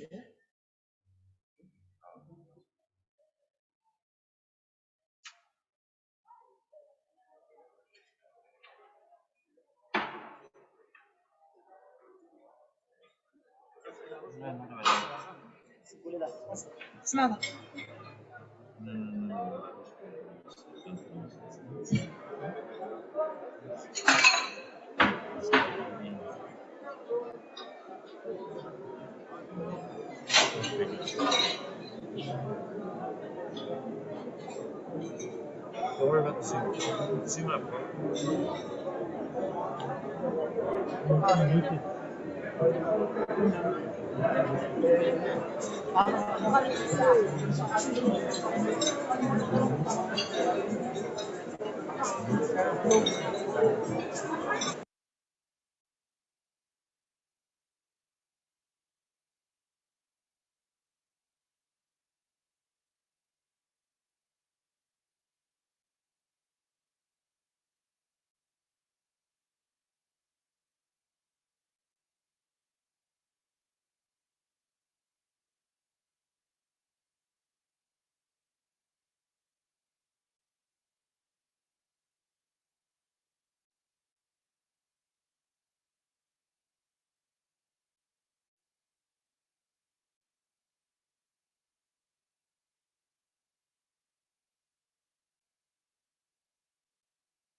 Thank you, ladies and gentlemen. Could we take our seats, please?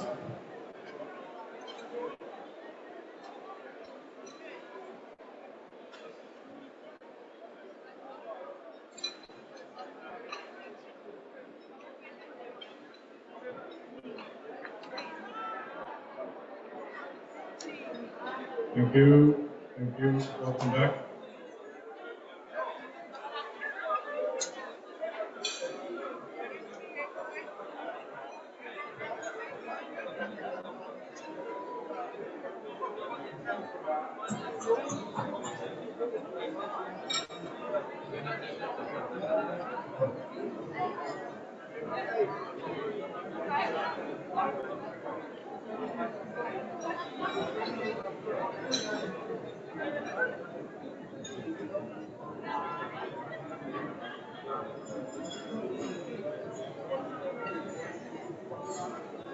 Thank you. We're in the last stretch now, ladies and gentlemen. What follows now, before we break for the afternoon, before reconvening for the gala dinner, also in this venue tonight, are two panel discussions.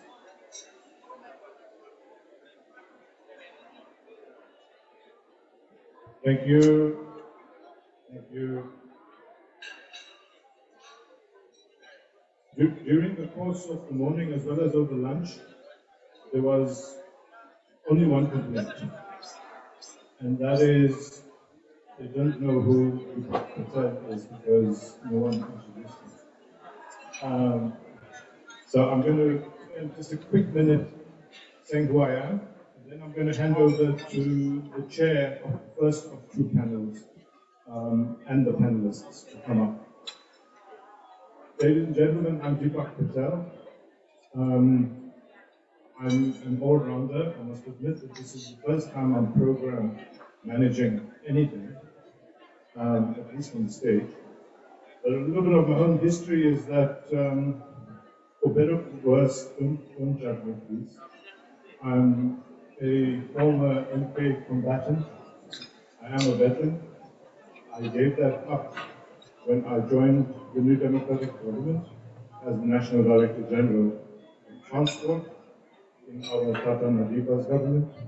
I then ran away and worked as an investment banker and structured finance executive for a number of banks, including Standard Bank. I came back to South Africa in 2018 at the request of somebody, and spent a couple of years working as a special advisor to the Minister of Public Enterprises. I left that job, and I'm now the head of climate finance at the Presidential Climate Commission. I'm a chemical engineer. I also have degrees in international finance and then engineering. So, thank you very much.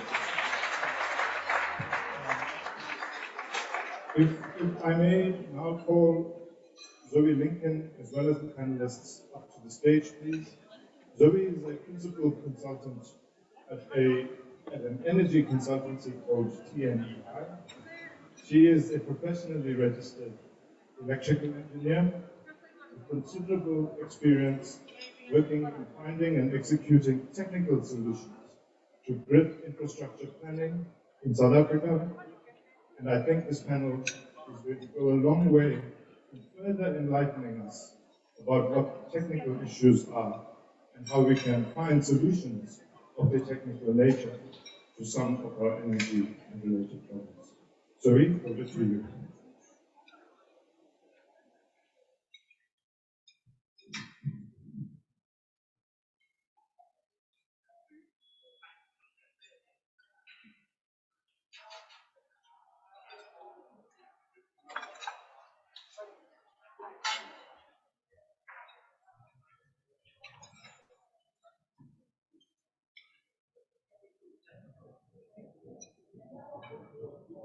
Good afternoon, ladies and gentlemen. All protocol observed, thank you very much for hosting us here in the province of Mpumalanga. We're very excited to be here. My name is Zoe Lincoln. I'm a consultant at TNEI Africa. And we perform specialist grid-related studies and technical advisory services to the renewable energy industry, both within South Africa and across the continent. I'm very excited to talk today with this panel about grid and land. I'm a big grid person, I'm a big fan of the grid, and so it gives me great pleasure to introduce our panelists. Just on my left, we have Mersha Grimbeck. Mersha is the Development Director at Enertrax South Africa. She's a seasoned development professional in the energy and environment industry. And her experience includes developments locally and internationally of renewable energy projects and participation in the REAP, the South Africa's REAP program, since its inception. She's also the director and chairperson of SOWEA, the South African Wind Energy Association, and she's a fellow champion of women and youth in the industry. Welcome, Mersha. And on my right, we've got Ben Brimble. Ben's the head of development for Africa at Wind Lab. And he's another seasoned renewable energy professional, and he's been with Wind Lab for 7 years. And Ben has experience developing projects from greenfields all the way through to financial close and across the continent. Welcome, Ben. And then finally, on my far left, we've got Andrew Ettinger. I think most of you know the name. Andrew is the General Manager for Energy Market Services and International Trading at Eskom. He's held various positions in the past over many years at Eskom, and in his current position, Andrew's responsibilities include the management of IPP programs, including various bid windows and trading of power within Southern Africa. Welcome, Andrew. Okay, so on the topic of grid and land, when it comes to renewable energy, grid and land, I see as being two of the three really important factors driving the location of renewable energy development. The third, of course, being resource. As we spoke about this morning, as our moderator mentioned, and many of the other speakers touched on, our resource is good, full stop, across the country. That's something that we have regardless of where we're looking. Land and grid, on the other hand, are fairly absolute. Without those two factors, renewable energy projects simply can't take place. So those are really important. In the first few rounds of the REAP, we saw developers having the luxury of having grid and land available pretty readily in some of the high resource areas, typically the Cape provinces. But in more recent rounds of REAP, for example, we've seen a lot of existing grid capacity really running out, and provinces like the Northern Cape really being stretched for capacity, and essentially developments being halted in those areas. Which brings us to where we are today in Mpumalanga, where once again we're sitting in a scenario where we've got grids readily available, an abundance of it, if I may say. And that's quite an exciting position to be in. So at this point, I'd like to ask Andrew to kick off and tell us what Eskom is doing in the space at the moment. Great. Good afternoon, everyone. Maybe to take a step back, what is my day job involved? Energy market services is a very exciting place to be. We're a small team of about 20 people. We manage about R1 trillion worth of PPAs that have already been signed. We busy with webinars from the IPP office, which will see another R1 trillion worth of contracts being signed, I'm sure, in the next year. So a huge amount happening. When you look at the price per kilowatt hour of those power coming through, one, it's staggering to see the extent to which the prices are coming down. In some cases, 10 to 20 years per kilowatt hour compared to where we were 10 years ago. So, phenomenal change in the industry, and of course, as we accelerate, it's important that we do so cost effectively, but we need megawatts just on the grid very, very quickly. We are involved with some bold moves, and I think Andre spoke about some of them this morning. And, for example, the standard offer program, which is approved by government, will be going out in a far more aggressive way, how that is available. We've really got plenty of energy done, but I think that very specifically what we need to talk about under the land issue is the project where we are leasing out Eskom land and connecting our units to the grid. Andre gave a little bit of information about that, really, when we was here. But yeah, we thought it's great promise. We were to the power stations when we got on phase one. 21 bids. Of course, what happens is that as you evaluate bids, sometimes they want to apply for various reasons. So that process is a bit more very helpful that we do find amongst you guys successful bidders and link up to the grid and get you going as soon as possible. So I think very exciting time on this side. We are we're fairly committed. I think Andre will explain that. But at the same time, especially I will point out that maybe not all as well. There's a good access unit, but for parts of the country, we've got experience with access units. The first time is very stretched. So I think we work together with them to also assist them from our units and the projects as soon as possible. So happy to take any questions. Thanks for being here. Great, thank you, Andrew. Ben, I'm going to turn to you and ask you, as a developer with interests in the province and projects under development, could you take us through the steps to successfully permitting the utility scale renewable energy project? Sure, thank you, Zoe. So, I represent Bundat Development. We're an IPP that has projects across South Africa. We've been in the Mpumalanga province for a couple of years now, and developing wind farms and solar PV farms presents a variety of sort of problems and challenges, some unique to Mpumalanga, some unique to other provinces within South Africa. And I think what we've seen is that the industry is very much looking to move north. And that's a function, and when I say move north, I mean move into the Mpumalanga province. And I think that's a function of many things, but primarily it's a function of access to the grid. So we've seen the Northern Cape frozen out. There's no capacity available in the Northern Cape. Projects cannot connect to the Eskom infrastructure, and power cannot be evacuated from the province. And it's going to take Eskom, I think, 5 to 10 years to upgrade the transmission network in the Northern Cape to evacuate power into the national grid. So that province is sort of frozen out.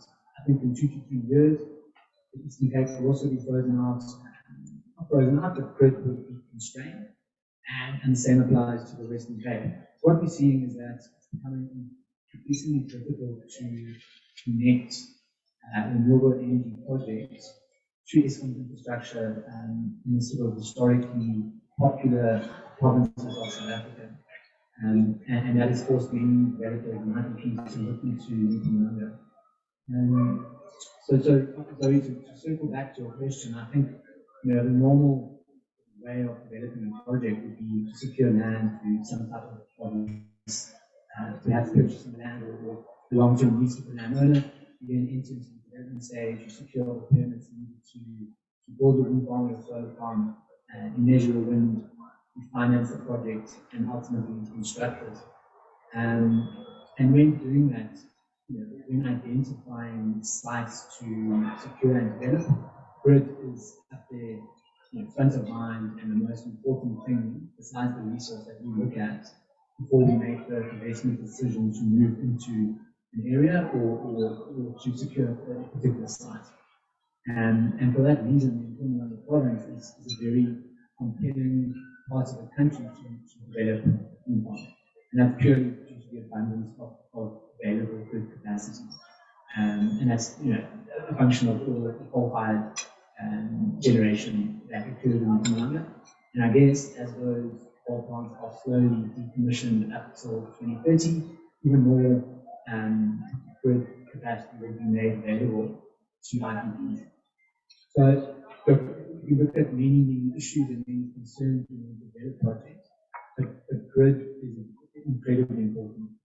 And that is a very sort of important driving factor for us looking to develop projects in Mpumalanga.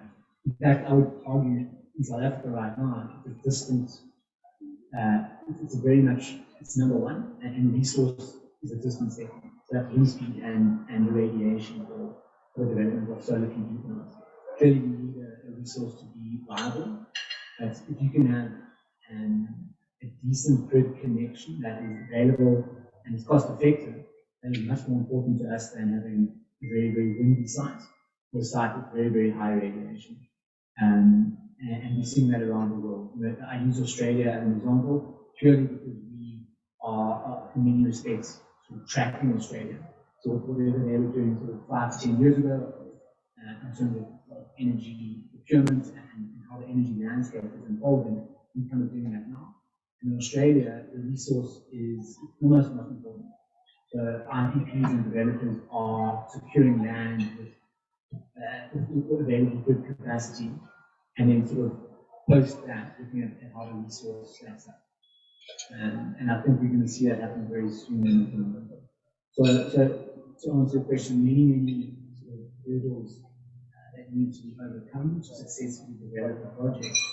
But if you can get grid, sort of find a fairly straightforward solution to grid early on, it makes the investment decision much easier. Thanks, Ben. Yeah, we hear a lot about the many hurdles that do need to be overcome. And I think maybe Moshe, you could go into a little bit more detail about how you can overcome some of those hurdles and flesh that out a little bit.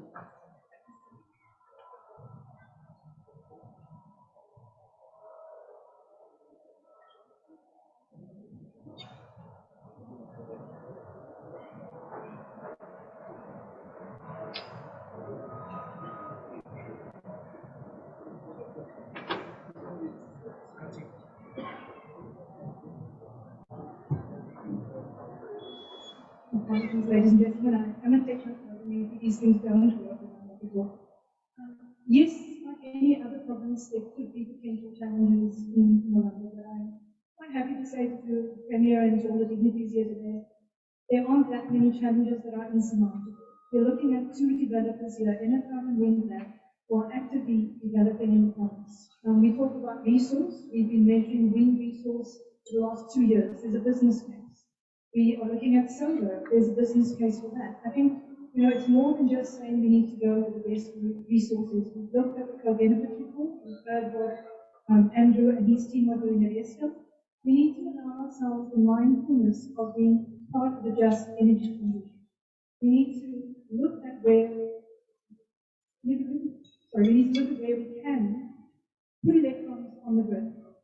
And yes, there are many challenges. Andrew and his team in Mpumalanga have not done numerous cost estimate letters. I can tell you we've submitted quite a few, and they've got to scratching their heads right now. How do we get around this? But it's about working together, it's about collaboration. To look at the rates. Malatheni has the rates. It's a wonderful tool, but sadly, at Premier, we didn't have wind in that rate. It was only solar. Again, we get to think that needs a rethink as we move to other economic sides to make sure that we have expedited time frames. And if you look at rates again, the focus is largely on the environmental, but we do have challenges with mineral resources, like Section 53 applications. We also look at agriculture, conflicting land uses. But the beauty of it is we can coexist. There does not need to be a competition for renewables, agriculture, and mining. There are synergies. In fact, renewables can be a fundamental player in the circular economy. We need to be looking at water, energy, and food security, and we are here to play that role. And it's important that we also recognize that with renewables, the land security, we have long-term leases. Both private landowners can have the opportunity to work with them. again, collaboration that can take place. And whilst there are many, many, many challenges, and Ben will agree, 47 plus permits for wind farm. We're not attached to that. It is our daily bread and butter, but there is the opportunity to transform the Mpumalanga province into a wind farm. Yeah, thanks, Marsha. It's good to hear that the challenges are still worth facing and surmountable. And I think that's very inspiring for many of the audience here today who want to see Mpumalanga succeed as a renewable energy future location. Andrew, I'm going to come back to you in terms of grid. We noted on a number of occasions that grid is abundantly available in the province. Eskom publishes the generation connection capacity assessment every year or preceding the bidding rounds, and the most recent one, which has been published for 2024 situation, I think has in excess of 6,500 megawatts available in the province on the grid. And of course, on top of that, we're also expecting, as we said, a lot of coal-fired power stations to be decommissioned, and one would assume that that will just increase that capacity further, in 2035, when we expect that to decommissioning, and onwards 26 to 29, I think there's another big batch of decommissioning. So we would expect that number to grow, and that's fantastic. In the document for 2024, we noted that the actual power stations themselves aren't listed as connection hubs or connection busbars, as it were. Do you foresee that those will be made available to Department of Mineral Resources and Energy Program bidders and private tech projects? Or do you see those being reserved for similar programs as the one you mentioned in your opening, the land lease arrangement with Eskom? Well, thanks. It's an important point. We have published the capacity out there. But on that, what is a little bit about water, the power station capacities themselves, as we have talked about, are variables in the state. It's function as likewise, then we will contact us, we will discuss your project with you and work out the capacity on a per case basis rather than put up a number generation policy that we not back on as you said. So stabilize to publish the one for you, but this capacity is certainly in terms of pre-certification, the other land use project that we got is very important to the CSCC. There's no intention to reserve capacity. So we're not holding back capacity at all. There's a very strict governance process that we follow around to first rights. Who gets first and first services. There's no intention to knock out that capacity. So everything that you guys are busy with, please continue. Hopefully, you'll participate in more options available to try to bring the projects up set aside program, especially what the ladies, distant ladies. From my point of view, this is not at all a financially motivated transaction. I don't think that will get very much in the way of at least value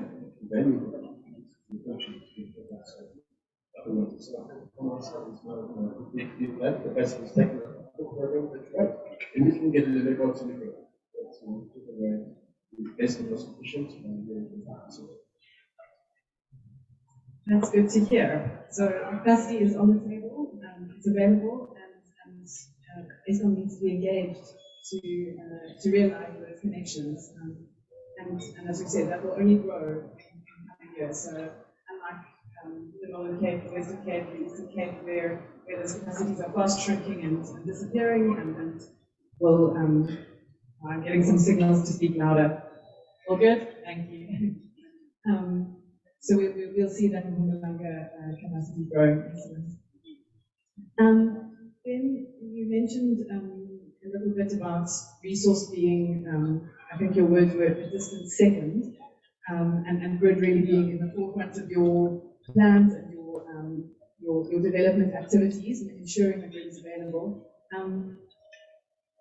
Can you share with the audience what it means for the success of a project, the likely success of a project, to have that grid, see a GCCA type document and see a good number on there and have that available to you for connection and not be under the risk of losing out on that capacity due to competition in the bidding round or timing subtleties?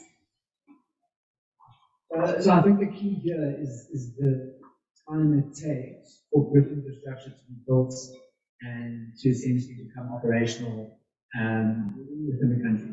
ESCOM cannot make a decision today and construct transmission lines across the country and for those to be operational in a couple of months. It's a 5, 6, even a decade process whereby ESCOM needs to find the funds and plan the transmission line routes, gets to the treatment order, build it in the correct area. It's a very long, drawn-out process. And for us as IPPs, we know that once that grid is essentially taken up or a particular area is frozen out, it's going to be a very, very long time until we can build a project in that particular area. And the case in point is the Northern Cape. So it's a very, you have to take a very long-term view when it comes to transmission infrastructure, the grid infrastructure. And that's why a document like the GCCA is so important, because it gives us clarity in the next 2, 3, 4 years in terms of ESCOM's thinking, what capacity exists, and what part of the country that capacity exists. So in many respects, that GCCA document it's a Bible for the industry. It's extremely important, and it very much indicates to us where we should focus our attention and where we should spend money. And the low-hanging fruit from a resource perspective, all of that has sort of been taken up. Early bid rounds, early bid windows, those projects were successful, and they're currently being built or have been built in the Western Cape, Eastern Cape, and Northern Cape. And we now need to look in areas where the resource is less competitive, but where we can have access to ESCOM's infrastructure. So, I keep harping on about it, but it is extremely important.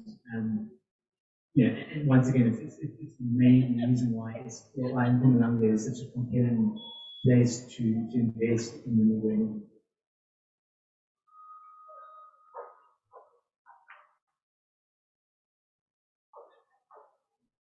Just to add to that, I think it's critical in this that we have a cost-effective grid solution.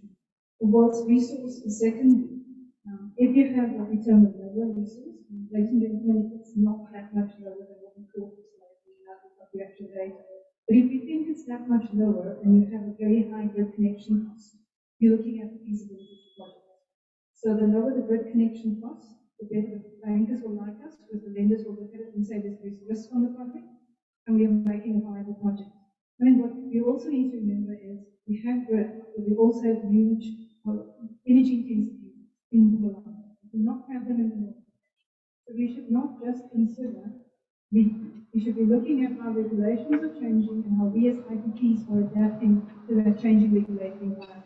We're looking at supplying directly to an energy intensive user. It's not taking away customers from estimates. It's putting more electrons on the grid. We need to keep the lights on. We have a phenomenon called load shedding.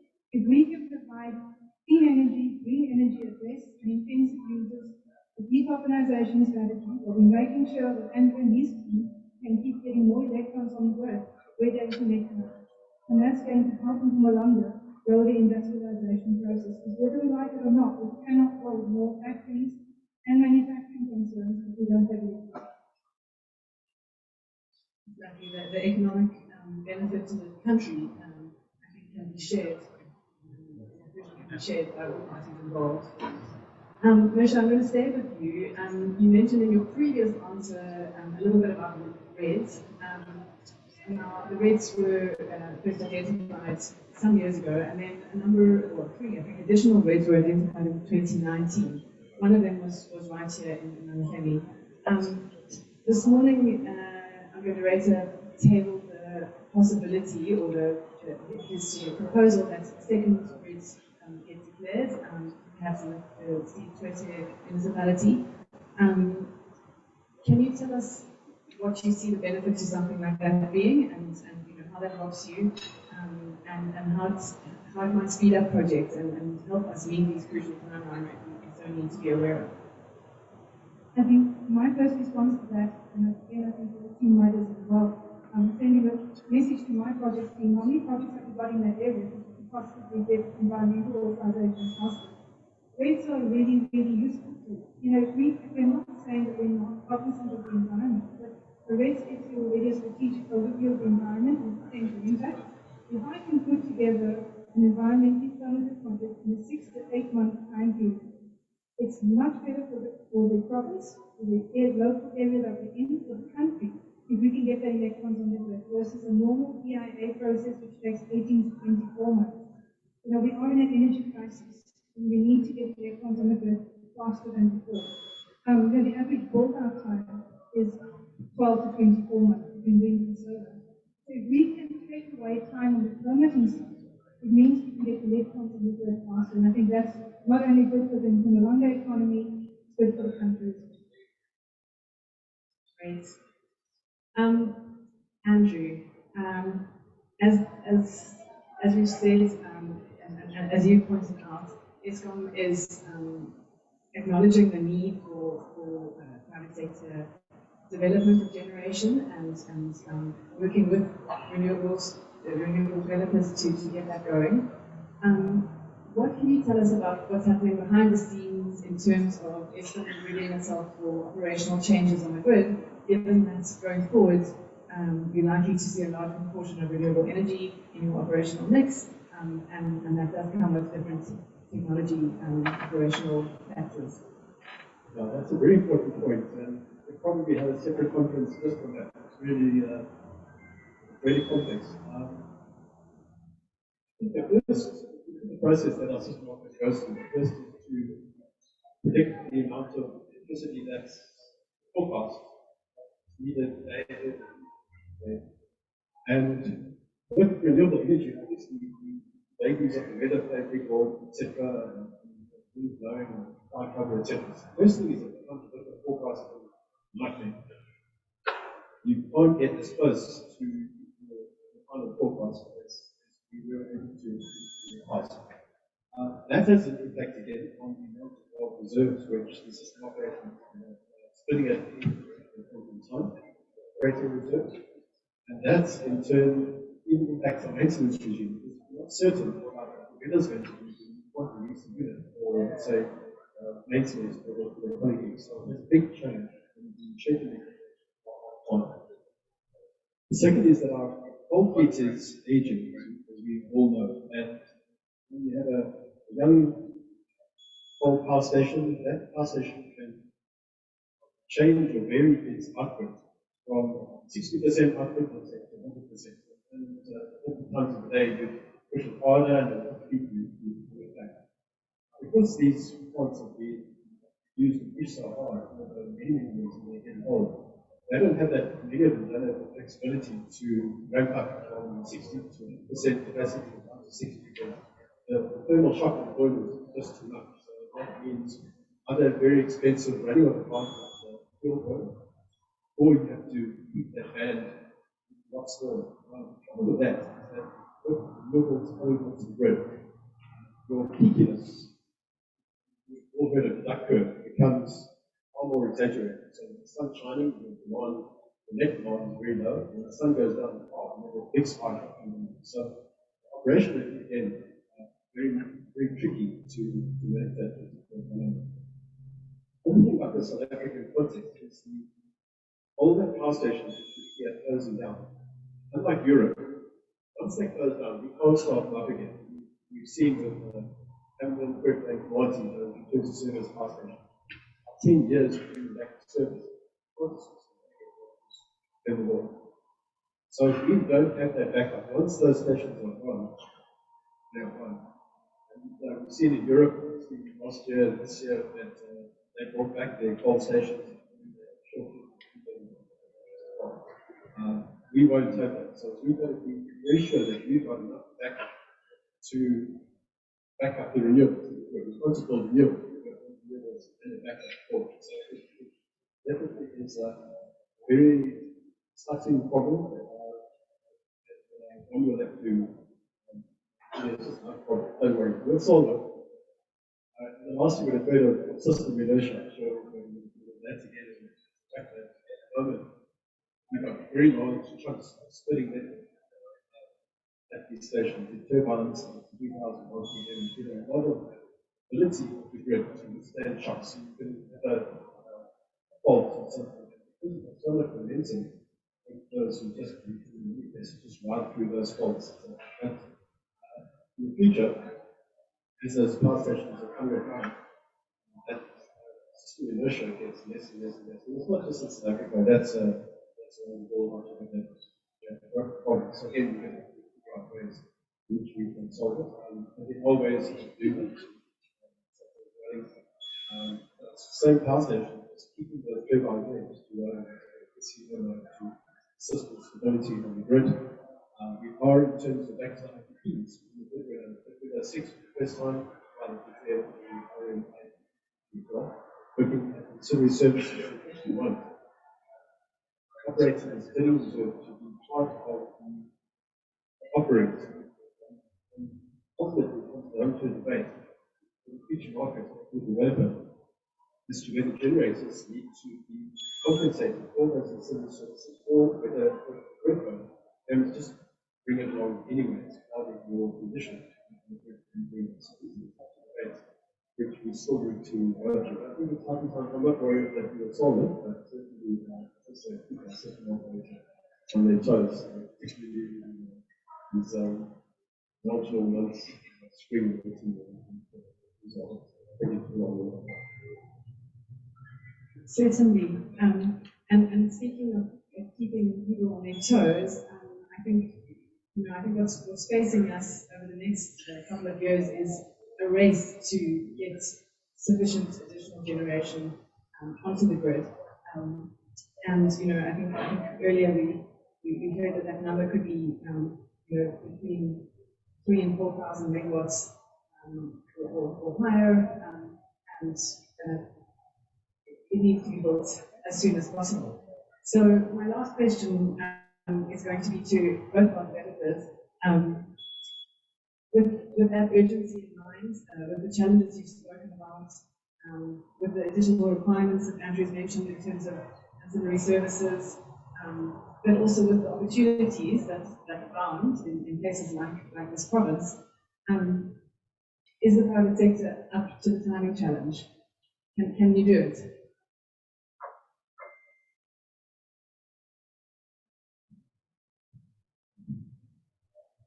So the short answer to that is yes.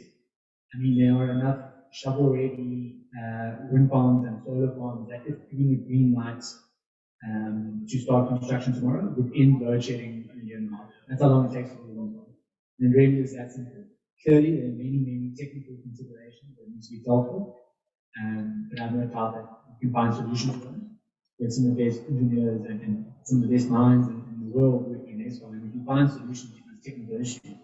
But there are enough shovel-ready wind farms and shovel-ready solar PV plants that if given green light tomorrow within load shedding in a maximum of 2 years, it really is that simple.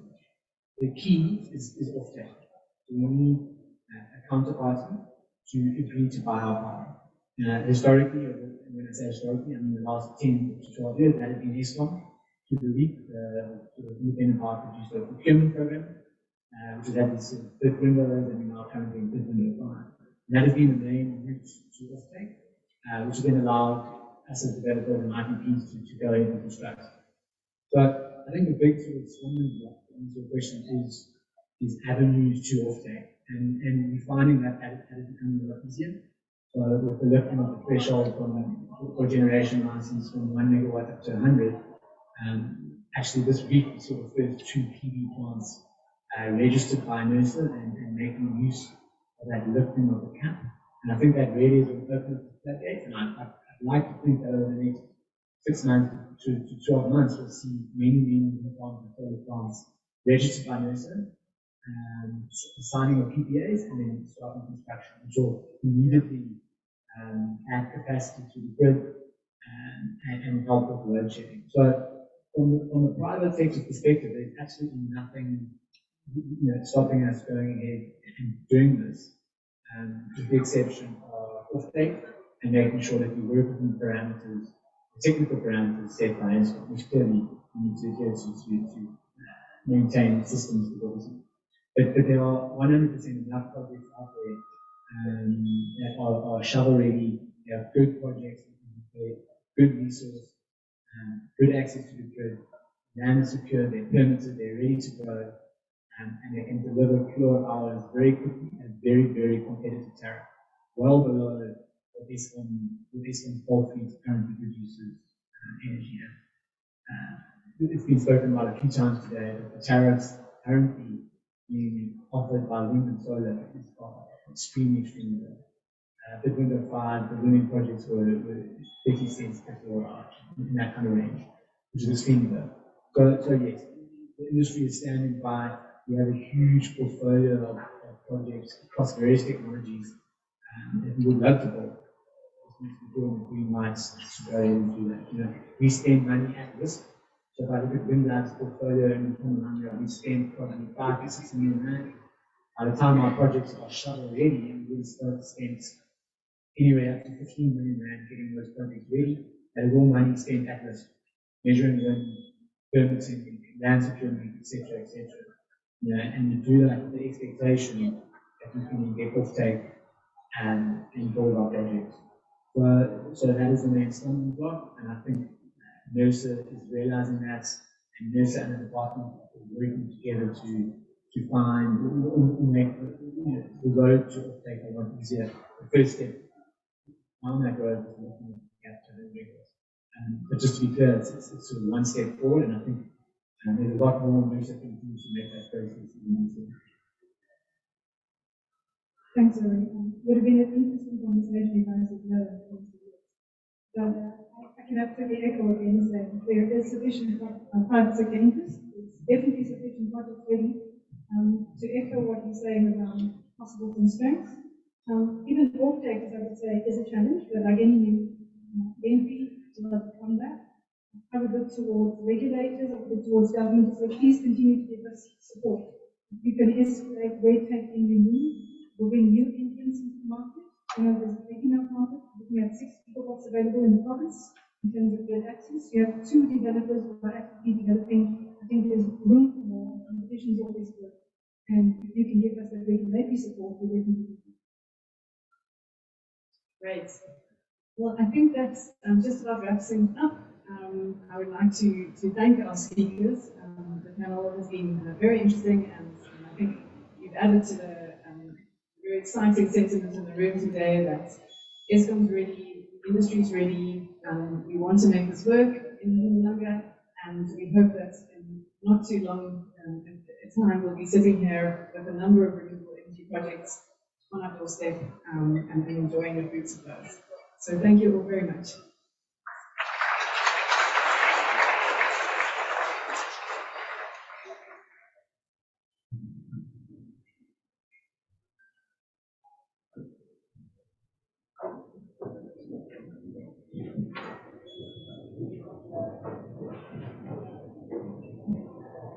Thank you, Zoe and the panel. Absolutely interesting, because earlier we went from analysis, we looked at data, now we're seeing what the readiness of actual implementers really is. In the early rounds of brief, there used to be a fallacy, and that is you needed to get as much sunshine as possible to make a project viable. I think what the speakers, particularly from the energy companies, have told us is that what makes the project viable is a long range of certainty, is the availability of resources other than just the natural radiating resources, and that the grid readiness, which is going to quickly prove to be the stumbling block and the bottleneck in wind-endowed and sun-endowed areas, actually make projects much more feasible in overall internal rates of return calculations in Mpumalanga. So those who believe And Mpumalanga can go from coal and fossil fuel to green, solar, and PV are actually not naive, and they're not dreaming. They're actually basing their belief on actual calculations, analysis, and financial viability. The next panel is going to talk about the roles as well as the ways in which local and provincial government, in partnership, as well as doing what they do best in alignment with all other role players, can begin to make a difference in the quickness with which and the longevity with which we can begin this journey. I call on Lauren Bananas, who will chair this panel, as well as the other panelists. Lauren is a sustainable development researcher. She has had vast experience in working with regional and provincial governments in areas of policy as well as green economy. And I will leave it to her to introduce the panel. Thank you, Lauren.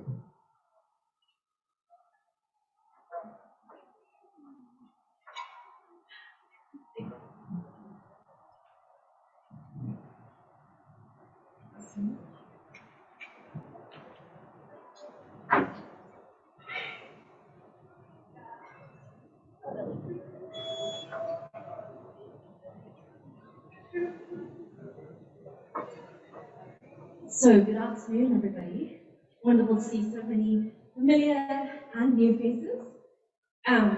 We now have the entirely unjust task of not only taking you through the graveyard shift, but also with cut time. So, without further ado, I'm going to start with a little bit of framing for our discussion, move on to introducing my esteemed panel, and then go through a structure considering the just transition at the municipal scale of South Africa that considers the what of that transition, what is happening, so what are the implications of that transition, and now what? What are municipalities to do? What are those ancillary organizations, supportive organizations that are working in this space to support those municipalities to do in order to navigate this transition in a manner that is just across multiple facets. So, to start off with, there is no just transition for South Africa without multiple just transitions for cities and towns across the country, supported through the coal transition, the renewable energy transition, and the broad economic reconfiguration that is set to profoundly transform not only our energy system, but also our country. Distributed renewable energy generation from the household to community scale, commercial projects, utility scale projects are changing the way that municipalities can perform their electricity reticulation function. This includes enabling not only small-scale embedded generation, which is happening at an increasing rate, but also other forms of energy service provision. Many local governments have developed their own small-scale embedded generation, or SSEG, frameworks and regulations. Modeling undertaken by the CSIR in 2020 shows that this SSEG can significantly impact the country's power crisis and can do so quickly. Between 2016 and 2020, the number of municipal distributors allowing SSEG has increased from just 10 to almost 60. Is that correct? Yeah?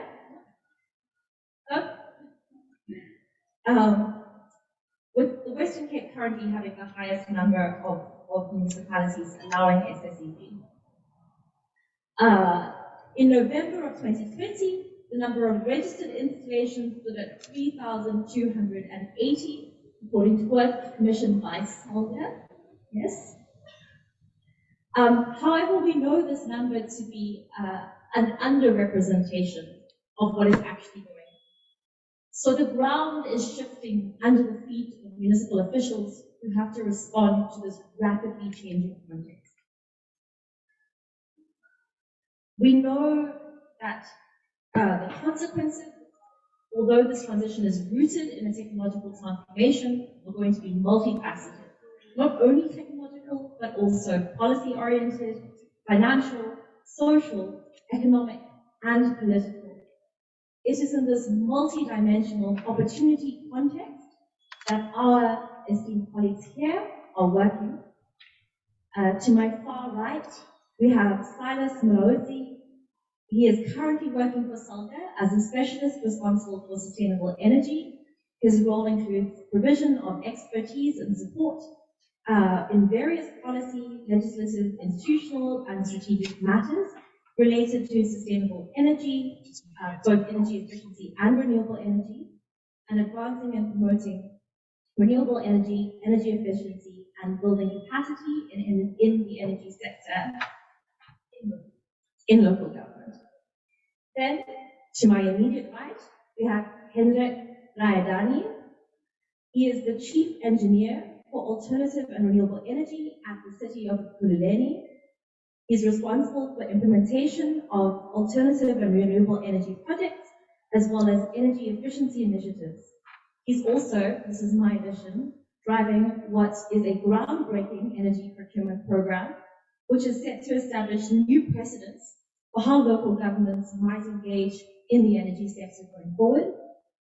And then to my left, last but certainly not least, we have Johan Stradom, who is the technical energy analyst at Green Cape. Johan specializes in municipal support for all renewable energy initiatives. So, we're going to start with the what, and since I ended with you, I'm going to start with you again. So, how has the energy landscape changed in recent years for municipalities?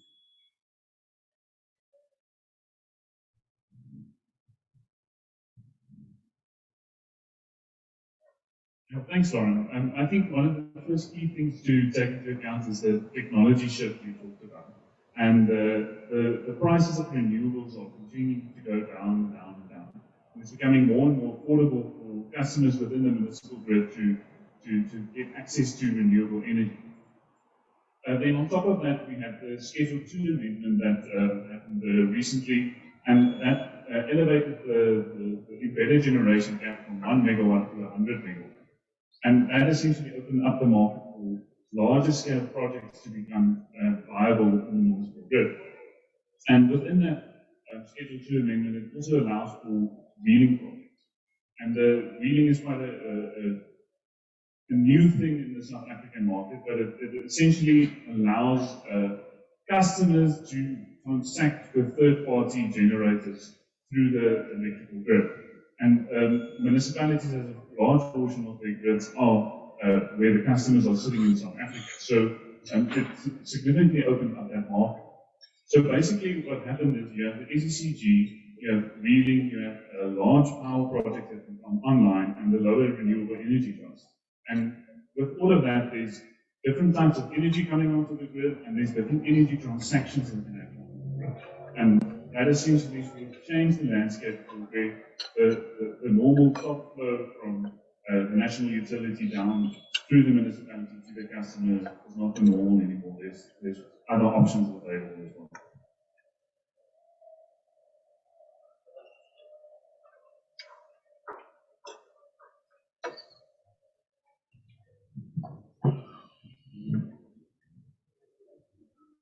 Thank you. Excuse the syncopation of this talk.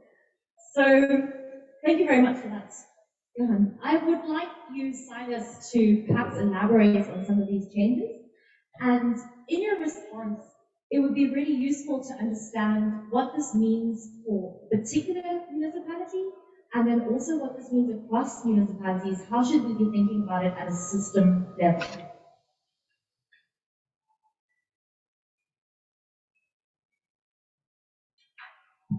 Okay, no, thank you very much, Lauren. Yes, indeed, we have seen the energy transformation changing both the globe in general and also in South Africa in particular. And it is evident that we see that the energy supply industry is becoming more and more really centralized, which is a step in the right direction as far as sustainable energy is concerned. Chairperson, allow me to take you a little bit back to 2018, where SALGA hosted Energy Summit. And that's where a lot of resolutions were basically taken on the summit, which was about the role of municipality in the energy sector in South Africa. Because pre-2018, we have seen a big bias concern around electricity generation due to the regulatory framework which was inhibiting back then.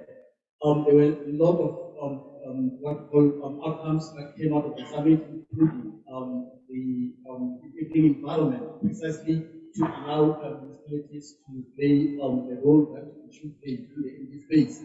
And that allowed the declarations which were taken from the summit, including the customer own supply, where we acknowledge that there is a potential for municipalities to procure power from the IPPs. Nonetheless, Chairperson, there has been these changes in the energy landscape, the regulatory framework in South Africa. We have seen 2020 October the amended regulations and new capacity, which was a breakthrough for the local government, the municipalities, where they are now allowed to apply to the Minister of Mineral Resources and Energy on the what called procuring of power from IPPs. Of course, 2021, we've seen the amended Schedule 2, which exempt the generation facility from obtaining a generation license that is below 100 megawatts. So, Chairperson, we have seen these transformations, and of course, as SALGA, we do continue to play a significant role in terms of recruiting, advising, and build capacity in the municipalities. I need to remind you, Chairperson, that both 2020 and 2021, we have had various workshops where we called or engaged with the regulator, the MRE, and of course, get all municipalities to participate where we needed clarity on various clauses or sections of these amended regulations. And it has been a pleasure, Chairperson, in that environment where they might clarify and where municipalities are starting to think along the lines of planning on the procurement of power from IPPs. Great, thank you. And thank you for reminding us of this governance transformation that is also going along with the technological transformation that is here. One thing that I'd like to perhaps just go back to you, Sinus, is not only are we seeing this technological transformation, this is having profound socioeconomic impacts, perhaps, but there's also for municipalities a particular challenge around finance and governance. And I wonder if you could speak a little bit to those issues and challenges that municipalities have had to navigate during this time. Well, thank you very much once again, Chairperson. Yes, indeed, in the midst of this transformation of the landscape, as well as the amendments that will be various pieces of legislation over the past number of years, compared to the low P and low rules and other. We have realized that yes, there are a couple of challenges in different municipalities, as we know that they differ in terms of size, they differ in terms of capacity.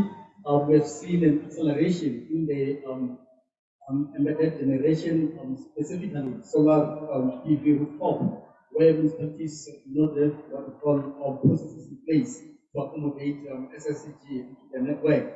And what we have done over the past number of years, as you also indicated earlier, is that we have established or formed a what we call program, SSCG, in order to train municipalities, those that wish to develop processes or to accommodate SSCG into the network. And that has happened over the past 6 years or so, and I can confirm that they have trained over 70 municipalities where they have processes, and they have seen most of them, over 80% of them, they are able to assess applications, SSCG applications from different customers, commercial, industrial, as well as residential. And what we've noted is that there is still some municipalities that lack capacity, that are taking too long to adopt the SSCG to have processes in place, precisely because of valid reasons,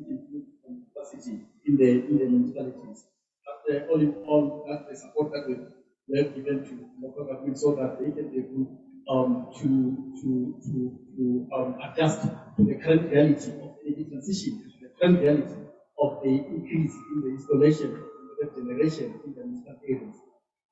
Great, thank you so much. So from the what to the so what, Hendrik, I'd like to pose a question to you. And within this hugely challenging and complex landscape, there are certainly opportunities. And I would love for you to share some of those opportunities that have been unlocked for municipalities within this shift. Thank you, Lauren. Good afternoon, everybody. Obviously, we all know that recent amendment to the National Regulation Act, as well as the 72 of the ERA, that has actually given or allowed municipalities to actually play a role in the just transition, and thereby also contributing towards the decarbonization of the grid. So I think those are some of the opportunities that the recent amendments has actually offered municipalities to participate, to play an active role in the just transition. And then I would say other opportunities presented as well. It also allows municipalities to develop their own generation capacity. Something that I believe that traditionally municipalities has always had that mandate. But I think over the years, some municipalities have lost that mandate. There's only few municipalities that have got their own capacity. So now recent amendments and the shift in the energy space has actually given municipalities that opportunity to develop their own generation capacity. And then again, also that helps to alleviate or maybe deload ESCOM, because we all know the capacity constraints that are currently on ESCOM. So now we believe that municipalities can play an active role in deloading ESCOM and thereby assisting alleviating load shedding. And then another opportunity that is presented in municipalities, as that my colleague has said, Silas, is actually to purchase directly from IPPs. That is something that most municipalities, at least some metros, have actually been advocating to be allowed to actually purchase directly from IPPs. So now recent amendments has actually allowed that. Of course, that's a great opportunity. And then again, what is good is that now there's a chance that now municipalities can actually purchase power at cheaper rates as compared to as we know the price of people. So there are some of the opportunities that are presented. And then again, I would say there's also opportunity for investment in the local economy. Because now, if we integrate all these IPPs into the municipality, they'll build plants in the municipality, and that actually give rise to opportunity of investment into the local economy. So that's another opportunity that is in municipalities, and also I have to believe that also job creation as well. We all know that the country desperately needs more jobs. So, and then as speakers before indicated, there's great potential for renewable energy that can actually create jobs in the local economy. A very comprehensive response. I'm not sure which one of us needs to bring the mic. I'm not sure. Okay, perfect. So that was a really comprehensive answer. Thank you very much. Briefly submitted. However, there's a huge amount to unpack there. And Johan, I wonder if you would delve into some of those opportunities for us, perhaps to unpack also the level of maturity of some of those opportunities, and maybe some critical levers that need to be pulled in order to really take them further.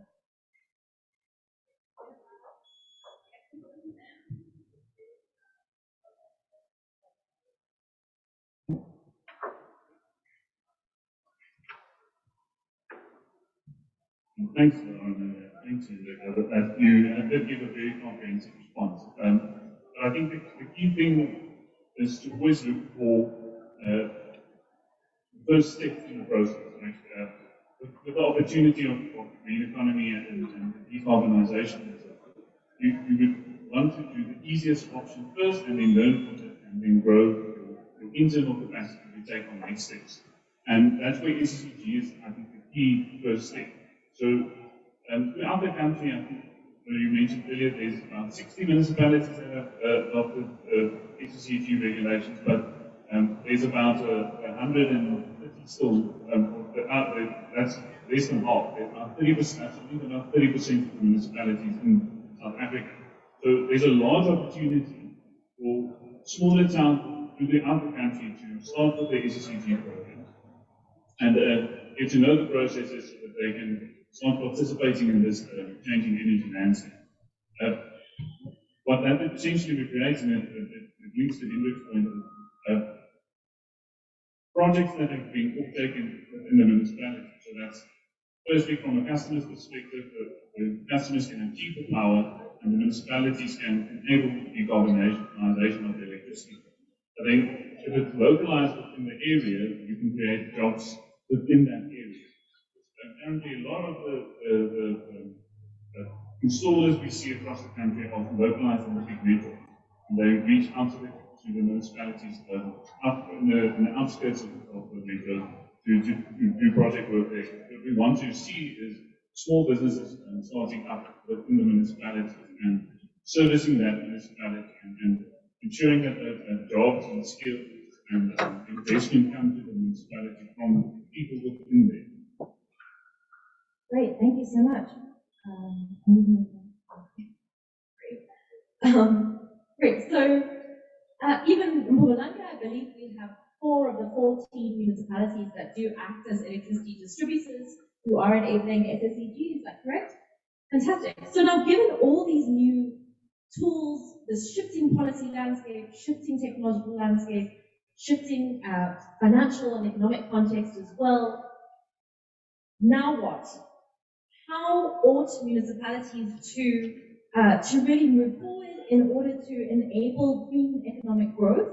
What concrete next steps do you each believe is on the table? So, Silas, I'm going to start with you again.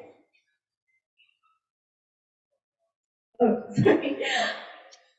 Now what? What should municipalities do to enable this green economy, a more sustainable economy and energy interface at a local scale?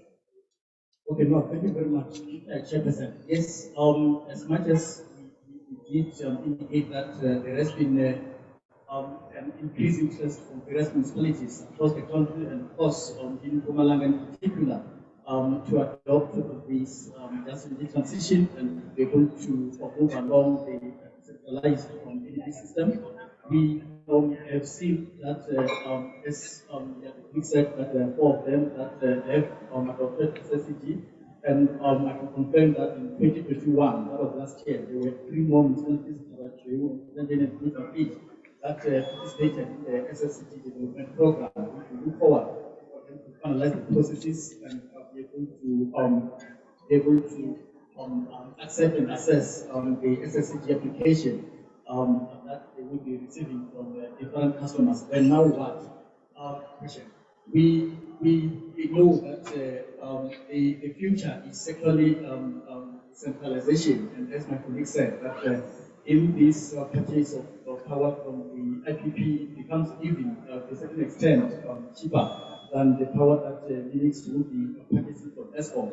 But besides, the regulation allows you to give a role. And the question is why would municipality go along the lines of power from IPPs, which is more sustainable and more affordable, and more cheaper, and with all those socio-economic benefits that my colleagues have alluded to.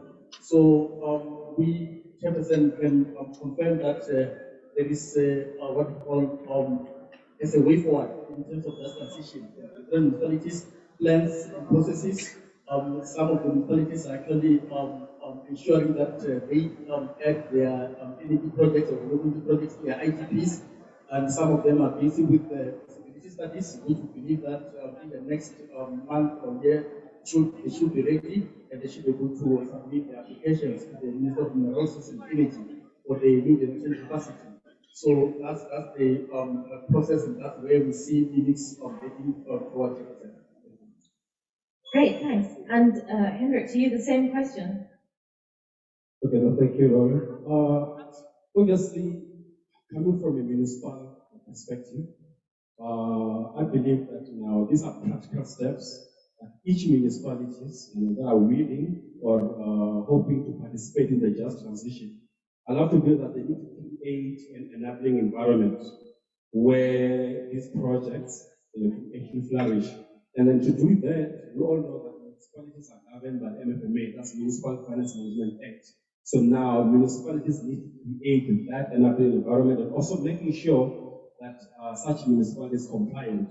And that may include, because we all know that now construction and operation of these power plants is a process that can take, it's a long-term investment where between 15 to 20 years PPA purchase agreement. So now a municipality, normal contracts a municipality are 3 years.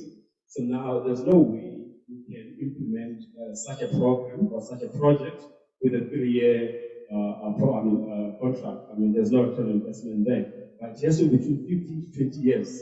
So that's the term of the PPA. So that means that now on the MFMA, there's section 33 of the MFMA that a municipality needs to undertake, meaning that now it allows the municipality to enter into long-term contracts where they can actually purchase electricity from IPP. So that's one step that a municipality can undertake in order to be part of the just transition. And then again, it also includes the bids. There's also private-public partnerships, especially on generation of electricity from solid waste.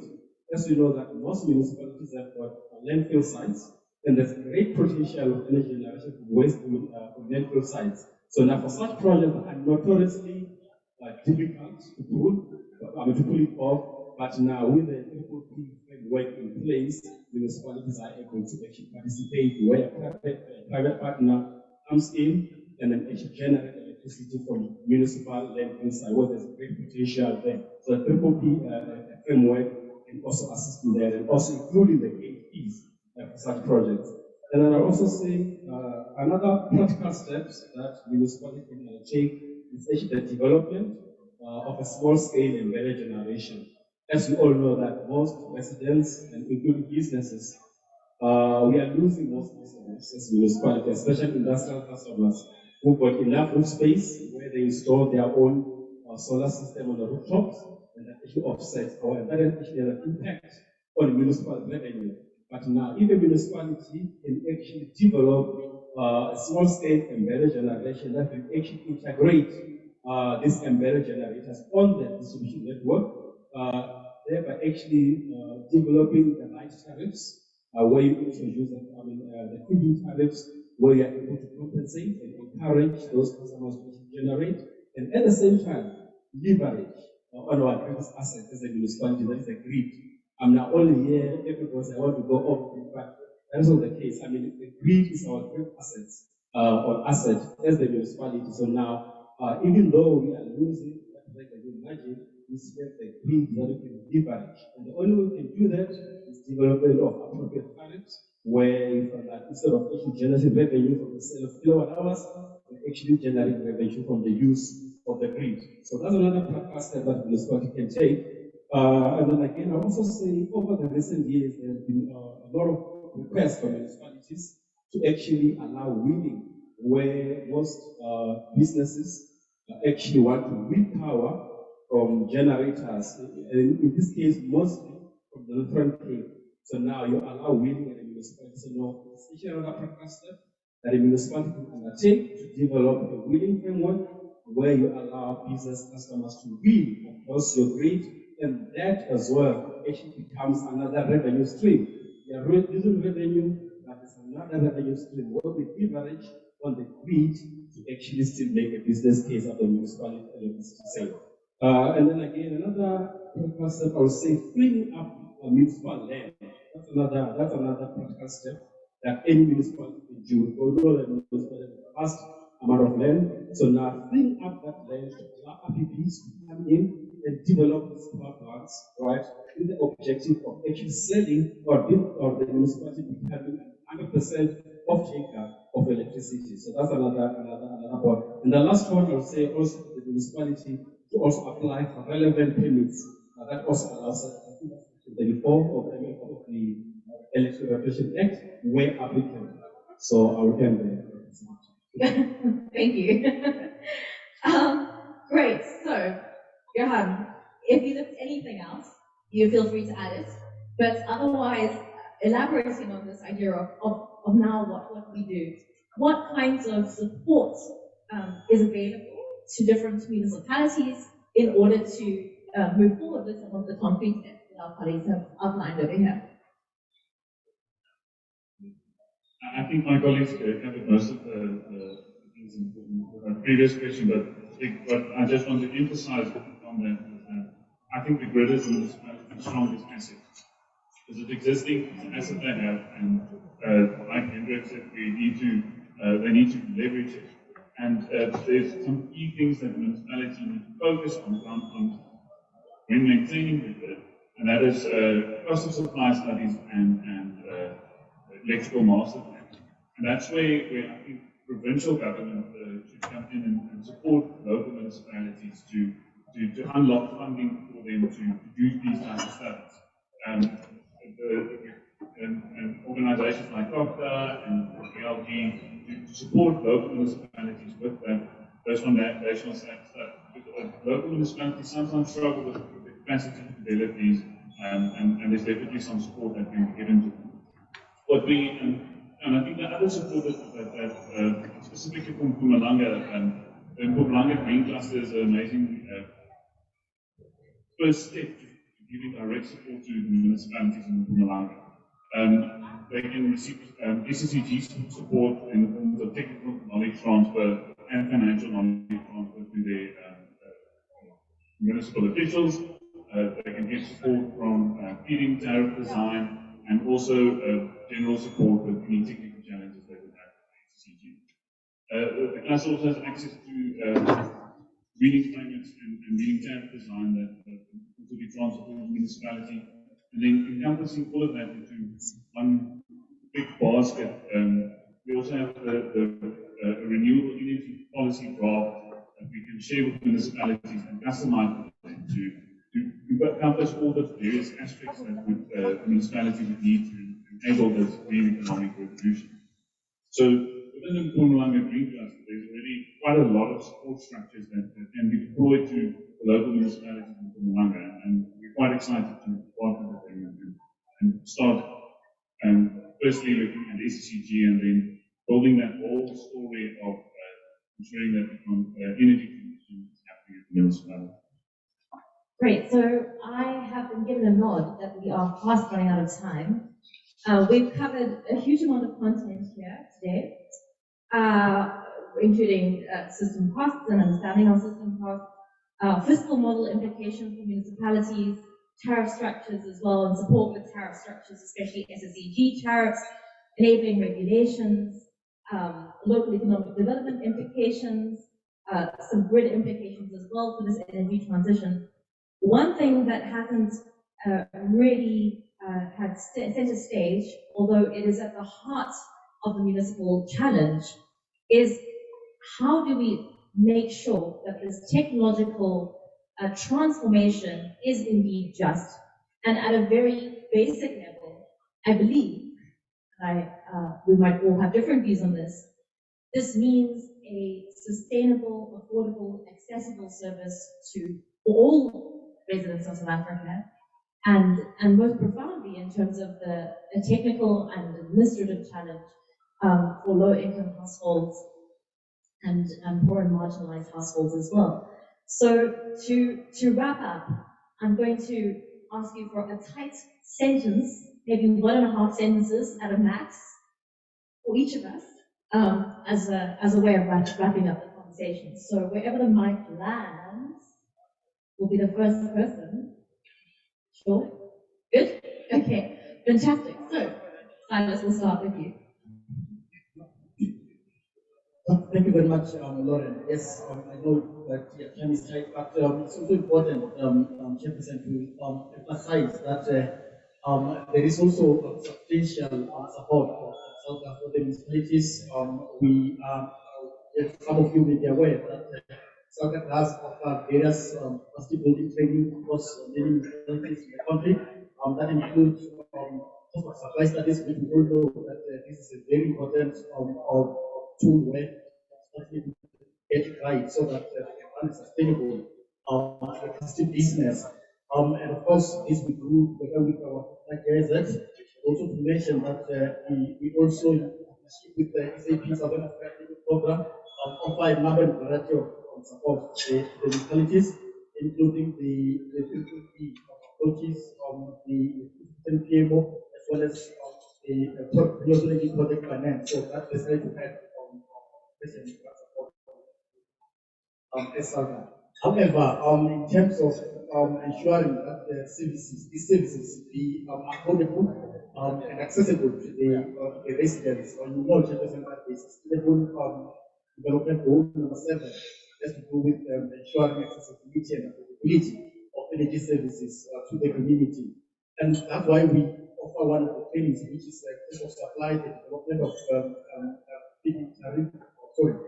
SSCT tariffs in order to ensure that they tariffs become sustainable and units tend to sell power at a reasonable as well as cost-effective tariffs as opposed to the current scenario where many municipalities actually go for the lesser tariffs, which in many cases is unsustainable and is not cost-effective.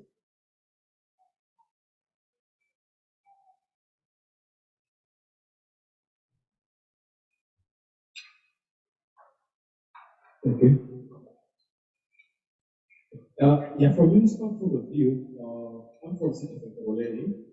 I just want to tell the House that we've actually appointed 47 IPPs who actually sell electricity to City of Ekurhuleni and Eskom mega flex tariffs, plus the discount of a 20-year period.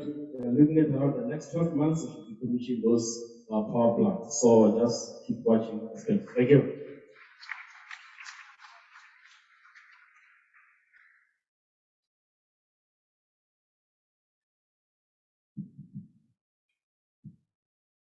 Just my last word with an enabling environment, you will enable a transition and bring green economic growth in the areas where it's needed.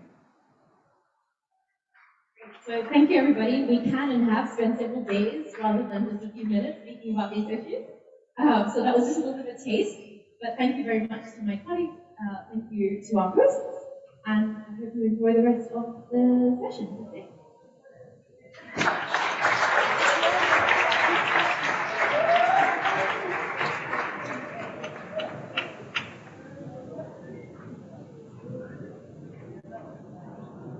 Thank you, Lauren, and the panelists. Fascinating. It's also very clear that it's at the local level where it matters.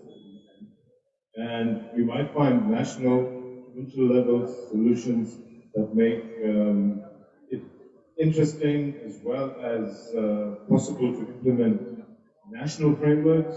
But I think it's at the level of the cities, at the level of the municipalities, where if we get this right, and if we get the capabilities and capacities right, in all spheres of government, we can really make this happen.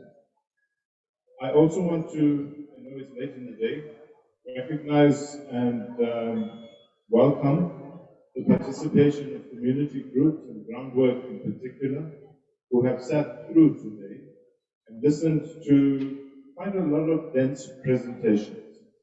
As we engaged with them in the course of the afternoon, it became clear that they would also like to have a voice in this conference. And I thought it quite useful that today was largely packed with analytical research data, possible solutions from both the public and the private sectors. It talked about the way in which government and private sector could work together as we forge a partnership.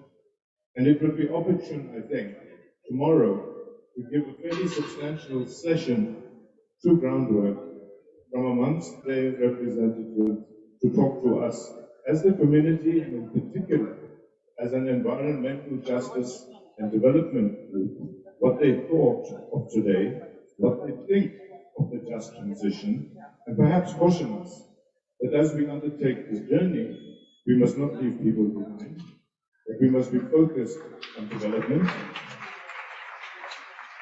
and that we can't be seen or actually pay lip service to what Lauren alluded to earlier, and that is the just transition.